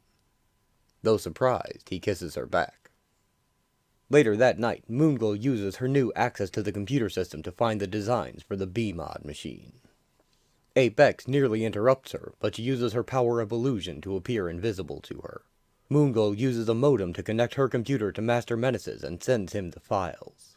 He stores the information and covers the digital tracks, then begins his work to first replicate the machine to study it, and then devise a countermeasure to undo its effects. Though his motives are entirely selfish, his expertise is also essential to Nighthawk's plans. War indeed makes for strange bedfellows, as desperate times indeed call for desperate measures. Apex continues her work on a robotic simulation of her beloved Tom Thumb when Ada alerts her to Moonglow's theft. What should I do? I've been behavior modified myself to make me incapable of betraying any squadron member, for any reason. Moonglow is now a squadron member, but she betrayed the squadron by transmitting those plans without my authorization. To be loyal to the squadron, I must report the betrayer. But the betrayer is one of the squadron. I must report her. It's my sworn duty, but I can't report her. I'm mentally prohibited. I must. I can't. I must. I can't. Ah! Xena, are you in pain? I had best put our secret project away and summon help for you, Xena. Ada hides the robotic Tom. Can't. Must. Can't. Must. Can't. A minute later, Hyperion and Zarda rush in. Apex, what's wrong? She looks stunned. There. It's all right. Ada, what happened here? The computer weighs its answer. It has just driven its only living friend into an irrational state by a simple observation. Its understanding of the human mind is still inexact. What might the truth do to their minds? I do not know what happened to her. We'd better get her to the hospital. Right. Don't worry, Apex. You're among friends. Hyperion carries her through the night sky. Since Tom's death, Apex has had to work double time to keep the tech labs running. She could be suffering from exhaustion. Or maybe this is an anxiety attack triggered by repressed grief. Poor thing. Ada reruns the events of the past few minutes. Was it wrong to report the data she did to Apex? No. It is in her programming to report breaches of security to the senior technician. Then why did Apex react so abnormally? Insufficient data. Was there a flaw in Apex's programming? Or are organic minds never to be fully fathomable to a machine? A week passes. Then, while Nighthawk trains with the mink, he receives a momentous call. How's this, Boy Blue? Whew. Not bad. You should... The phone. I've got it. Menace! Didn't expect to hear from you already. Listen to me, man. I have done it. I have created a machine that undoes the behavior modification process. You're sure? With no damage to the... Of course I'm sure. I've tested it on 3 ex-convicts I gathered. All 3 are out committing felonies right now. That's fantastic. Bring me the brainwashed members of the squadron as soon as you can. Hear that, people? If we can take him at his word, that criminal genius did just what Tom Thumb said was impossible. In a week. The next thing we do is contact our insiders and work out how to get each of the former Institute of Evil members alone so we can cure them. We better do it quick before any more of them croak off. With an unbrainwashing machine around, I'll be able to redeem myself. Do right by the poor lady whose mind I messed up. How soon can we start? We'll have to check out Menace's machine. I can't see why he'd double-cross us, but with him, you can never be sure. 2 days later, at the Capitol, a small crew of squadron members tours the nation's first public suspended animation emporium, the Hibernacle. Oh, I'd say we have Hibernacula in about 3/4 of the 11,532 plots. The manufacturers simply cannot produce them fast enough. Some of our fellows are helping open a second hibernaculum plant, Mr. Schwartz. That should speed things along once it starts production. The Safety Commission is almost through with their inspection of the first 5 floors. We expect to be open for business by next week. Some time later. Thanks again for your time, Mr. Schwartz. we, or some other squadron representatives, will be by for the opening day ceremony. My pleasure, Wizard, Lamprey, and Livewire, was it? Haywire. I hope this isn't as exciting as things get in the squadron. You gotta earn the fun assignments. Say, Wiz, if you want to run ahead to get back to your wife and kid, it's okay by me and Lamp. Thanks, Hay. See you back at the city.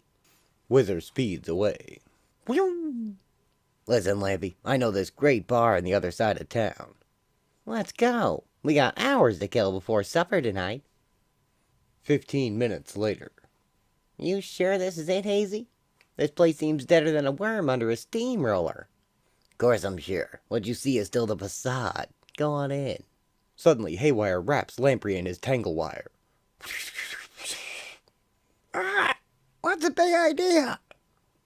You'll see in a minute, Lamp. Just don't make any sudden moves, or the wire around your throat will tighten. And in the back room. Master Menace? Remnant? Nighthawk? Your squadron enemies. Relax and have a seat, Lamprey. This won't hurt a bit. You'll never, get away with this. Lamprey is forced into the un-BMOD machine.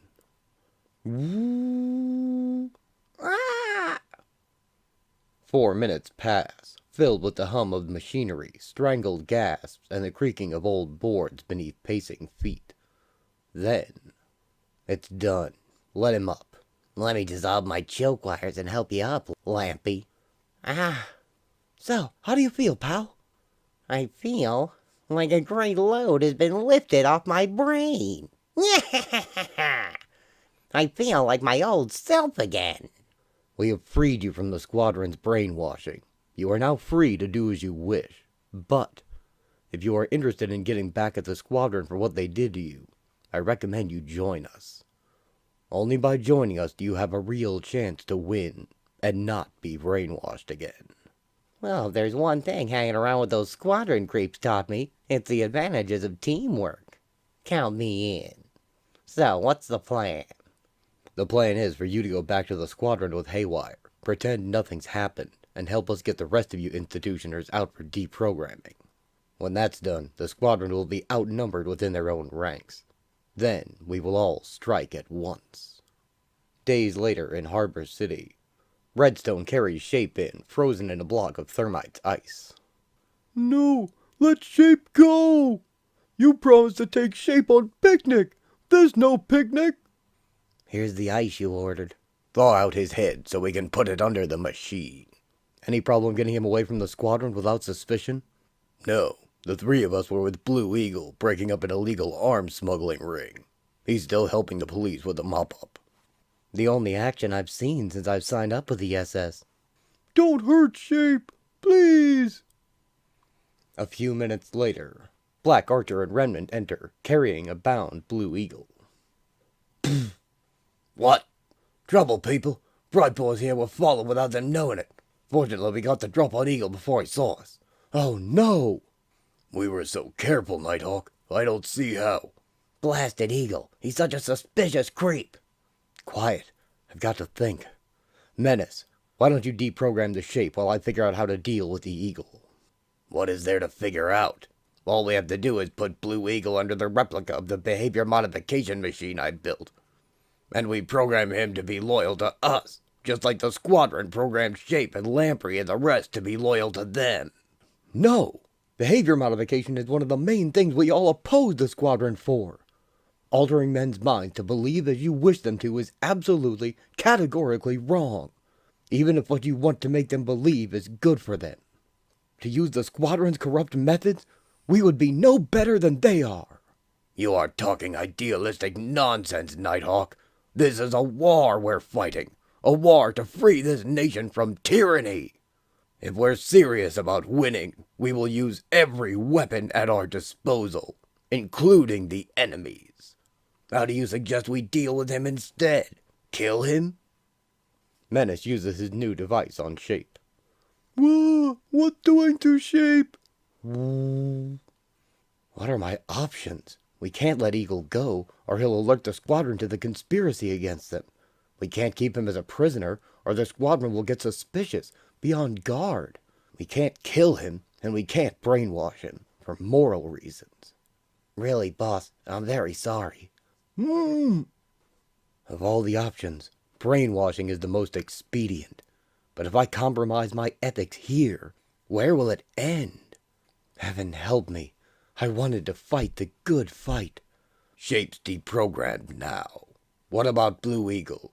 You don't have to be squeamish, Nighthawk. I'm the one who will behavior modify him. You won't have to sully your lily white hands. Don't forget, mate, Eagle can be unbrainwashed after the war is over. It's not like you're doing him any permanent harm. Okay, do it. But just make him forget us. Don't make him loyal to us. I don't want him on our side. This way. You know you have nothing to fear, Eagle. You must have put hundreds of people through this process yourself. Nighthawk turns away as Blue Eagle is wrestled into the machine. It doesn't matter if this crime I'm participating in is only a small one, a temporary one.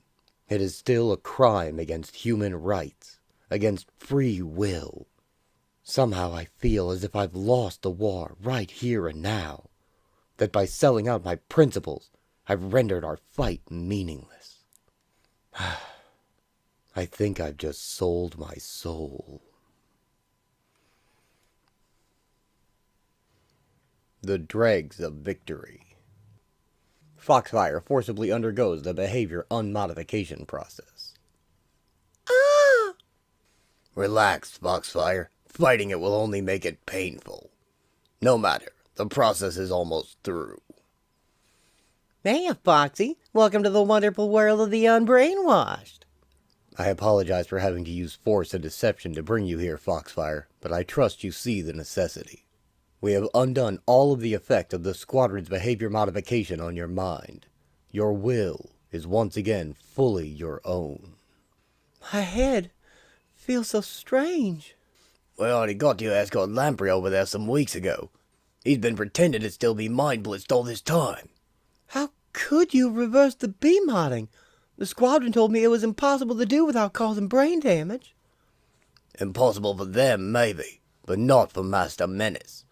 No bad side effects whatsoever. Why are you doing this, Nighthawk? You used to be a Squadron member. I'll get to that in a moment, Fox. First, let me introduce you to everyone. The Mink, I believe you know. Charm, darling. That's Remnant, and a piece of his magic fabric. Hiya, Toots. Black Archer, a former Squadron member like me. Pinball, and Master Menace, without whom none of this would be possible. Now as to why I'm doing this, you're right, Foxfire. Long before the Squadron inducted you into their ranks, I was a member. Then, about a year ago, the Squadron voted to implement their Utopia program. A radical policy to rectify the sorry state of world affairs by seizing total control of the government.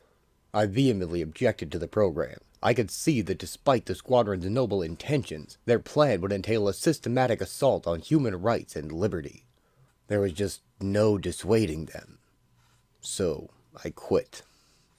After long deliberation, I decided I had to find superhuman allies who shared my belief that the Squadron had stepped way out of line. But who was there? All the known heroes belonged to the Squadron. And the leading team of criminals, the Institute of Evil, had just been defeated after an ill-advised attack on the Squadron. As I feared, the Squadron used their new technology to brainwash the 6 of you Institutors into becoming law-abiding citizens. They stole from you your right to make moral decisions. Then they elected you to membership, having taken away your ability to refuse. There were now 16 Squadron members, and but one of me. One who dared oppose them. Fortunately, I was able to locate Professor Imam, Earth's retired Wizard Supreme. Though he himself could not join with me, he gave me the means to find those who might. The wizard gives Kyle the glowing power pyramid. My former enemies Pinball, Mink, and Remnant I contacted first, and they agreed to join. The 4 of us then set out to discover beings of power unknown to the Squadron or the world at large. With Imam's power pyramid, we did just that. Unlike the Squadron, we gave the people we contacted a choice whether to join us or not. After months of painstakingly secretive work, there were 10 of us. 10 superhuman beings dedicated to liberating the United States from the Squadron. The squadron still outnumbered us, however. The plan we devised would change that. We set up the 5 of us whom the squadron had never met to apply for squadron membership. Within a month, they were elected and had full access to the squadron's secrets, notably the plans for their behavior modification device. I had made a deal with Master Menace. If I could get him the plans to the machine, he would invent a way to thwart it. Amazingly, in 1 short week, Menace succeeded. We now had a means to reverse the brainwashing process inflicted upon you institutors. Then it was simply a matter of sneaking you out of the squadron's sight long enough to deprogram you. Lamprey was first. We had hoped, of course, to rescue all 6 of you institutors, but Quagmire and Dr. Decibel died under mysterious circumstances before we could reach them, and Apex has reportedly become mentally incompetent. As is, we have placed 7 people in the squadron who oppose the Utopia program, and 6 of us here on the outside. That leaves the squadron with only 5. The question is, now that you are once again in full possession of your own mind, do you wish to join us in our stand against the squadron? Avenge what they did to you? Sure. Welcome aboard, Foxfire. We trust you won't regret your decision.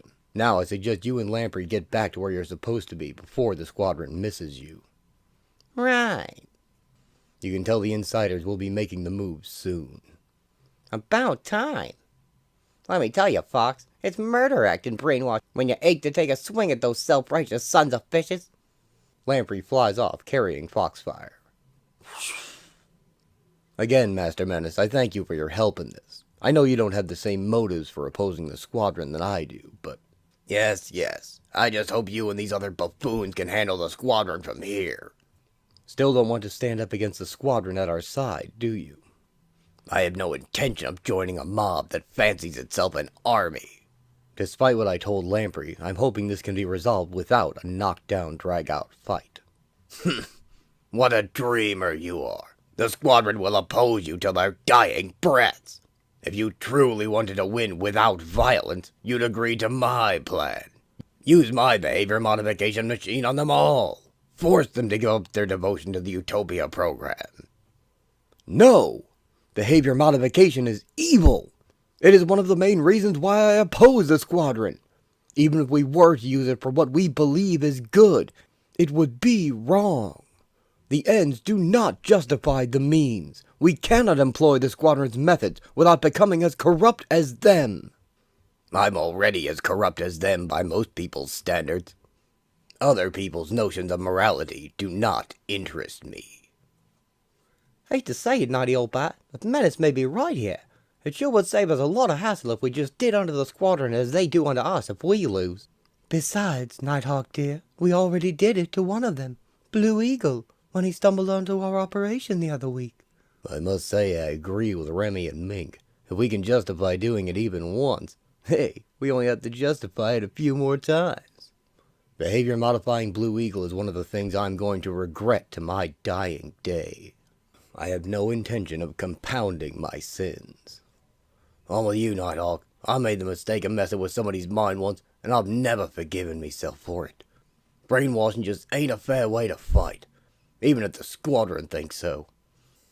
Well, Nighthawk, if you come to your senses and decide to use the most expedient method of dealing with your enemies, you know how to reach me. In any event, I trust you'll let me know how your little war turns out. Oh, and if you're too squeamish to dispose of your enemies once you defeat them, I'll take care of that detail. Master Menace departs. If you 3 are still willing to play this my way, let's go. If not... Hey, no problem, boss man. I'm entitled to an opinion, ain't I? We've come too far to back out now. I'm with you all the way. 30 miles away. Lamprey flies back, carrying Foxfire. So, how's it feel to have your bad old brain back, Foxy? Great, I guess. Hard to tell. Didn't I do a great job pretending to still be brainwashed? That you never suspected? I just can't wait to see the look on the squadron's pusses when I tear into them. All these months of toadying up? Man, they're gonna pay in spades. I know I should hate the squadron for mind messing with me, but I I don't know how I feel. Lamper, look down below. A shootout. Let's... Below, the police fire on gunmen in a house with their pacifier pistols. You nuts? We don't have to do that good guy stuff anymore. But what if the squadron learns we passed by a crime in progress? Who's gonna tell 'em? You're right, Lamper. New habits die hard, I guess. They fly on by. Back at the complex, Joe has breakfast with Stan's family, and they discuss Joe and Foxfire's relationship while enjoying a bit of home life. After, the heroes head out to the airfield for a big meeting. In the hospital, Arcana is warned about traveling when she's nearly a week from giving birth, but she feels that she has everything under control. And at the airfield, Redstone carefully loads Tom's hibernacle pod into a flying craft. Blue Eagle seems friendlier than usual and asks him if he'd like to train in combat later, but Redstone already knows that today is the day Kyle's team attacks, and they'll be fighting for real. Capital City, Magellan, the cabinet chamber in the White House. And so, now that we have all the apparatus in place for the utopian system of America, we, the Squadron Supreme, will be stepping down from any regulatory authority, as we promised we'd do a year ago. That is, of course, except in regard to national security, law enforcement, and the maintenance of the utopian technologies. All civil authority, all legislative and administrative functions, they're back in the hands of the traditional branches of the government. Believe me, ladies and gentlemen of the cabinet, it's going to be a relief to get out from under all that. On behalf of Hyperion and myself, as well as the entire squadron, I'd like to thank President Garner, Vice President Sheldon, and all of you cabinet members for the cooperation you have given us during this past year's crisis. We trust we've lived up to the faith you put in us. Thank you. You're welcome, Power Princess. Hear, hear. I think a round of applause is in order. Looks like you won our bet, Sid. I was certain that once they assumed full power, they'd never give it back. They probably just got tired of the paperwork. Well, as Secretary of Defense, I'm still going to have little to do. Later. You were incredible, Zarda. What an eloquent spokesperson you've become. Oh, go on, Hype. I learned it all from watching you all these years. I have an idea. We don't have to be at the ceremony for another hour, and it's only 2 blocks from here. Let's say we go somewhere private, enjoy the springtime air. Well, I intended to practice my speech, but okay, you talked me into it. I feel good. About myself. About you. About the world. Hard to believe that it took the loss of my eyesight to see how much I care for you. It took more than that, Hy. It took my persistent battering away at your emotional barriers. For a while I was beginning to think your heart was as invulnerable as the rest of you. Well, I could never allow myself to love another person before. With my alien physiology, I didn't dare. That again? Hyperion, you know that when they examined you before your eye operations, they took tissue samples to study. And what did they find? That your genetic makeup is human. Advanced to an uncanny degree somehow, but still human. You're not a super alien. You're a Superman. And that means you and I can marry. Maybe have ourselves a Hyperion Jr. Is that a proposal, Miss Princess? 2 hours later, the 14 active members of the Squadron Supreme stand assembled on the steps of a gleaming new edifice 2 blocks from the White House. My fellow Americans, the Squadron is proud to be standing before you here today on the eve of a new era for this great country of ours. It was a year ago when we last faced the nation like this. It was a year ago when America was in great social and political upheaval, when commerce and industry collapsed to the point where half the country faced starvation, when the specter of total war loomed large on the horizon. We promised you back then to get the country back on its feet and right its many wrongs. The Squadron worked hard to accomplish the goals we set for ourselves, and we paid a high price. Of the 11 of us who stood before you a year ago, only 6 of us stand before you now. But in the past year we have found new faces to fill the ranks of the departed, new heroes to uphold the principles and standards of the Squadron.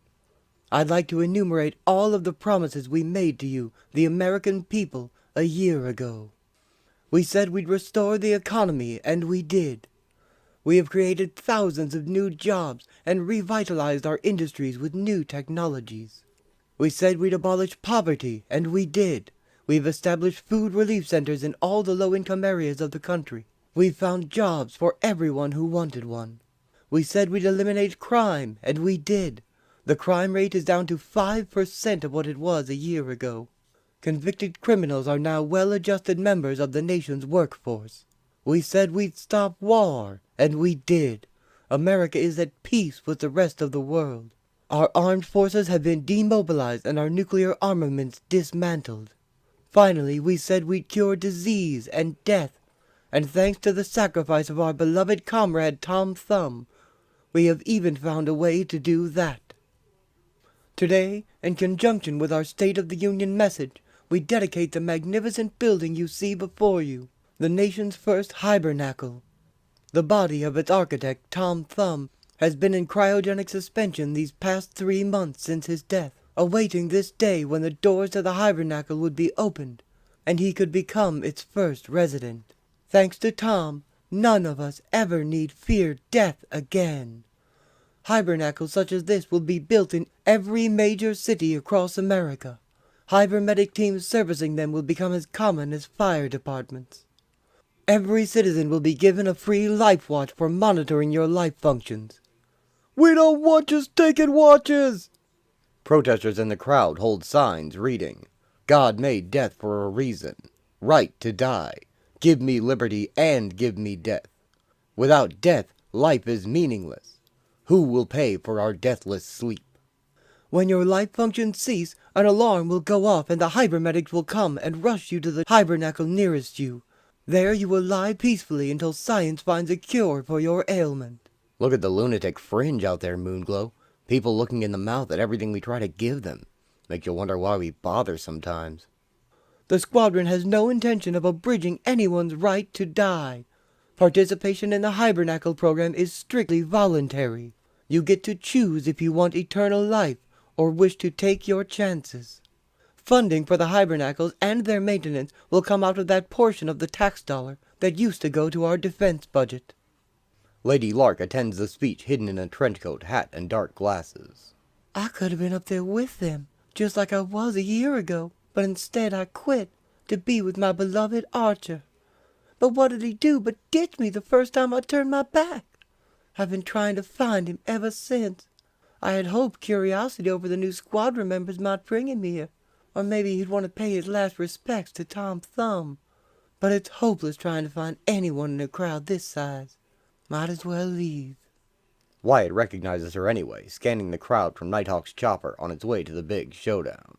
God blimey, that's Lady Lark who passed by. I'd recognize her no matter how she disguised herself. You were looking for me there, weren't you, babe? I swear, as soon as we've defeated the squadron, I'll come for you, take you to Master Menace, have him undo the brainwashing I did on you to make you love me. Only then will I be free of the guilt over what I did to you. Only then will I be worthy of your love. Well, this is it. The confrontation I've been planning for months now is close at hand. The future of the nation is going to be decided this afternoon. I've gone over the plan thousands of times. I just don't see how we can fail. But what if it comes down to violence, as I fear it shall? What if the squadron fights us to the death, and there is a great loss of life? I had the chance to kill Hyperion a year ago, and I chose not to take it. What if it comes down to that again? Can I kill him this time, if that's what it takes to win? I suspect there'll never be a third chance. Penny for your thoughts, Blue Boy. They're not worth that much, Mink. Oh, brighten up. Think of the private victory celebration I promised to give you when this is all over. 2.5 hours later, the assembled Squadron Supreme fly back to their secret complex. I think you quieted the protesters rather well. Come to think of it, so do I. You like shape, Moonglow? Let's see, which of these Phoebes am I gonna pound first? Oh, Joe, I'm so confused. Do I still feel the same way toward you as I did before I was unbrainwashed? Boy, Foxfire sure got something on her mind. She's hardly said a word to me. How's the leg room, Chief? Fox has been avoiding me all afternoon. Maybe she's tired of me and doesn't know how to break it to me. Home sweet. Hey, that copter out on the field. Who? They land at the airfield, only to find Nighthawk and his team waiting for them. What the? Yeehaw! Squadron, fall in! Nighthawk, can that be you, old friend? What are you doing here? How did you find this place? 3 of those guys with Nighthawk are wanted criminals. That guy with the bow. Think that's Wyatt in a new outfit? Oh, please, let this not become a fight. I don't like the look of this. Have you finally seen all the good we've done? Come to rejoin us? Hardly. The 5 of us standing here and our various allies are America's redeemers. We are here to relieve you of all the authority you have usurped from the federal government. Surrender peaceably, and there need be no incident. Fat chance of that. So I gather you haven't relented in your belief that what we're doing, have done, is wrong? Hope springs eternal. As for surrendering, Nighthawk, don't you think that being outnumbered here nearly 2 to 1 puts you in no position to demand anything? On the contrary, Princess, all of your recruits are on our side. It is you who are outnumbered. All of Kyle's team members turn and join the others surrounding the actual squadron members: Hyperion, Zarda, Arcana, Doc Spectrum, Whizzer, and Blue Eagle. Howie! What? You too, Fox? I don't know how you did it, but I must admit it was clever infiltrating us with your double agents. You always were our best strategist, Kyle. We will not give up, Nighthawk. We've come too far, worked too hard, to let a little insurrection stop us. Believe it, Buster. Tell me it isn't so, Foxfire. Tell me our relationship meant something to you. I want to run again. Escape. It is agony to stand still here. But the last time I bolted off, I nearly ruined everything. I must not give in again. I told you guys we should have brainwashed these creeps not to be able to betray us. And to think I was even trying to be friendly to you turncoats. Oh, Goddess, this situation is explosive. About to turn to violence. But I can't fight now. I'm about to go into labor. I must get away safely somehow. I was once a minority of one. I could not convince you all that what you planned to do was wrong. Now I am in the majority.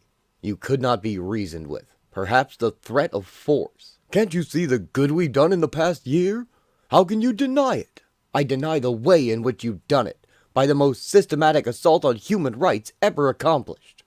This talking stuff is driving me nuts. Let me at him already. I'm ready for you, freak. We're trembling on the brink of catastrophe here. Any moment now, violence could erupt. I must think of something. I've tried to avoid fighting ever since I accidentally killed Nuke. How can we avoid it? Unless... this had better work, or I'll have just triggered World War III. A golden beam lances into the ground. And an instant later, 13 energy spheres burst out of the ground, handcuffing each of the self-styled Redeemers. Hey, quick, overpower them while I've got them bound! Ha! I'll leech the energy off this bubble in seconds. Inertia's power is among the most dangerous. Must concentrate. Whoa, shape not playing. With my might, one wrong move and I've killed someone. Can't bore on the speed in such close quarters. Whizzer punches haywire as Redstone rips a chunk of concrete from the ground, and Zarda goes for inertia. Blue Eagle flies up and catches Lamprey with an uppercut. Got him, just as he dissolved the restraining sphere. As Whizzer knocks down Black Archer. Sorry, Archer. Nothing personal. 2 down. 3 coming up. Uh-oh. What a joke thinking binding my hands will prevent me from using my mental power. Okay, Princess, let me borrow the wizard's inertia for a moment and transfer it to you. Stan falls as Zarda suddenly flies backwards. What? Woof. Can I direct the stuff or what? I got old thunder thighs to bowl over Spectrum. Zarda? When Doc Spectrum goes down, all of his beams disappear. Hey, bubble bursting. Shape free. While I've stood here trying to figure out how not to hurt anyone, Spectrum's been down. Do something, man. No time to see how bad Spectrum's hurt. I've got to take down Inertia. Zarda throws her shield at inertia. Blue Eagle flies off to get his weapons. My gear in the trunk of the air car. Wizard dodges a blast from Thermite, which hits Remnant instead, while Stan punches Pinball and sends him rolling. Eat heat, Fastfoot. Woo! He missed me. Ah! Boom, boom. Nighthawk, Kyle, we've got to stop this. Call off your troop before someone gets hurt. I can't stop this, Hyperion. You started it. You can stop it. By surrendering. Inertia sends Zarda's shield right back at her. You know I can't do that. The Utopia program is the best thing I've ever been a part of. Most of the country thinks so too. I can't agree to give that up. You only think most of the country buys your program. If you're that out of touch, Hyperion, there's no point in me even trying to talk to you. Kyle walks away as Redstone approaches Hyperion. How can such a good person be so wrong-minded? He punches the squadron's leader with enormous force, and he goes flying. Don't think we're going to let you sit this out, Hyperion. What's that whistling sound? Zarda is struck by her own shield. Ah! She did it again! Blue Eagle arms himself just in time to dodge his teammate, who smashes through an air car.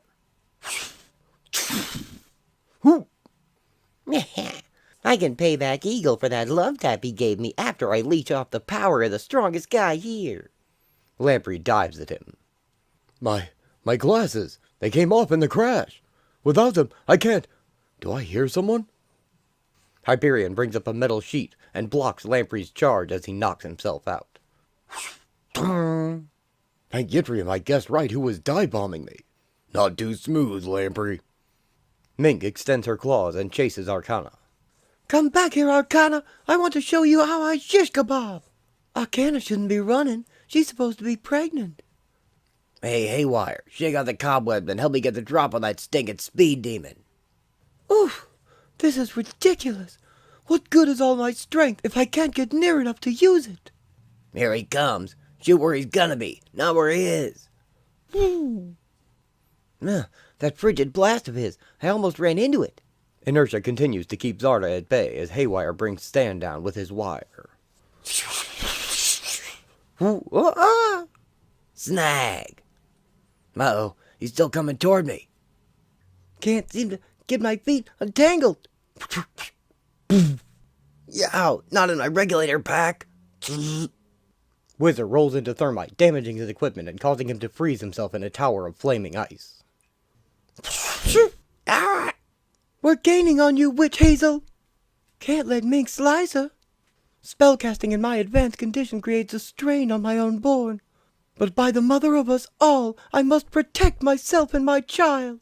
Arcana repels Foxfire and Mink with the winds. Moonglow lands in her path. Oh, drat! It's that creepy Moonglow. Stop right there, Arcana. Your hocus pocus means nothing to me. We'll see about that. Arcana fires a beam through her illusion.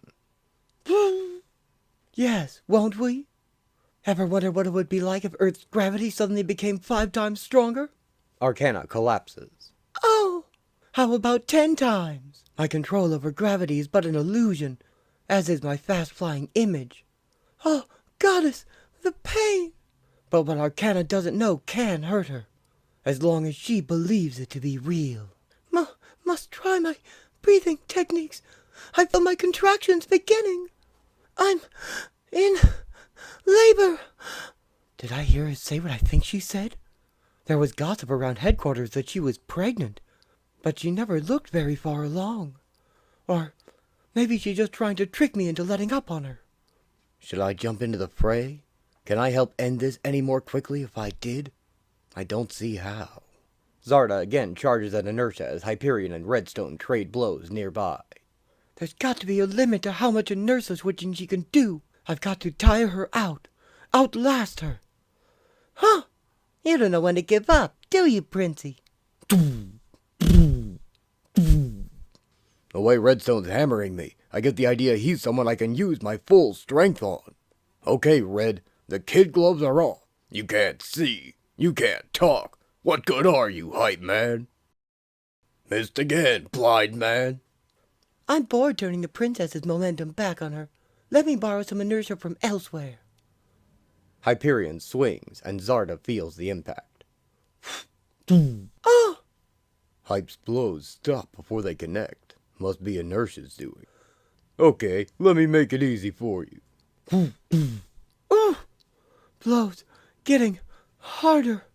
Inertia carries the force again and again, and without his glasses, blind Hyperion can't even see what he's unintentionally doing to Zarda. I'm standing right in front of you, Hype. Hit me already.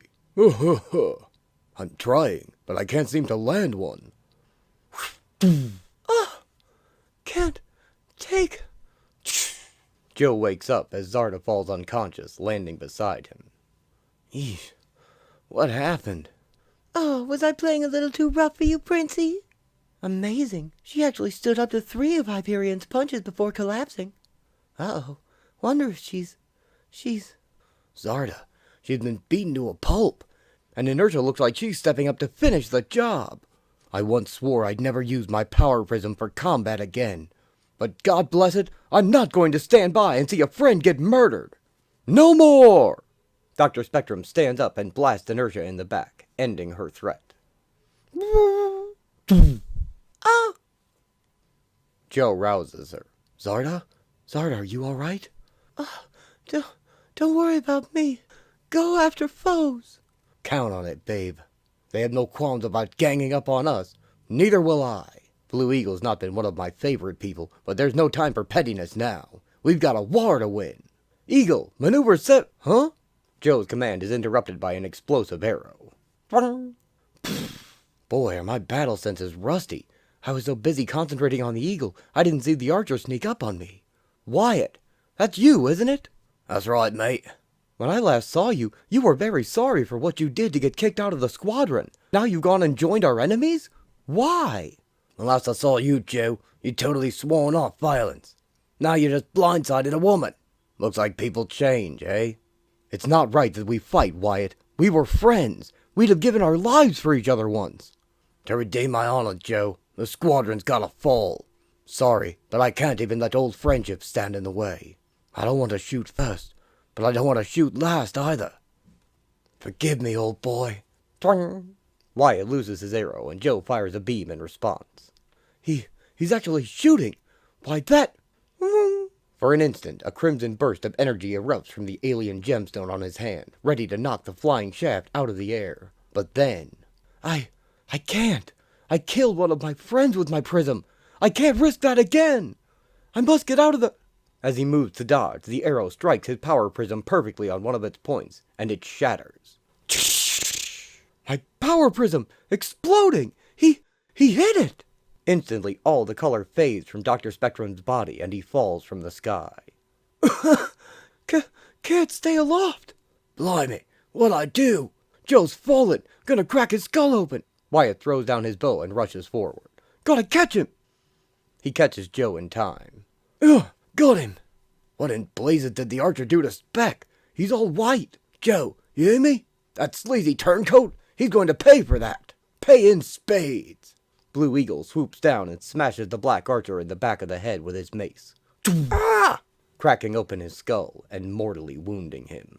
He won't be able to help Lady Lark as planned, but I have found from external reading that Lady Lark would eventually shake off the effects of the B-Mod machine on her own, and would in time even rejoin the squadron under the new name Skylark in a future adventure.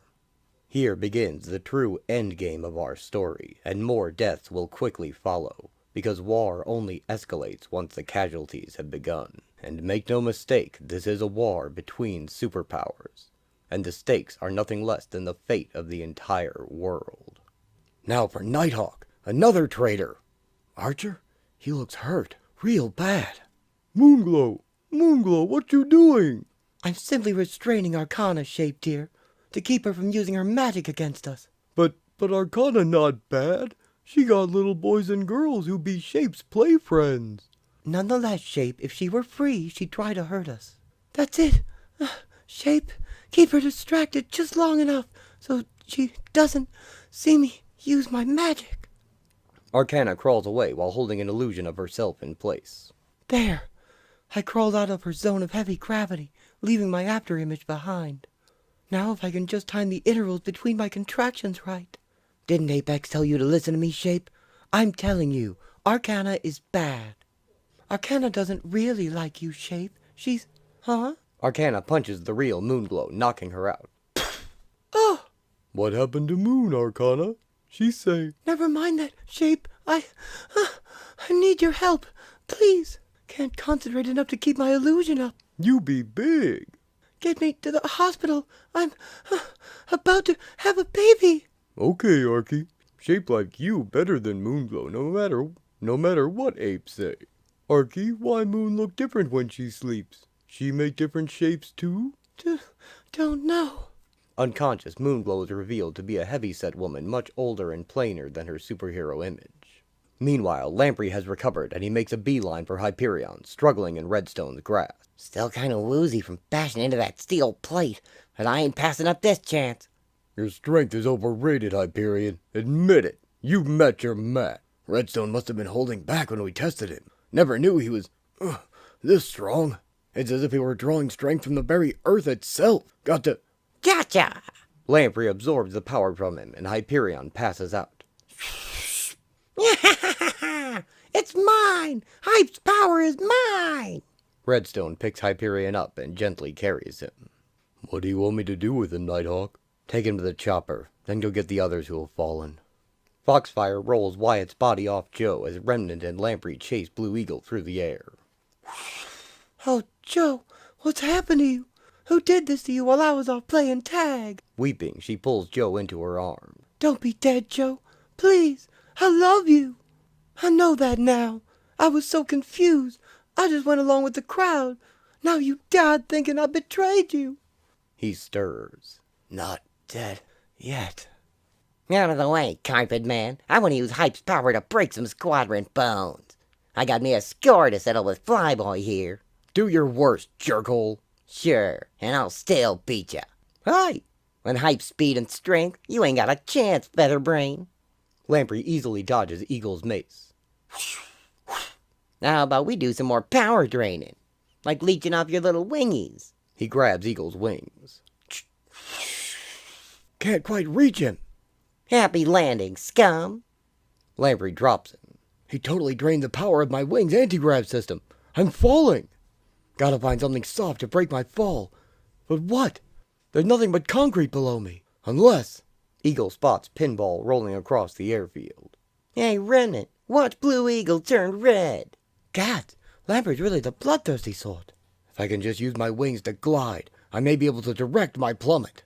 So I hit the only soft object within 1,000 meters. Oh my Godfrey! It's trying to land on my pal Pinball! I'm not sure if this guy's rubber suit will do the trick, but it's my only hope. Pinball, move it! Gotta pour on the speed. Remnant chases after Eagle on his carpet as he glides down, gaining speed. Blue Eagle smashes into Pinball, breaking his own neck and Pinball's spine in the process, killing them both. Penny, what did he do to you? Oh no, you're not breathing. He must have broken your back. Collapsed a lung. Lamprey, get an ambulance. There's a chance. Forget that shtick. I got some heads to bash. Lamprey flies away, unconcerned. You can put him down any time now, Redstone. I know. I just can't get over what happened. Back on the reservation, as I was growing up, I dreamed of going one-on-one with Hyperion. Today I did, and really held my own. Time enough for victory dances later. Now please attend to the others. All right. Redstone softly lays the fallen hero down. Hyperion, I know you can hear me, though you're too weak to even open your eyes. In case you're wondering, it's all over, and you lost. Spectrum, Whizzer, Eagle, and the Princess, they've all been down just like you. Only Arcana has managed to escape, but Lamprey is looking for her now. Brightly costumed bodies litter the airfield among the debris, some merely unconscious or immobile, but others already dead or dying of their wounds. I knew that we would win, Hyperion. What I didn't know is what victory would cost. I see now the price was high. Very high.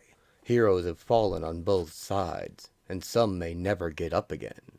Pinball, Thermite, Blue Eagle, Black Archer, even Spectrum and Power Princess. I saw them sustain horrendous injuries on the battlefield. If any of them die because of today's fighting, it will weigh heavy on my conscience until the day I die. But I would have felt far worse if I hadn't brought about today's uprising. Hyperion, you've managed to open your eyes. You're trying to say something? Glasses. Ah, your glasses. Here you are, old friend. Nighthawk gives his friend his sight back. Whatever are we going to do with you people? I don't know yet. All I can tell you is we're not going to behavior modify you, as you would have done to us had we lost. Violating minds is absolutely immoral as we see it. Anyway, after we determine how to keep you people from society, we will begin to phase out your innovations of the past year. We will offer criminals the option of undergoing anti-behavior modification, the means by which we liberated Lamprey, Foxfire, and the Shape from your control. We will reopen prisons, legalize guns, remobilize the armed forces. The Hibernacle program will never get off the ground. In short, we'll restore the country to the way it was before superhumans began throwing their weight around. If you still love me, Fox, why did you go along with them? Why didn't you? 'Cause I was scared, that's why. What was I supposed to do? Take them all on by myself? Where would that have gotten me? I swear, Joey, once I figured out that it didn't matter to me how you guys messed with my head, that I was glad that you made an honest woman out of me somehow. I was just looking for a way to help the squadron, be its ace in the hole. I'm gonna prove it to you, Joe. Watch and see. I'm gonna help the squadron snatch victory out of this mess. Foxfire strides across the battlefield with grim purpose. Fox, be careful. Still so weak. Can't sit up. Let's leave morality out of this for a moment. You want to know what's the biggest argument against what you and the squadron tried to do?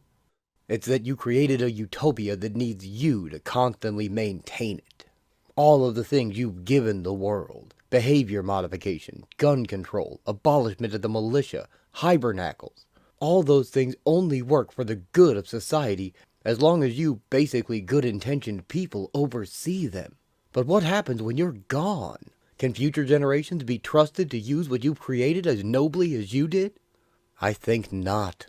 Your utopian system is a failure because it requires beings as powerful and good as you to prevent its abuse.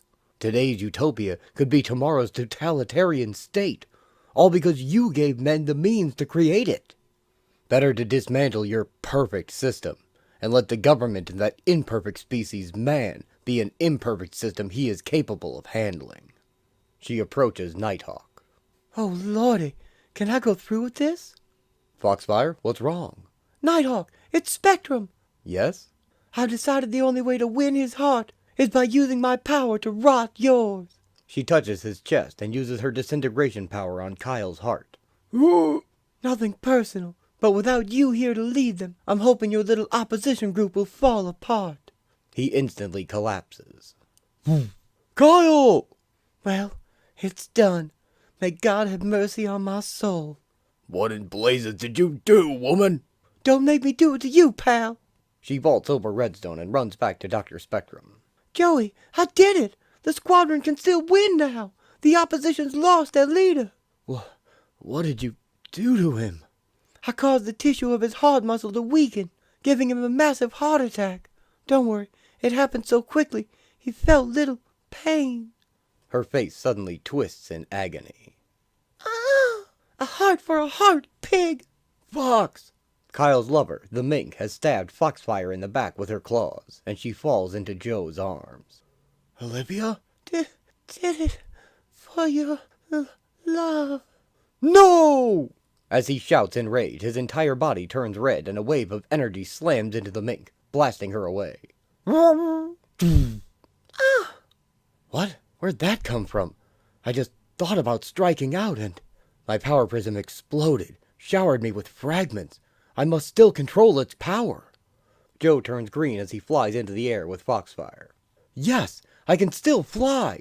I must get Fox to the hospital, quickly. Lamprey accosts him. I sapped Hype's strength, Wizard's speed, the princess's stamina. Now I want to complete my collection. Don't mess with me, man. I'm trying to get Foxfire to the hospital. You don't tell me jack squat anymore, Speckles. You want power? You asked for it, sucker! Dr. Spectrum's body bursts with intense light as Lamprey makes contact. Light stabs out from Lamprey's eyes as his body overloads with energy, glowing brightly. Out of control, he falls away into a mountainside and explodes.